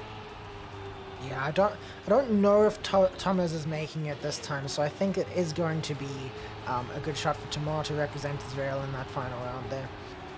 Going into this round, we do see Ikex taking an early lead, not too far ahead of Thomas, who seems to be having a better luck on this map than the last map. Nalty is right behind that though. It looks like Ikex hit somewhere. Ikex had a mistake. Ikex lost a lot of speed. Maybe he won't be getting finalists this time. Maybe that gives everyone else a little bit better of a shot. But Noxy is also right at the back there. Both of our strongest players seemingly not loving this map right now. Maybe Thomas and Nalty do get their chance. Nalty did just lose a lot of speed though. A few bonks going around. So that gives Benoxy a good chance to catch up. Thomas is going to finish in first. Benoxy's going to finish in second. Nalty is going to go for that safe finish. And I think Ikex is too, to bring in third and fourth. That gives Benoxy a chance to also go for the finalists in the next round. Neck and neck there between Benoxy and Ikex for the points now. Yeah, and we were talking about Tomers maybe not having too many opportunities, but if he gets more opportunities like that, he could be back in this. Just like that, in just 2 more races, he could be in the 80s, in the high 80s, potentially 87. But this is a tough match to see. Ikex probably getting finalist here if he can finish in the top 3. But Noxy will need a win to get to finalist. But both of them looking like they're in very safe positions to move on to the grand finals. Nalty and Tomers are gonna have to really develop something here. Oh my gosh, but Noxy went flying off that corner. And Nalty and Tomers, exactly what they need. They're in the lead. Tomers really needs these 10 points. Nalty needs these 7. But Nalty actually with more speed, he will still get the 7 just behind Tomers. This field is really tightening up though. Ikex does manage to get his 5 points that he needs to become finalist. He almost didn't though, and that really would have given everyone else a good chance to catch up. But Noxy needs a win here for finalist now, or a second can work for him too. Ikex needs this win. If he gets this win, he is in the grand final for sure. He gets to relax, he gets to take a break. But this map seems to be tough for Ikex. Ikex is having some trouble here in general. I think he might have to wait for the next map before he manages to get his win. And that gives a good opportunity for catch-up to everyone else, especially Thomas and Nolte, who really need it at this point. They have managed to catch up so many points on this map. This seems to be a great map for them. So far this round, Benoxy is in the lead. It does look like, short of a very major mistake, he is probably going to get his finalist out of this. And then Nolte is going to get some nice catch-up points as well, although he does get a respawn that puts him behind Ikex even. I think Nolte has just lost out on his potential points, and so has Thomas. That extends the lead for Ikex and Benoxy. Tom is struggling to even get a finish here. I don't know if he got the speed. He did, but just barely made it into that risky finish. We are going to go through to, I think, the next map now, and that might be an opportunity for even further upsets. We'll have to see how Ikex and Benoxy do there. Yeah, it's very interesting with Ikex getting second there, restricting Nolte and Tomers to the 5 and 3 points respectively, that they weren't able to get the 7 and 5. That just buys Benoxy and Ikex a little bit more time to try and punch in a win before they're met by their fellow competitors in the finalists. And here we have all 4 competitors. Sorry, Nolte had an early mistake.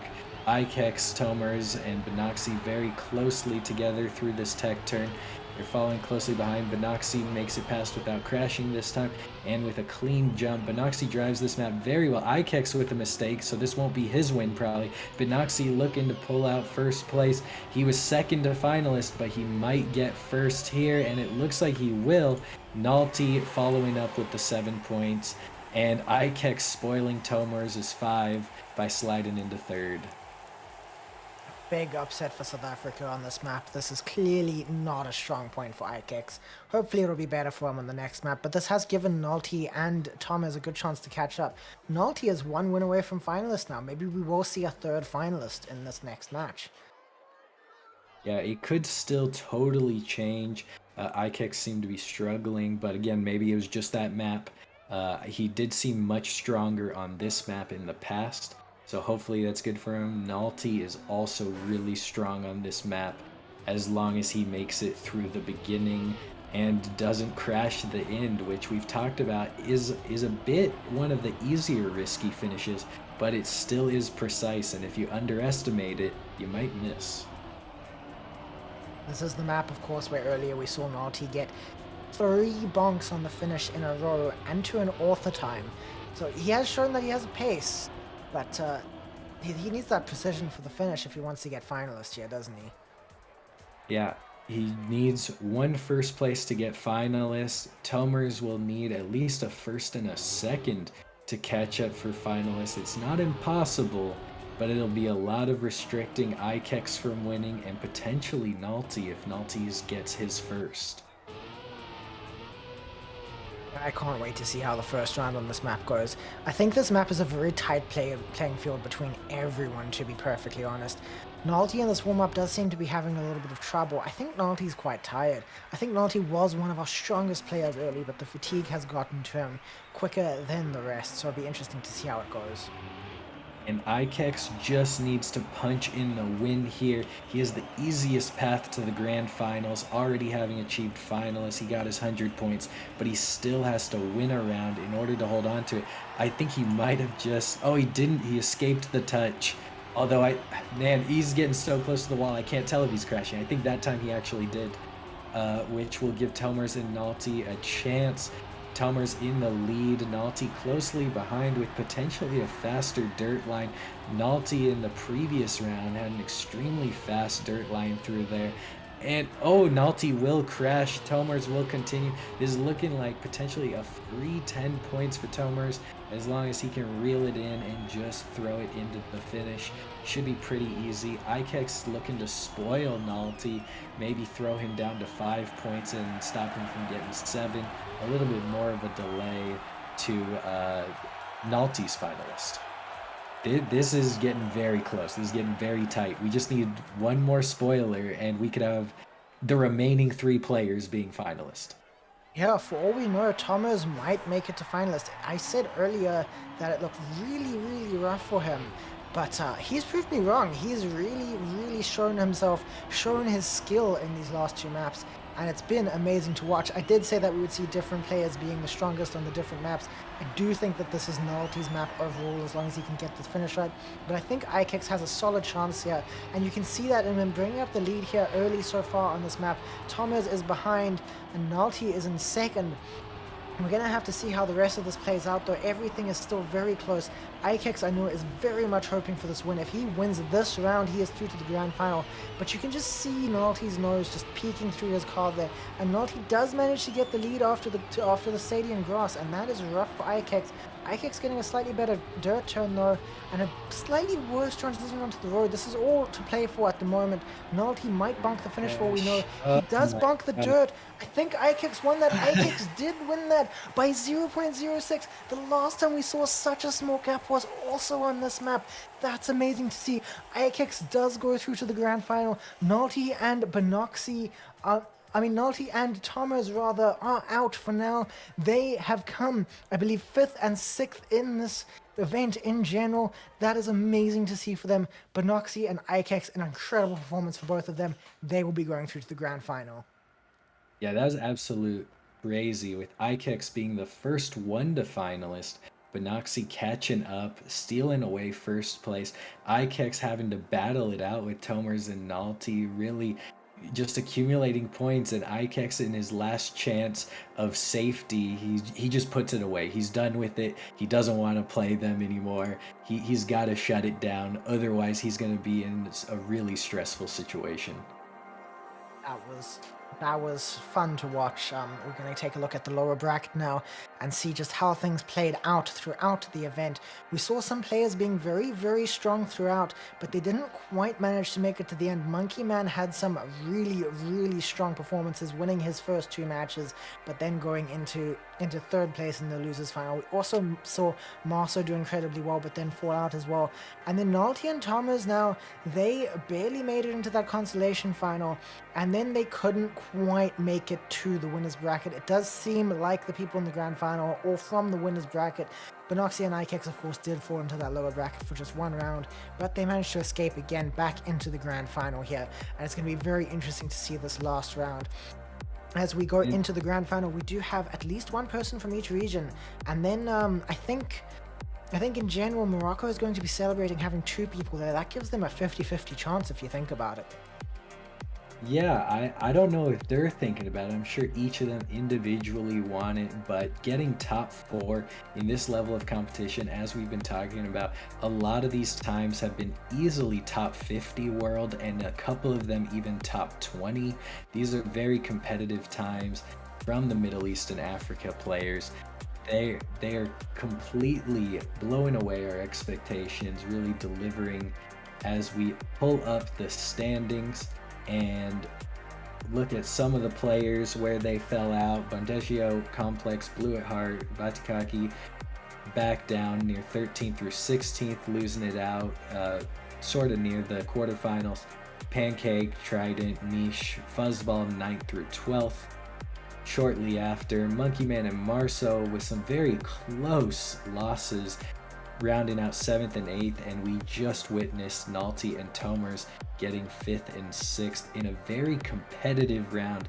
Also want to point out that Tomers was the only one in that consolation final who lost in the first round of the upper bracket, and he climbed all the way through the lower bracket, almost making it back to grand finals. Second shot that everyone got in this competition was amazing. Thomas rather, I feel like got a lot of second chances there, with just how close he came to finalists right at the end there. Ikex almost didn't win that. Ikex almost didn't get through. We almost would have had maybe the 50-50 split between Moroccans and Israelis there in that final. That was so interesting to watch, and the grand final I think is only going to be more interesting to watch. I am fascinated to see where things go from here. For now though, we are having a short break before we go through to the grand finals. We will see you all shortly to see who the grand champion is of this FastPoint MEA championship. I can't wait to see what happens. The first ever champion of the MEA championship. True. Huge for the region.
think we are back to the action in the MEA Trackmania Championship, the first ever MEA Trackmania Championship. The action has been super exciting. We should look back at where we started. We started with a 20-person qualifier that just had tremendous competition, amazing times being put up, as we're going to pull that up shortly. It was amazing to watch that qualifier. Some really strong times were set. I think most people I think most of the maps had a few author times set, even though people only had 7 minutes at each map. Jaja was just insane across the board when we watched that. That was so much fun to watch. And then we just saw the top 16 players go into their brackets. Very early on, unfortunately, we did see a few people go out. We did see Bondizio Complex, Blue at Heart, and Fatikaki go out very early. They lost their initial rounds in the upper brackets and then went down to the lower brackets and then lost again. Those 2 losses in a row, heartbreaking for them. We did see some players winning in the initial brackets, going through to the initial upper brackets. Jaja, Fuzzball, Ikex, Pancake Worshipper, Tamar, Trident, Nalty, and Benoxy, they all did incredibly in their semi-final in the upper brackets. Only 4 of them, however, could make it to the winner bracket final, and then only 2 of those could make it. What? No, that's not true. All 4 of them, I think. Yeah, all 4 of them made it to the upper bracket. So we kind of have seen this happen before, what we're going to be seeing soon in the grand final. But it's just been really interesting to watch the whole process. We have seen other players also go out over time. We did see Fuzzball, Mish, Trident, and Pancake Worshipper go out 9th to 12th in the semi-finals. And then in the split finals for the loser final, we did see Monkey Man and Marcel go out. And now in the consolation final, just a moment ago, Nalty and Thomas tried their best in such a close consolation final. But at the end of the day, they lost. And now we see the grand final, where I do believe we've seen all these players in one lobby together just a bit ago in the winner bracket final. Yeah, it's a bit of deja vu. I'm curious if the results will be a bit of deja vu. I think Jaja is still probably the favorite with the most experience under his belt. A lot of people even talk about him as he's a borderline French player, which of course we know the French are very dangerous in this game. Playing for Morocco here, so it'll be interesting to see how he's able to deliver with the same competitors coming back to him. Yeah, worth mentioning, as Unanimous said, Jaja, originally from Morocco but currently living in France, though does qualify him for this competition. He is still Moroccan at heart, and I think that counts. He is just such a strong player. I think we're just gonna see him win. I don't think there's much of an argument there. Maybe we will see some massive upsets. In the previous round where we had all these players, Tamar came second, Benoxy third, and Ikex fourth. As a South African though, I really want to see Ikex do well. A fun fact for all of you out there, Ikex doesn't even have club access in Trackmania, so I think we know where his winnings would go if he does win. I think the winnings are enough for that. But either way, all 4 of these players... Yeah, all of these players at this point, though, they're top 4. They must be so happy. You get to say to everyone now, you are one of the 4 best Trackmania players in Africa and the Middle East. And that's just an exciting claim to be able to make, if you know what I mean. You're also the first people to get to make that claim. You have no challengers right now. That you're uncontested for it. This is the definitive lineup for it being the first championship for this region. I'm very excited for it. Let's not forget that even though we do talk about Jaja's dominant performance so far, that yeah, maybe it will get him first, but second is also extremely important, as it could give them a qualification and an advantage in an upcoming tournament that has not been announced yet. We'll figure it out as we get closer, but I'm sure all these players will really want to play in that event as well. Yeah, I think we don't even know, Unanimous and I, we don't even know what the advantage that these first 2 players are going to be getting. We've just been told that they are going to be getting an advantage in a future tournament, and I think that's a very exciting thing. Maybe that's an opportunity to win future things. Maybe this is something that could throw them into some kind of professional career. Jaja, of course, already has had somewhat of a professional career, but maybe he could be re-debuting. As I think these FastPoint tournaments are going to be quite important to the general Trackmania esports as a whole. And I think that's quite exciting for all these players. And especially for this region in general, we are generally left out of esports across all games. The only places we managed to be seen at this point is we did have the Bravado team doing incredibly well in CS a few years ago. Most of them now play for various teams. I think C9 has a South African player or two at this point. But we're talking Trackmania right now, and we would love to see more South Africans, Africans, and Middle Easterns competing in general. We're a very tight-knit region, we're very tight-knit people, and we would really just love to see some competitive stuff happening. And next week, if they're having so much fun this week, it's hard to talk about next week. But next week is the EMEA, which is Europe, Middle East, and Africa Monthly, which is where they will compete once again on 3 out of 5 of these maps in a very similar format. And that will earn them points that they will continue to earn in future monthlies, only competing against their region, which will qualify them for some sort of prize that has not been announced yet, but we're all speculating what it could be. I heard a mug might be talked about. I'm hoping for something a little bit more than that. I'm sure it'll be good. Part of me really wants a physical medal, but I don't know if we can hope for that. I do think FastPoint mug would be an interesting thing to see. I'm not sure right now. I think we are watching the first round of the final. I think we both thought this was the warm-up, but actually this is the first round of the final. So we get to see Jaja get his first 10 points, Benoxy get his first 7, Ikex gets the first 5 points, and iDotMar gets the 3 points from this round. I missed when the warm-up ended and the final started, but yeah, that was the first round of the final. Yeah, it's just one round. It doesn't mean much, but I am still a little bit surprised by Tamar's performance bringing up the rear. Last time these 4 competitors met in the winner's bracket, Tamar got second. I was expecting something similar here. There's still plenty of time for it. It's also a great time to remind people that we are playing. This round is different than previous rounds. This is going to 150 points, not just 100. So it will be much longer. And we are also going to conclude when we have one winner, wherever the standings lie at that time. Those are going to be our positions. So if you're second when someone else gets first, you earn second place. You won't have to also get finalist and finish a map as well. But maybe you might need that in order to compete at this level of competition. As we've seen in the previous 2 maps, although it did look like there was a bit of a crash. I think he might have landed in the finish through that crash. As we've seen in the losers finals as well as the consolation finals, we're having multiple finalist rounds. Yeah, and I think this final, despite Jaja being insanely good at the game, I think this is going to be closer than most people might expect. We are starting with a map on which Jaja is particularly strong, but so is Ikex and Tamar. We saw some incredible speed slides in that last round towards the end there. That's probably my favorite section of this map in general. I do quite like full speed. But the most deciding positions is here with this grass that we just passed. No one seemingly lost a gear there, although Benoxy did lose some speed. And here's another opportunity to lose gear. No one does. These players are maybe a bit too good for that at this point. Maybe that's something I need to stop talking about with how good these players are. It's insane to watch. At this point, the things that are making the difference are just microscopic differences.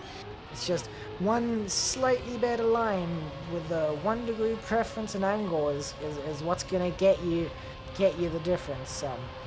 So like, yeah, everything's just all to play for at this point. And we do see Tamar hit the finish. There was that. No, it was Benoxy that hit. Yeah. And now he's going to go for the safe finish because he just wants his 3 points.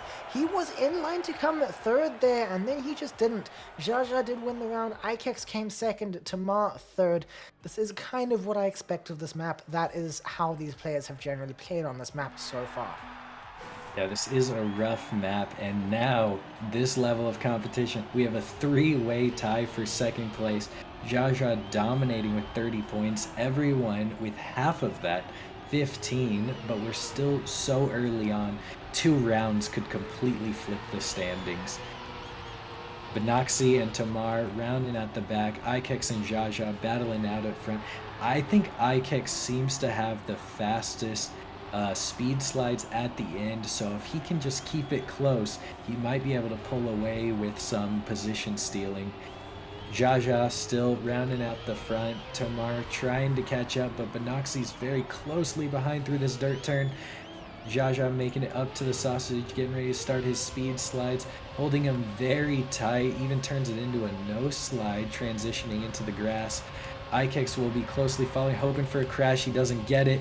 Tamar also no crashes, a clean finish, very fast, a 54.6, a very competitive time. Yeah, 54.6 gets him the author time by a solid 0.1 of a second. It's quite a big difference. Jaja is so incredibly fast on this map, but now we are changing maps, so we'll have to see how he does there. He has been a strong player in general, so this next map will probably be good for him as well. I think this is the spot where we're going to see things get interesting. I think this is where things get a little bit rough, especially for Ikex and Tamar. They're going to have a little bit of trouble here. This is maybe a chance for Benoxy to catch up, and maybe a chance for Jaja to just increase his lead. He is so strong across all the maps. But you never know when there might be an upset, and I would be very interested to see this go on for long enough, to see someone else maybe snake it out of Jaja, but also maybe Jaja has just got this in the bag. We don't know. We haven't seen the future. Yeah, in the previous round, Benoxy had a very strong results, I should say. Some not to his intention and other people's crashes, but either way, his consistency really delivered on a lot of points, allowing him to catch up to Ikex, who really struggled on this map last time we played it. But maybe this will be different. Maybe they'll flip the script. It's been a while since we've seen Tamar on this map, and I'm sure we'll expect something similar from Jaja, continuing his points tear. Is Jaja perfect so far? I do believe so. I think it has been 4 rounds so far, and Jaja has won all 4 of them. That's just a crazy thing to watch. But Jaja has also been perfect in previous rounds as well. He has won every group that he has been a part of. Also, I do believe that on the last map, he managed to get a world record, a top 9 in the world on that last map, on that last run. That's just how insanely fast Jaja is. I think he's just an incredible player, and it's amazing that we get to watch him race in this initial MEA championship, the first of its kind. We do see Ikex slide out on the ice here.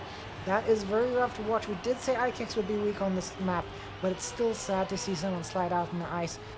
Such a difficult spot there. So much trouble. We do see early on Jaja does again have the lead, almost a second up on Benoxy, but Benoxy is trying to claw it back at this point. Idotamar and Ikex quite far behind right now, not much of a shot for them to catch up.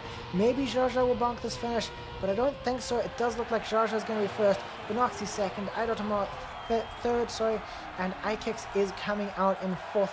I think that is the standings we're going to see in general on this map. That is generally how strong these players are on this map in general. I wonder if Jaja's going to have a clean sweep across the whole thing. That would be insane to see. And we're having another repeat exactly of what happened last round. But we have a 3-way tie of second place, all at 25 between Ikex, Benoxy, and Tamar. Half the points of Jaja, but we're back there again. Very familiar territory. They seem to be alternating rounds, as I think that was Tamar crashed. Unfortunately, Ikex will be closely hoping for some big points on this, as it is one of his harder maps, it seems. Ikex now sliding into second, just ahead of Benoxy. Maybe he'll be able to catch Jaja, hoping for a mistake. Although I gotta imagine everyone is at this point. Jaja looking very clean. Ikex a little low, but it's no problem. We'll get second.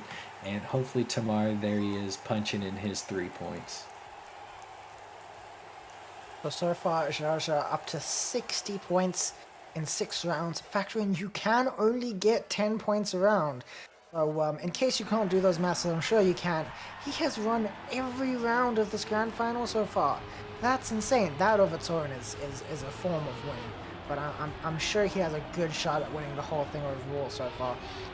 No one is within even half of his points. I guess Ikex 2 points away from, 2 points above half, that's something at least. He has been doing better on this map than I expected, and Benoxy has been doing slightly worse on this map than I expected, but there is still some time on it. So far, Jaja is not in the lead this round. That's insane to see. Jaja has led everything. Maybe this is where his clean sheet ends. We don't know. Maybe tomorrow will make a mistake. But this is very exciting to watch right now. Everyone quite close coming up to the finish. Adotamar in the lead, Jaja second, Ikex third, and that's going to be the finish standings with Benoxy bringing in the rear in fourth place. Jaja ending the clean sweep. He now only has 67 points. That is 3 points off of a perfect run. But seeing him get this far perfectly, that's still just crazy to see. Yes, he only has 67 points, nearly double any of the other competitors, as Tamar slides into second place by 1 point ahead of Ikex. We'll be hoping for some strong ice turns through here, as it tends to be quite a deciding factor. Looks like everyone is very close. Ikex with a small mistake coming out of the ice. Tomar trying to catch up to the Moroccans, who look like they're battling it out neck and neck up front. It's a little hard to tell. They're within a tenth of each other, although I think Benoxy had a mistake as he loses a tremendous amount of speed. Tamar is really trying to catch up. He does have more speed than Jaja, but I'm not sure it'll be enough. Jaja crashes. Tamar might take another one away. Jaja falls all the way to the bottom, and this perfect game has really flown out the window. Perhaps the other competitors are now seeing a bit of a chance to make the climb for first. Yeah, I think first is to play for once again. Only a 22-point difference now between second and first. Very exciting to see Jaja giving everyone a chance. Maybe it's intentional, maybe he wants this to carry on for long enough, or maybe he's starting to get a little bit tired. Does look like someone hasn't connected to the server. Nope, they're all connected now. That was almost a bit of a scare. If Ikex didn't connect there, that would be very sad for South Africa. But also, very, very on the ball, considering that we regularly have load shedding. Though I don't think that is running right now, fortunately, so no one is going to lose their power. Yeah, that would be a bit rough. I'm sure we'd be able to fix it for the grand finals. That would be a bit too unfortunate for us. As we come into Wisteria, which has notoriously been an incredibly hard map. It is very transitional, very technical. It's one of our harder maps. I think it might be the hardest, maybe with the exception of the end of the map. The end isn't too bad, but keeping everything clean leading up to that is very technical. Well, we have seen some people hit the sign on the end. We have seen some people undershot the end. It's probably the map where we've seen the most people go for the safe finish. But we'll see how things play out here. There are opportunities for mistakes. There are opportunities for Jaja to lose more points. There are also opportunities for him to gain more points. We'll just have to see how this plays out. Yeah, it's an interesting battle between rooting for Jaja's just total domination, but also wanting the underdog story of these three other competitors to take down the Titan. As we go into this round, it does look like that might have been Benoxy actually with the crash. I thought it was Jaja for a moment. But Benoxy crashes, falls all the way down to the bottom. Ikex closely behind, although he slides off. It does look like it's going to be a tough round. Tamar looking at second place behind Jaja. Maybe Jaja will make a mistake. Jaja gets in. Tamar makes a mistake. Benoxy will be looking to punch it in. And Tamar does manage to get third. Ikex sneaked in there and got second. That was a fun one to watch. It really looked like Ikex was out for the count after he slid out. But as I said earlier, you can mess up this finish. It's an easy, risky finish, but it is still risky. That wood does carry some weight, and you could see that in two people failing it there, letting Ikex slide into that second place. It'll be interesting to see if that can happen again in this grand final while we're on this map. So far, we do see Tamar making some early mistakes. He is going to be way behind everyone else off of the start. Jaja, again, ahead of everyone else. 0.1 of a second ahead of Benoxy at this point. That's quite substantial when you speak about Trackmania. Might not sound like a lot. I mean, you can't even count that because it's too fast. But in Trackmania, it's a big difference, and it's now been extended to 0.35. Ikex now 2 seconds behind. He made a little bit of a mistake. Gave Tamar the opportunity to catch up, actually, and Tamar's now ahead. Jaja finishes first, but Noxy, it does look like he messed up the finish, and a second time. He might have to go for the safe finish here. That is very rough for Benoxy. Ikex also goes for the safe finish. He looks like he's going to get second. Tamar rather got second. Ikex got third, and Benoxy got fourth here. What a finish there. Jaja the only one to cleanly get the risky finish. Yeah, Benoxy having a very wide line leading into the finish unfortunately ruined his respawn, and he still kept trying to make it work, but there just wasn't enough time where Tamar was able to catch up and pass him, even Ikex as well. And we move into this next round. I think Jaja crashed. This is a big opportunity for the other players to gap up on those points. They're 30 points behind with Tamar in second. So hopefully they're looking for some big points, although now Benoxy crashes. It'll be between Ikex and Tamar. This is close. Tamar flies off. Oh my goodness, this is just a fiesta. Ikex looking for the quick 10 points. He needs this. He could catch Tamar with a good 10 points. Let's see, Jaja manages to climb all the way back up to second. You know, sometimes when you crash first, sometimes it's a godsend, because it lets you catch up to everyone who crashes after. Yeah, depending on how things go, crashing early can be a blessing or a curse. For Jaja there, it was a blessing. I don't know how that happened. I don't know how Jaja turned out in second after that early crash. It was a really, really bad crash, but some worse things happened later down the line, so fortunate for Jaja there. Fortunate for Ikex there too, who just got a clean run on the whole map there. And that's nice, getting him the points to be in second place. Now only 31 points behind Jaja and 1 point ahead of Tamar. Speaking of ahead of Tamar, that is currently the situation, but Tamar just pulled ahead of everyone. This round is very, very close. Jaja ahead by only 0.016 of a second. And that's a very, very small gap, but Jaja is making that gap bigger and bigger as time goes by. It looks like in the finish here, short any mistakes, it's going to be Jaja, Benoxy, and Ikex, and they all did cleanly get a finish. Tamar now pulling in the rear. He had some mistakes. I think he's going to go for the safe finish. No, he goes for the risky, and he gets it. He gets his 3 points. He needs those 3 points. Everyone needs those 3 points at this point. Jaja is just so fast, getting so close to that finalist position. If this wasn't the grand final, he would have finalists now. Now this is really interesting because Jaja is so far ahead. He's at 107, very close to our 150 finalists that we're approaching. Only 5 more maps if he wins them all. And that could be some danger that Benoxy, Ikex, and Tamar need to take account of. Ikex is currently in second with 71, Tamar closely behind 68, Benoxy with 54. But let's remember, this match ends when someone wins. So if Jaja puts away 150 points, whoever is in second, that's the way the cookie crumbles. So if it's Ikex in second, that he'll get it. It just finalizes right when we have a winner. Yeah, and I think it's going to be interesting to see how this plays out. Jaja still has got time to mess up, but this is a relatively easy map. We did see in the qualifiers, Jaja set some insane times. If I remember correctly, he even got his own PB on this map during the qualifiers. That, I think, is how comfortable he is with it today. So don't think this is going to be a good chance for everyone else to catch up. Unfortunately, it would be cool if it was, but no, I think Jaja's got this map just in the bag. He's going to be comfortable with it. But maybe it's a chance for second place to be decided. It's tough to say otherwise, but Ikex, Benoxy, and Tamar will really be battling it out. Even if they are fighting for those 7 points, that's going to make a tremendous difference with how close this field is for second. And Ikex closely behind Tamar, getting a really solid line. Ikex looking really strong. However, Tamar has more speed, almost falling off the pipe. Jaja is actually all the way in the back, giving some people a chance at the 10 points once again. and Ikex always having a very strong drift. However, Benoxy will have more speed. Tamar, I might have crashed because he's very low speed, will even get passed by Jaja.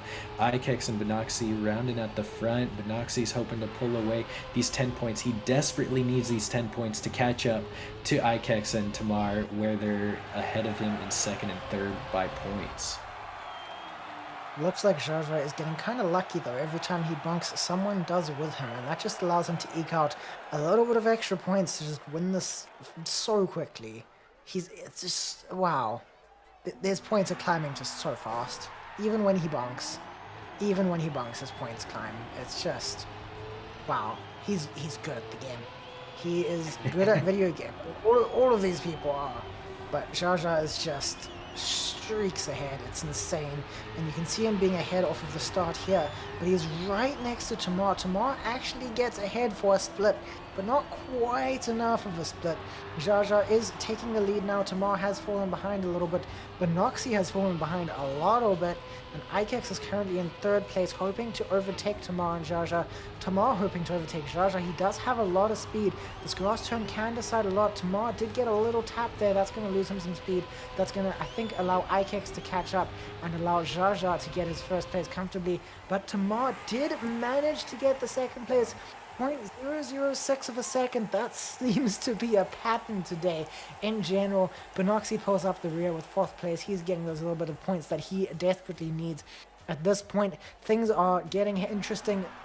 Fourth place is falling a bit behind, but Ikex and Benoxy, they're fighting for that second, neck and neck, cutthroat. Yeah, Ikex and Tamar are just within 5 points of each other, and it is tough as Jaja approaches 150 closer and closer each round.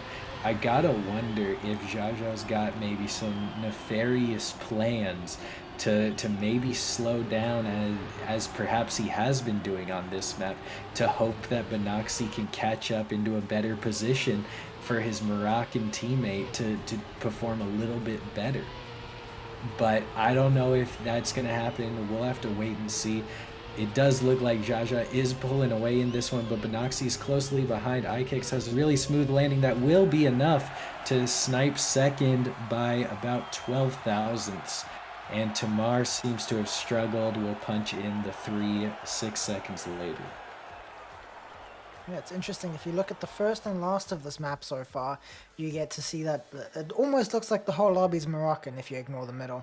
Ikex is pulling up that second place. Actually not too far from Jaja right now. Only 42 points, which sounds like a lot, and it is a lot, but I think it's one of the smaller gaps we've seen so far today between Jaja and his competitors. Jaja is just so very fast. We've seen so many times where we've had twice the points of second place. So him not having that just shows how good other players in this round are right now. As we say, Tamar take the lead on the dirt corner. Ikex gets the better slide here, but Tamar has more speed. That's going to be nice on this jump where speed matters quite a lot, but so does the landing. Who has more speed into the grass? I do believe that is still Tamar. Tamar looks like he's going to win the round. It looks like Ikex is going to come second and Jaja is going to be third. Short of bad landing. It did look like Ikex got a bad landing there, but not bad enough to mess him up completely. Jaja coming third there, Tamar winning it, Ikex coming second, and Benoxy in fourth. Jaja does seem to be giving a chance to catch up for other people. I said 42 points earlier, now it's 40 points. It's getting closer.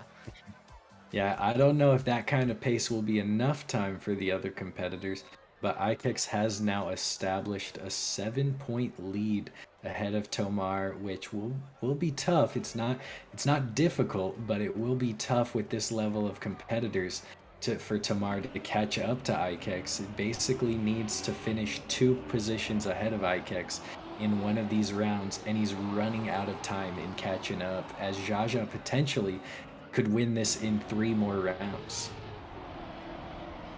Yeah, I think Jaja has a good shot at winning this in 3 more rounds. What does he need? 2 wins and a finish is what he needs at this point, or a mix of other positions could work as well. But I think we could see him with finalists before the end of this map pretty easily. At the very least, he will definitely be having finalists by the next map, unless things go horribly wrong for him. I have been told I'm a jinx in the past, so maybe I'm jinxing him right now. but I don't think I am. I think Jaja is just very, very strong. And I think Ikex is having a fun time solidifying his second place right now, but Tamar is within one good round of points from him. Yeah, it does seem like even though this is the grand finals, we've got top 4 players in the Middle East and Africa right here playing in this championship, and Jaja will be closing this one out shortly, most likely, with just those couple of finishes, as you were saying. Tamar has just a few rounds to try and slide into second, because if Jaja wins, this will end and positions are solidified. Tamar having a very strong run right here, though. Ikex in third. This is exactly what Tamar needs. He needs this strong run. He needs Jaja to stay as separation. This could be good for him, although Tamar crashes into a pole.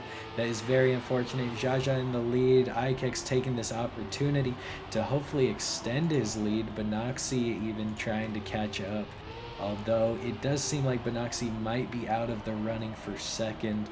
Unfortunately, Ikex will cleanly make it in behind Jaja, and Tamar will follow. I mean, Tamar does still have somewhat of a shot at getting into the second place here, but Ikex is getting a little bit more of a lead now. That is a 10-point difference. That is a win for Tamar and a no finish for Ikex to catch that up, but we do have more than one round on our hands at the moment, so it can be a little bit easier than that.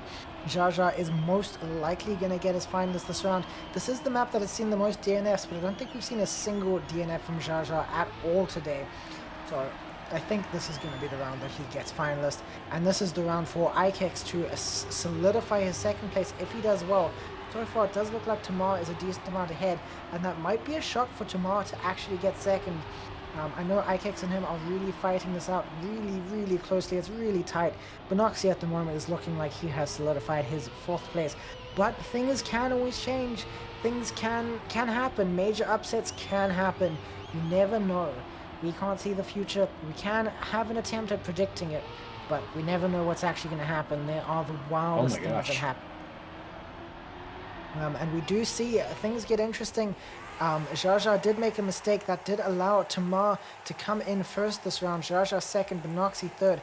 Ikex losing the lead that he had over Tamar after the end of this round. He does still have a 3-point lead. So I guess everything hinges on this, which is probably the final round of the whole tournament. Yeah, I think we got to be watching second place here. Jaja's in the lead. This could be the last round. Tamar is only 3 points behind Ikex. Ikex with a very small mistake and a worse line, although it sets him up to be very close to the pack. Although I think he makes another one, losing even more time. It's not over yet. He's only 2/10 behind. He is trying to catch up. Tamar will need second and Ikex to get, oh my gosh, because it's a 3-point lead. Yeah, Tamar needs Ikex to get last right here in order to catch up, and Tamar needs to get second. Two things have to happen. It's looking tough as Ikex slides into third place. If Benoxy catches up, it's up to Benoxy to determine who gets second here. If Benoxy catches up, which he did, he's ahead of Ikex, that will give it to Tamar. Wow, it looked like have a single shot at second place there, but then Benoxy drove so incredibly. It's so funny seeing the fourth place player getting to be the decider in the end of who comes second. It did not feel like very much was in Ikex and Tamar's hands there. They were putting them and their fates in the hands of Benoxy and Jaja. And congratulations to Jaja for winning the whole thing. That was incredible. What do you think? I gotta say, Tamar's gotta start PayPaling Benoxy. Normally we talk about PayPaling for people crashing in front of them, but getting Benoxy to pass Ikex at the end, that was an incredible finish to watch those three competitors just flying into the finish and flip the standings a little so that Tamar could slide into second. And now we get to take a look at the final standings where we get to see Jaja in first place. he gets to claim himself as the penultimate Middle East and Africa Trackmania player in this inaugural Middle East and African Championship. It's the first of its kind, and Jaja gets to claim to have won that. That is a very exciting and prestigious thing to be able to say. Tamar gets to say he's the second best player, Ikex gets to say third, and Benoxy gets to say fourth. That's very exciting for all of them, but it's also so exciting for everyone else who has taken part today. In 5th and 6th, we have Nalti and Thomas. They can be excited with that positioning. In 7th and 8th, Monkey Man and Marso. That is still a very good standing. And for the rest of everyone, they still performed incredibly. And in 9th to 12th, we had Pancake Worshipper, Trident, Mish, and Fuzzball. They really tried their best. They did incredibly. And then qualifying in the first place, in the top 16th, we had Bondegio, Complex, Blue at Heart, and Fatikaki. Qualifying was not exactly the easy thing it might sound like it was. There were 20 players to start off with. And just now, we saw the last 4 fight it out to see how well they could do. Yeah, this has been an incredible event, and they will be getting their share of the prize pool and all of the esteem that comes with winning the first Middle East and Africa Trackmania Championship. Congratulations to all of our competitors. I also don't want Jaja's victory to overshadow what our other competitors accomplished today. Ikex with an extremely strong performance for South Africa, Benoxy for Morocco just behind Jaja, but Ada Tamar was right there with Jaja the whole time. Never made it into the lower bracket, never lost, always was in that upper bracket. So huge congratulations to both of our very strong competitive winners. Yeah, that was an incredible performance from both Jaja and Tamar. It was so close for Ikex to come second. As a South African, I am sad, but I'm also so happy to see how this turned out. It turned out incredibly, and the best players definitely won. And we mustn't forget that the top 2 players are getting some kind of advantage in a future tournament. I can't say more because I don't know more, but FastPoint are planning a lot here, including, don't forget about the EMEA monthly tournament happening next weekend. That combines Europe, Middle East, and Africa, 3 regions in one. It'll be quite a big and exciting tournament to watch, and we will get to see a lot of these players playing again there. But wow, this was an incredible day. What a day, what a tournament. Unanimous, I've had a great time. How have you felt today?